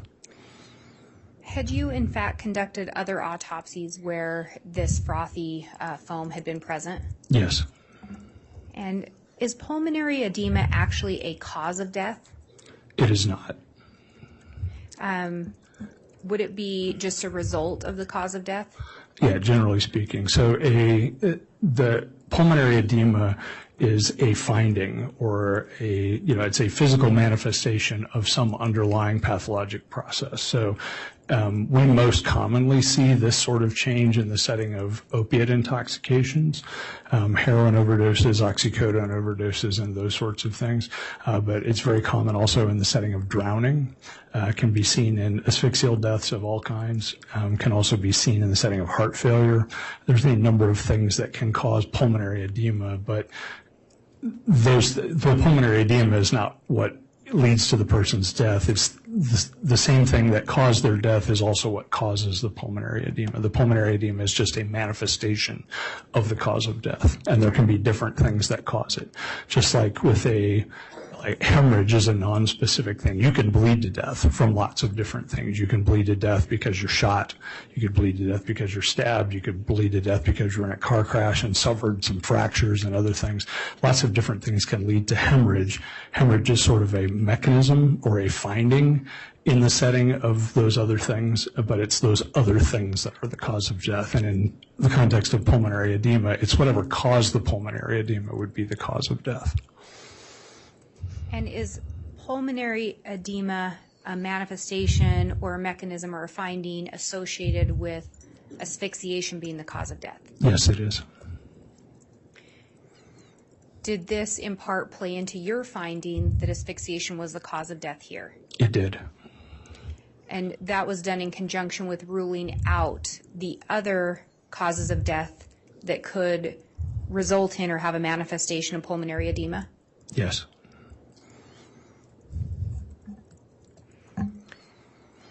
We had also talked about you conducting a review of the external body of Tammy Daybell, and you had indicated you noted some bruising. Yes, that's correct. And I believe you also indicated that bruising could be indicative of someone being restrained. It could be. And Judge, I have States Exhibit 179A and 179B. These are blank diagrams, which I would intend to have handed to the victim to have him make some markings. So I do not have copies for counsel or the court at this time, assuming they would want copies once the markings are made. I'm assuming she meant witness, not victim. Yes. Yes. I did mean witness. Very Thank well. you for that correction, Mr. Thomas. 179A and B then have been previously shown in a sidebar to counsel in the court. They can be presented to the witness. If any markings are made on those, we'll get copies made for the court's exhibit copy file as well as the defense, assuming they become admitted. Thank you, Your Honor. And I had intended to wait to move for the admission until after the markings were made and counsel had had an opportunity to review them as well. All right, thank you, Ms. Blake. I can proceed to mark them. Yes, Dr. Christensen, and what I was going to ask you to do is if you could mark on those exhibits where you located the bruising or the external injuries that you were referencing. Okay. And for the record, Dr. Christensen, what are you using to make the markings? It's like a Pentel Energel pen.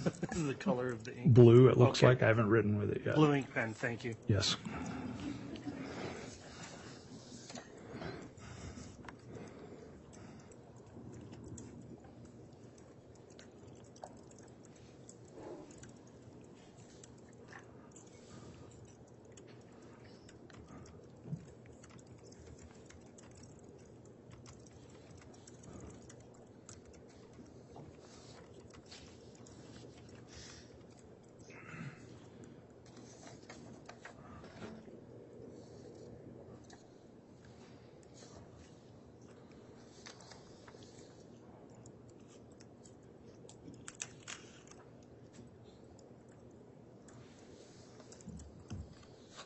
Okay. And I also labeled the arms right and left. Thank you. And I believe on those exhibits, one says front at the bottom and one says back. That's correct. And have you had an opportunity to mark on both of those? Yes. Your Honor, I would ask that those be shown to both court and counsel. All right, we'll have the bailiff assist with that, please. I'll take a quick look at them and then they can be handed to defense counsel. All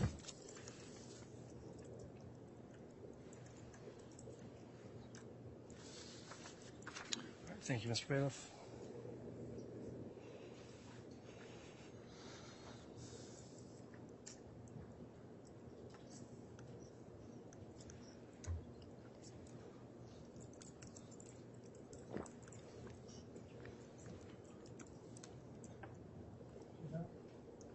I don't know if there's any way you can make a record as to what you saw, but I think we need to make a record of some sort. And Your Honor, once I was shown them again, I was intending to make a record. All right, if you Okay. want to do that, Ms. Blake.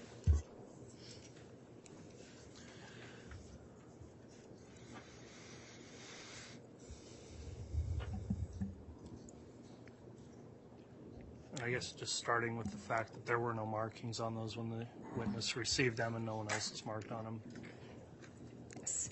And I think if we can put that into the record, I don't believe anyone has marked on it but the witness. With regard to 179A, that diagram is labeled front at the bottom. You have indicated several markings. Could you indicate what those markings represent? Sure. Each of those marks, and they are certainly not to scale, nor am I an artist, but they are representations of bruises that were present on her arms and chest. And by one hand is a letter R, and one hand is the letter L. Did you add those? I did. And those represent? Just right and left, just to clarify, especially with the back. And to be clear, you did not write the front. That was already written on there when handed to you, correct? Correct. And then with regard to the 179B, it's labeled back at the bottom. You did not write the word back. Is that correct? I did not. And there are, and on the last one, I guess I should indicate a total of 6 blue dots on the one labeled front. Does that comport with how many you added? I believe so, yes. And on the one labeled back, the 179B, there are 4 markings. And what would those markings represent? Those are also bruises of the same sort. And again, not to scale. They are of varying sizes, but roughly in the same size range as what those pictures depict. And these are bruises that you observed during the autopsy of Tammy Daybell? Yes. And Your Honor, I would ask for the admission of States Exhibit 179A and 179B. Any objection? Based on the testimony, I have no objection. Okay, and the court would consider those as demonstrative exhibits? Yes, and I would ask to be able to publish them.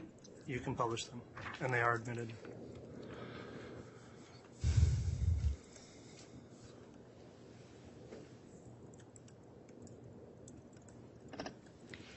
And this is the first exhibit. It's labeled front at the bottom.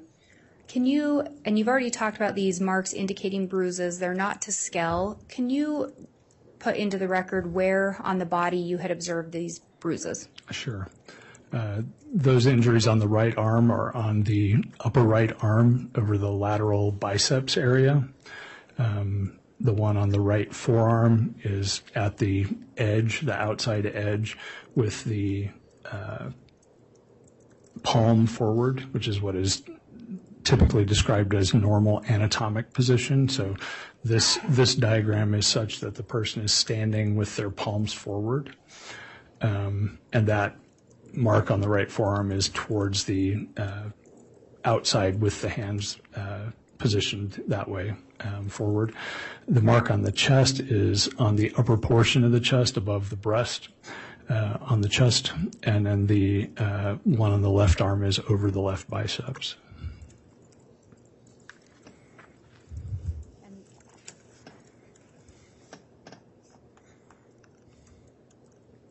And this is States Exhibit 179B. It's labeled back at the bottom. And you've already talked about those marks a little bit, but can you indicate into the record and for the jury where exactly you found those bruises? Sure. Again, this is a picture of the back of the body. So the two on the upper arm, those 2 bruises are located over the triceps area on the back of the upper arm. And then the 2 on the forearm, again, this is in anatomic position with the palms forward. So these are on the back of the forearm with them positioned that way. And did you discover any bruising on the lower extremities? Did not.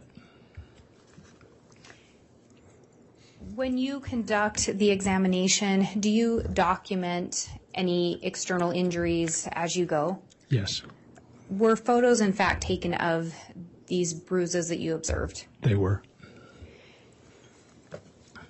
And Your Honor, I have what's been marked States Exhibit 178A through 178V. I believe counsel has a copy and the court has a courtesy copy. I'm not sure if we have an official copy in the record yet. I've got the court's courtesy copies. And counsel, on a couple of these, as we previously discussed, I think they ought to be shown privately to the jurors, as we've done previously with other graphic photos. So do you want to organize those in such a way that we have a group that are not shown that way, so we don't have to go back and forth? Is that possible?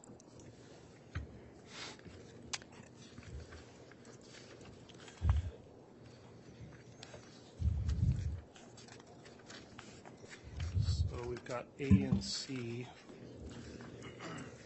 and I think we could make it, I think they just go in order of documenting the bruises, sometimes getting in closer based on the area where the photo was taken. Okay.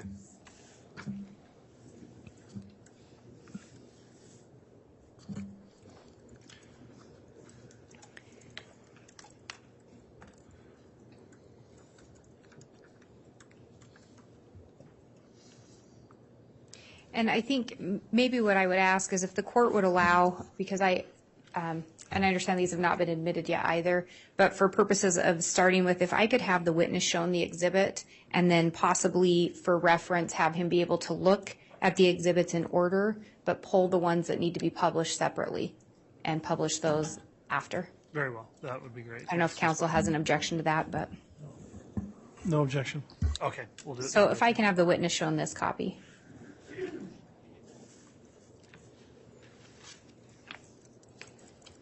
If you could look through those photographs.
Okay. Do those appear to be an accurate depiction of what you observed during the autopsy? Yes. And, Your Honor, I would move for the admission of States Exhibits 178A through 178B. And that's through, you're just moving to admit A and B? A through V. Sorry, V is in Victor. V, okay. 178, A through V. Any objection? May I have voir dire and aid? You may, voir dire. Dr. Christensen, these photographs that were taken, they were taken at your request during the autopsy, is that right? That's correct. Okay. And these were taken in Salt Lake City at your pathology clinic or where you do your autopsies? Yes, at the Office of the Medical Examiner. And you were present when these were taken? Yes. And are these a complete copy of all the autopsy photos that were taken? I don't believe so, no. There are many more pictures that we took besides these. Okay. But as far as the ones that are represented here, did you review these after the autopsy in relation to when you were writing your report? Yes. In conjunction with that report? Yes. Okay.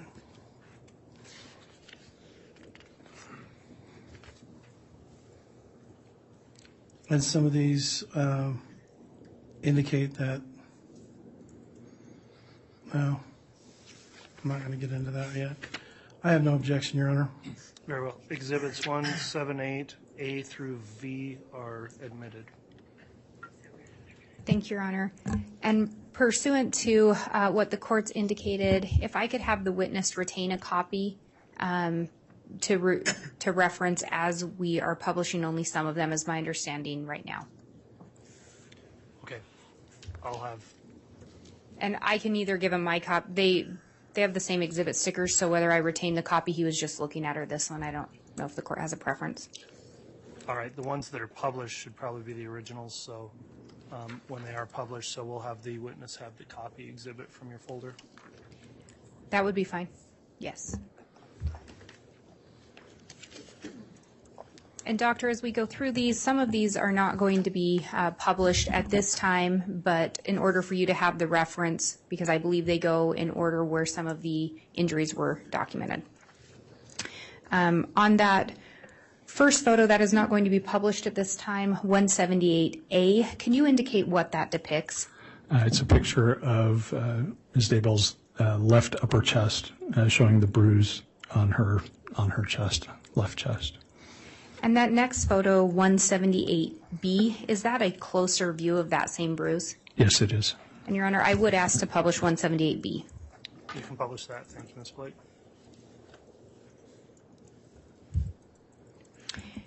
Is that the bruise that you were referencing? Yes. And then again, we're not publishing right at this time 178C, but can you indicate what is depicted in that photo? 178C shows Ms. Daybell's right upper arm and the right side of her chest with the bruises on her right biceps. And is 178D a closer view of that? It is. And Your Honor, just so I don't ask in between each one, the ones that have been approved to be published, can I go ahead and publish those? Yes, you can, Ms. Blake.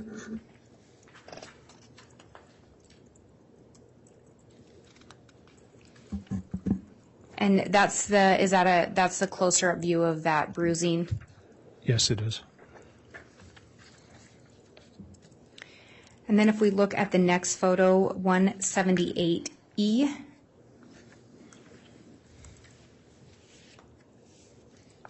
what are we seeing in this photo? This shows Ms. Daybell's right forearm, the back of her right forearm, and the right side of her body, but with the bruises on her right forearm. And in 178F, is that a closer view of the same bruise? It is. Bruises, plural. Oh, bruises.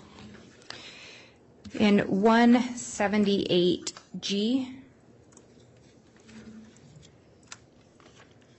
can you indicate what we're seeing in this photo? Yes, this is the front side of Ms. Daybell's right forearm with a bruise.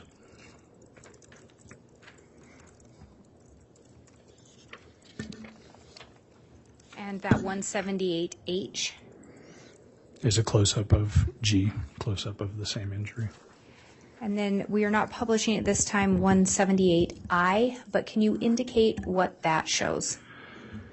178I shows a section of the one of the injuries on the right biceps where we have taken a tissue sample and made an incision into the arm to demonstrate that there is hemorrhage in the tissues, that the bruise is in fact a bruise, and shows also the cassette, the little plastic device that we place the tissue in to be prepared for microscopic examination.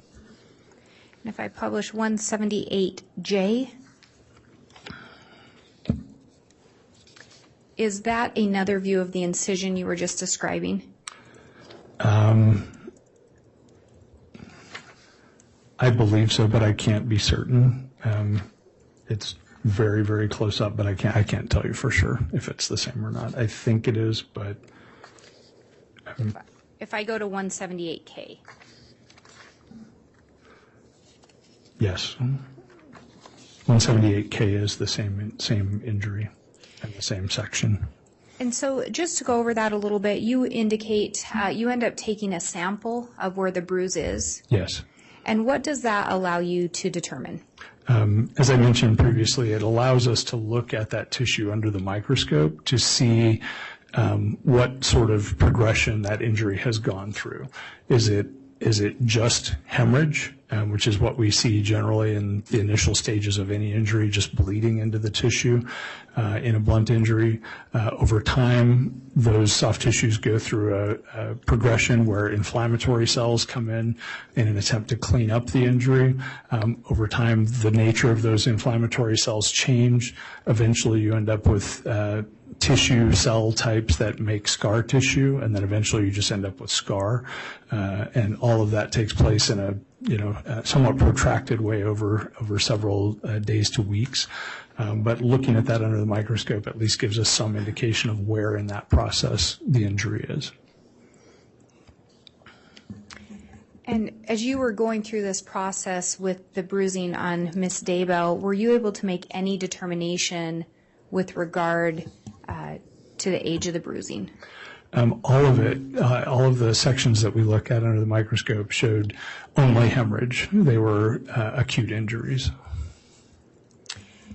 And would you be able to say if they occurred prior to or after her death? Most likely prior. Certainly you can inflict bruises on an individual who has recently died if you strike them, drop them, any number of other things. But once circulation stops, you tend to not have a lot of accumulation of hemorrhage within the tissue simply because there's no circulation, no blood pressure. And on this slide in particular, is that the sample that's sitting on in the plastic? Yes. And with regard to that, and I'm not sure if there's a laser pointer up there, Yes, there there might is. be. Can you describe where we're seeing the hemorrhage and what it should look like?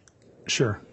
So this piece of tissue here, this is the skin surface along the closest to the number here. This is the skin surface. Normally, all of this tissue beneath here is what we call subcutaneous fat. It normally looks like this yellow tissue over here. It's just bright yellow, like any kind of fatty tissue. And all of this dark discoloration is hemorrhage within that fatty tissue.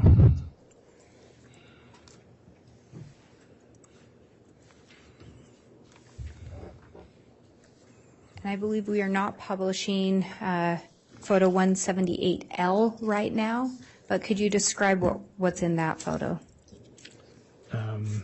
It is, again, a picture of an incision into an injury on her right biceps, which shows hemorrhage in the underlying soft tissue. And then if we look at photo 178M. This is a photo of a section taken from the right forearm. Again, shows the skin surface. Sorry, I was trying to adjust the light a little bit there. That should disappear. Again, the skin surface is along here. This is bright yellow for the most part, except for a little bit of hemorrhage in the soft tissue immediately below the middle of that. And did that, again, were you able to determine the time on that bruising or when you thought it would have occurred in relation to death? It was, again, acute injury, only hemorrhage, no evidence of any inflammatory response. So occurred around the time of death, maybe shortly after, but certainly, more likely to have occurred prior to death and could have occurred prior to death anywhere up to a few hours.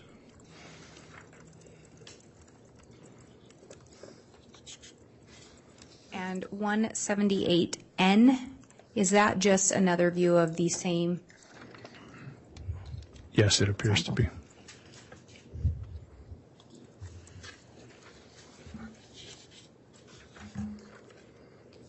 And we are not publishing 178O right now, but could you describe what is depicted in 178O? 178O is a photograph of a small scar that was present on the right chest wall.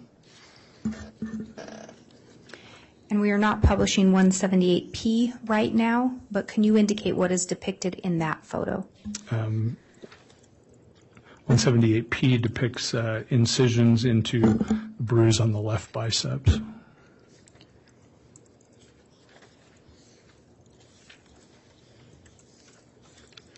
And then looking at 178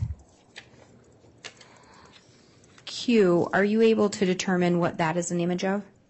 Q is a closer up image of O. It's that same small scar on the chest wall.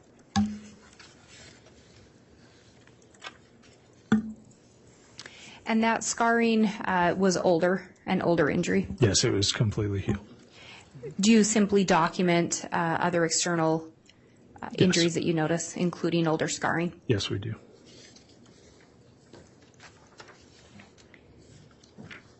And then looking at 178R, are you able to determine what that is an image of? This is a closer up image of 178P, the injury on the left biceps. And again, was a sample taken from there? Yes, it was. And that was done for the same reason with regard to determining the bruise? Yes, it determines one, that it is a bruise, and two, gives us some broad range in which it was inflicted or received.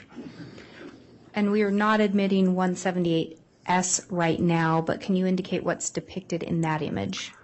S depicts the same injury on the left biceps with the tissue sample removed and placed in a cassette. And 178T? The same thing, just closer up. And this one has the tissue sample by it? Yes. And again, if you could indicate when we're looking at that in the sample, where's the hemorrhage or the bruising? Again, this is the skin surface. This is two sections through that area. Skin surface on this piece, skin surface on this piece. This yellow is normal subcutaneous fat, and these darker areas are evidence of injury or hemorrhage. And with regard to 178U?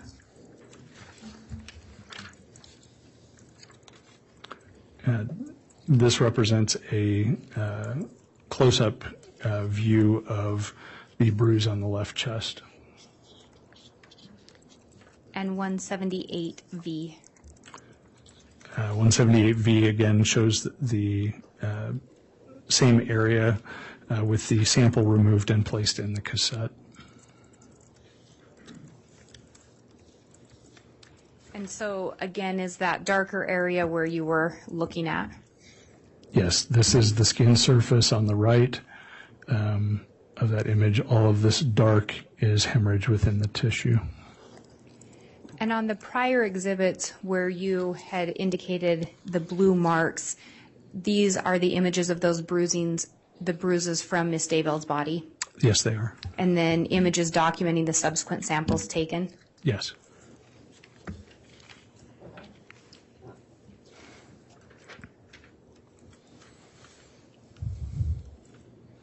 When you looked at Tammy's body, did you notice any signs of lividity? Yes. And could you explain a little bit about what lividity is? Sure. Lividity is a normal postmortem change in the body where after death, after circulation ceases, the blood in the body starts to settle within, rather than being moved around by blood pressure, it starts to settle in by gravity into whatever the lowest portion of the body is. And that, takes, we generally don't see it immediately upon death, but it will start within 30, 60, 90 minutes afterwards, and it's quite variable when that will start, but it will start sometime in a short period after death, and then eventually over time it becomes what we call fixed, meaning it doesn't move. It's if someone, for example, were to pass away and lay on the floor on their back for a couple of hours, and then were to be rolled over to their front, the lividity where that blood had started to pool on their backside would then start to redistribute to their front side because that's now the part that's down. Over time, that changes to the point where, if someone were to lay on the ground for 12 hours, say, instead of 2 hours, if you were to roll them to their front, you don't really get any substantial redistribution of that blood back to the front because it's become what we call fixed at that point. And so the longer that a person lays in one position can help you. But it's a dynamic process in the sense that it goes from, when you first see it, if you were to have the ability to watch a person after they die, when you first notice lividity, if you were to move them at that point, it would probably go away entirely. Whereas after, the more number of hours they stay in that same position, it will redistribute, as we call it, move to a different position if the body is moved to a lesser and lesser extent, to the point where at some point it will no longer move at all.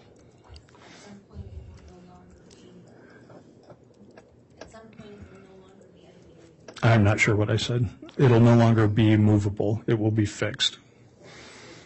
Mm-hmm. And where did you find lividity on Tammy's body? On the back of her body. There's evidence that she had fixed lividity on her back with blanching. So typically if somebody laying on a flat surface, the parts that are in contact with the floor, which is generally the middle of the upper back, sometimes the shoulder blades and the buttocks and parts of the back of the legs, because of the pressure of the floor, the blood will not settle into those areas, and so they are spared, and the areas all around those areas is where you see the lividity. And that was a sort of the typical pattern that was present in Tammy's case. Just to clarify, does lividity allow you to determine a time of death? No, is the short answer. And can you describe what rigor mortis is? Yes. Rigor mortis is a post-mortem stiffening of the body where after a person passes away, they will develop, the muscles become increasingly rigid. And initially it again, much like lividity, it's a progression. Early on, you may see it only in what we call the small muscle groups. You can see it in the face, the jaw, in the hands, and then it progressed to where the extremities, the limbs will be very stiff and immovable. And if you are able to manipulate that person early in the postmortem period, you can still break it, is what we call that. You can move the body such that the rigor mortis, you're able to overcome the stiffness of the rigor mortis. But after a period of time, that becomes increasingly difficult. And the rigor becomes fully developed, generally speaking, somewhere around 12 hours after death, but that also is a very variable process. And then the body will stay stiff once that stiffness develops until the body begins to decompose, which is also variable depending on the environment in which they're found. Can you determine a time of death off rigor mortis? Not specifically. I mean, there are certainly, if you have, those are two of the things that we look at to try and estimate a time of death, or what we call the postmortem interval. If someone is found dead, how long have they been dead? We can look at lividity. We can look at rigor mortis. We can look at the body temperature if it's taken. There are other things that we can look at that can help us, try and narrow that window. But the longer the person has been dead, the wider the estimates would be based on any of those changes. And those changes are just not very specific. And in this case, had you learned what time Tammy's death was reported? I believe it was just before 6 a.m. on the day of her death. And had you learned or heard what the description was with regard to the condition of Tammy? She was described in the reports that we had as being stiff and cold, I believe. And based on the description, would that indicate to you that rigor mortis had set in? Yes. I'm going to object to hearsay. He's not going to be able to answer this without relying on somebody else's report or something to that effect. I'll sustain that objection. And, Your Honor, I would argue that it goes for why he does what he does next in his investigation. He's testified that he conducts an investigation as a medical examiner. I'll still sustain the objection at this point based on it coming through a hearsay source. Thank you.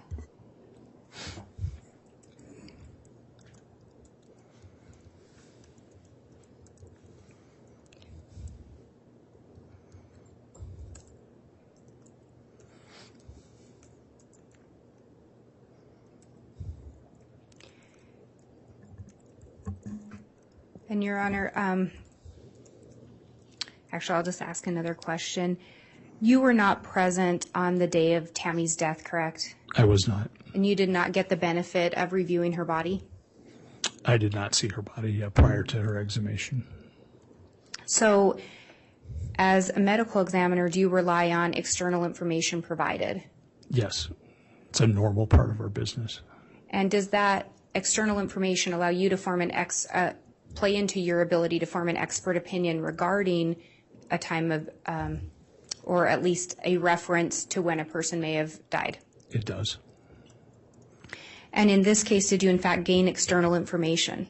Yes. And did you do that as part of a review of a medical history in your investigation? Yes. Did it relate to your diagnosis and estimate, or any estimate you could give as to time of death? Yes. And based on what was reported to you, when would you estimate a time of death if you can? So I guess I'll phrase this in a couple of ways. The presence of rigor mortis, again, as I said, it will generally begin relatively quickly after death, within an hour or two, and becomes more and more pronounced for several hours, and then will persist until decomposition ensues. So finding a body that's described as stiff is consistent with the person having been dead for at least an hour or two, but could be much longer.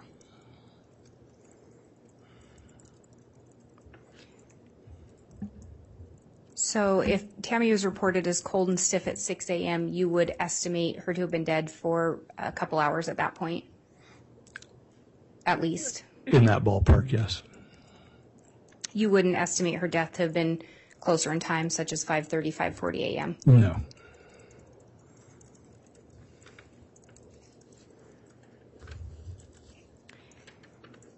And just circling back,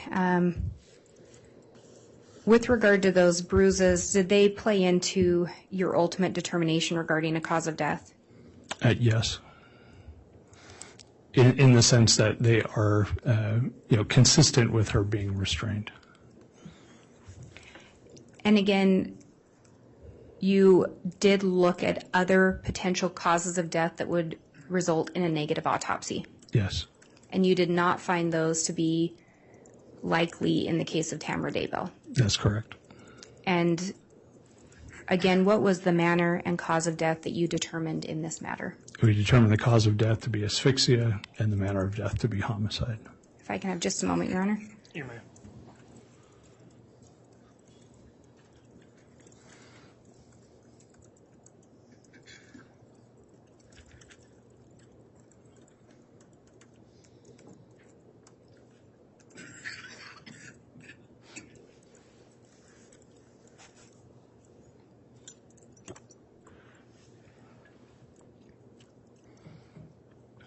Your Honor, I don't believe I have any additional questions.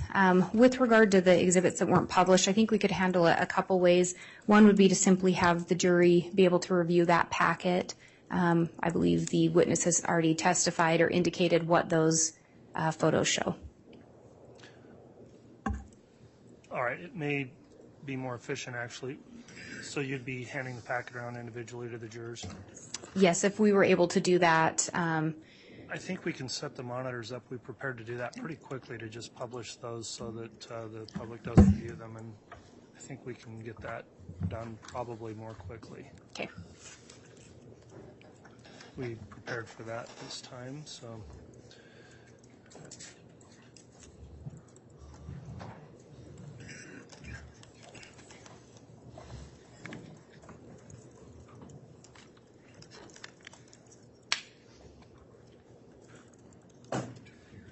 Sure. You're good.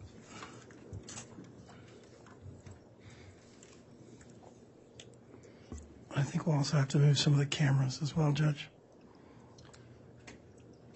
I don't know. You can see the cameras probably. I can't. Okay, I think if. All right, thank you, Madam Clerk.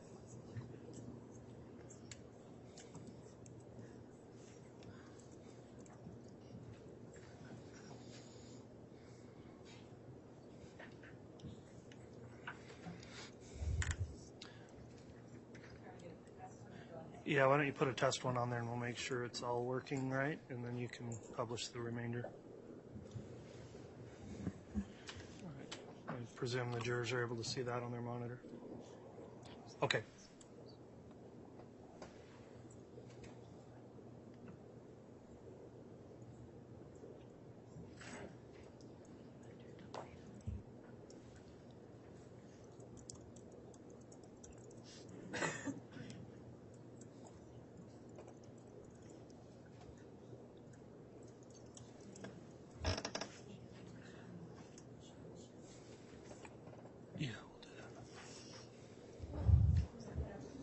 I'm going to publish to the jury states Exhibit 178A.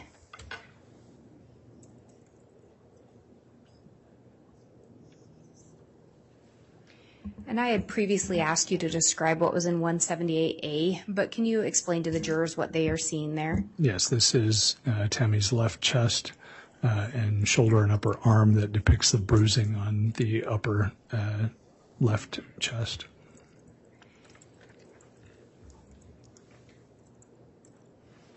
And for the benefit of the jurors, I just republished 178B. Is that a closer image of that same bruise? It is. And with regard to 178C, I'll publish that for the jurors. I don't know if it matters, but it's upside down on my screen. It does matter. Thank you for that. I'm looking at it blind on what you're all seeing. So, can you describe what we're seeing here? Yes, this is the bruising on her right biceps area. And for the benefit of the jurors, I'm going to republish 178D.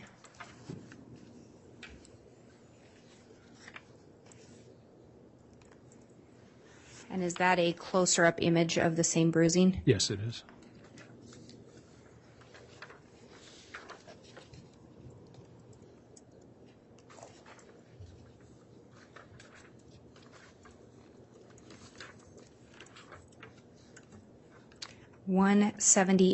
I.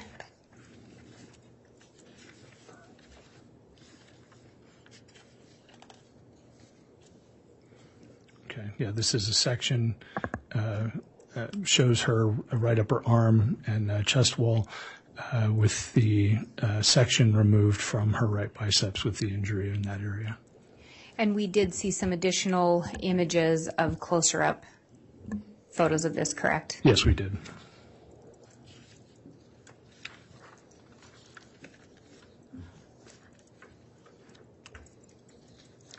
(178L).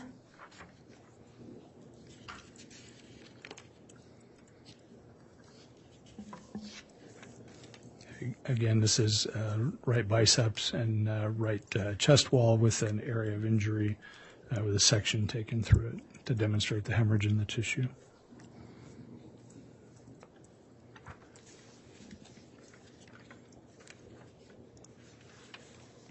(178O).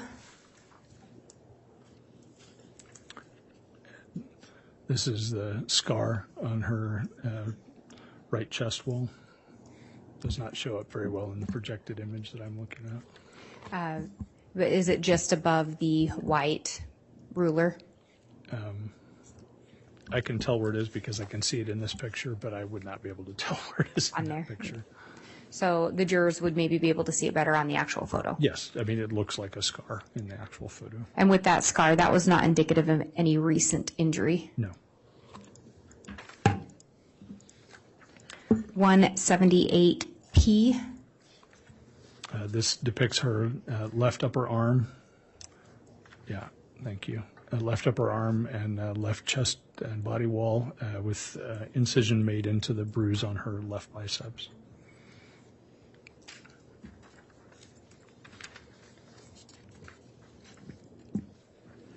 (178S). This is the same injury on her left biceps with the sections removed and placed in the cassette.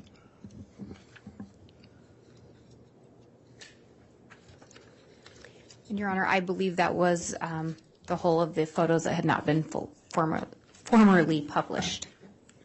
Okay, thank you, Ms. Blake.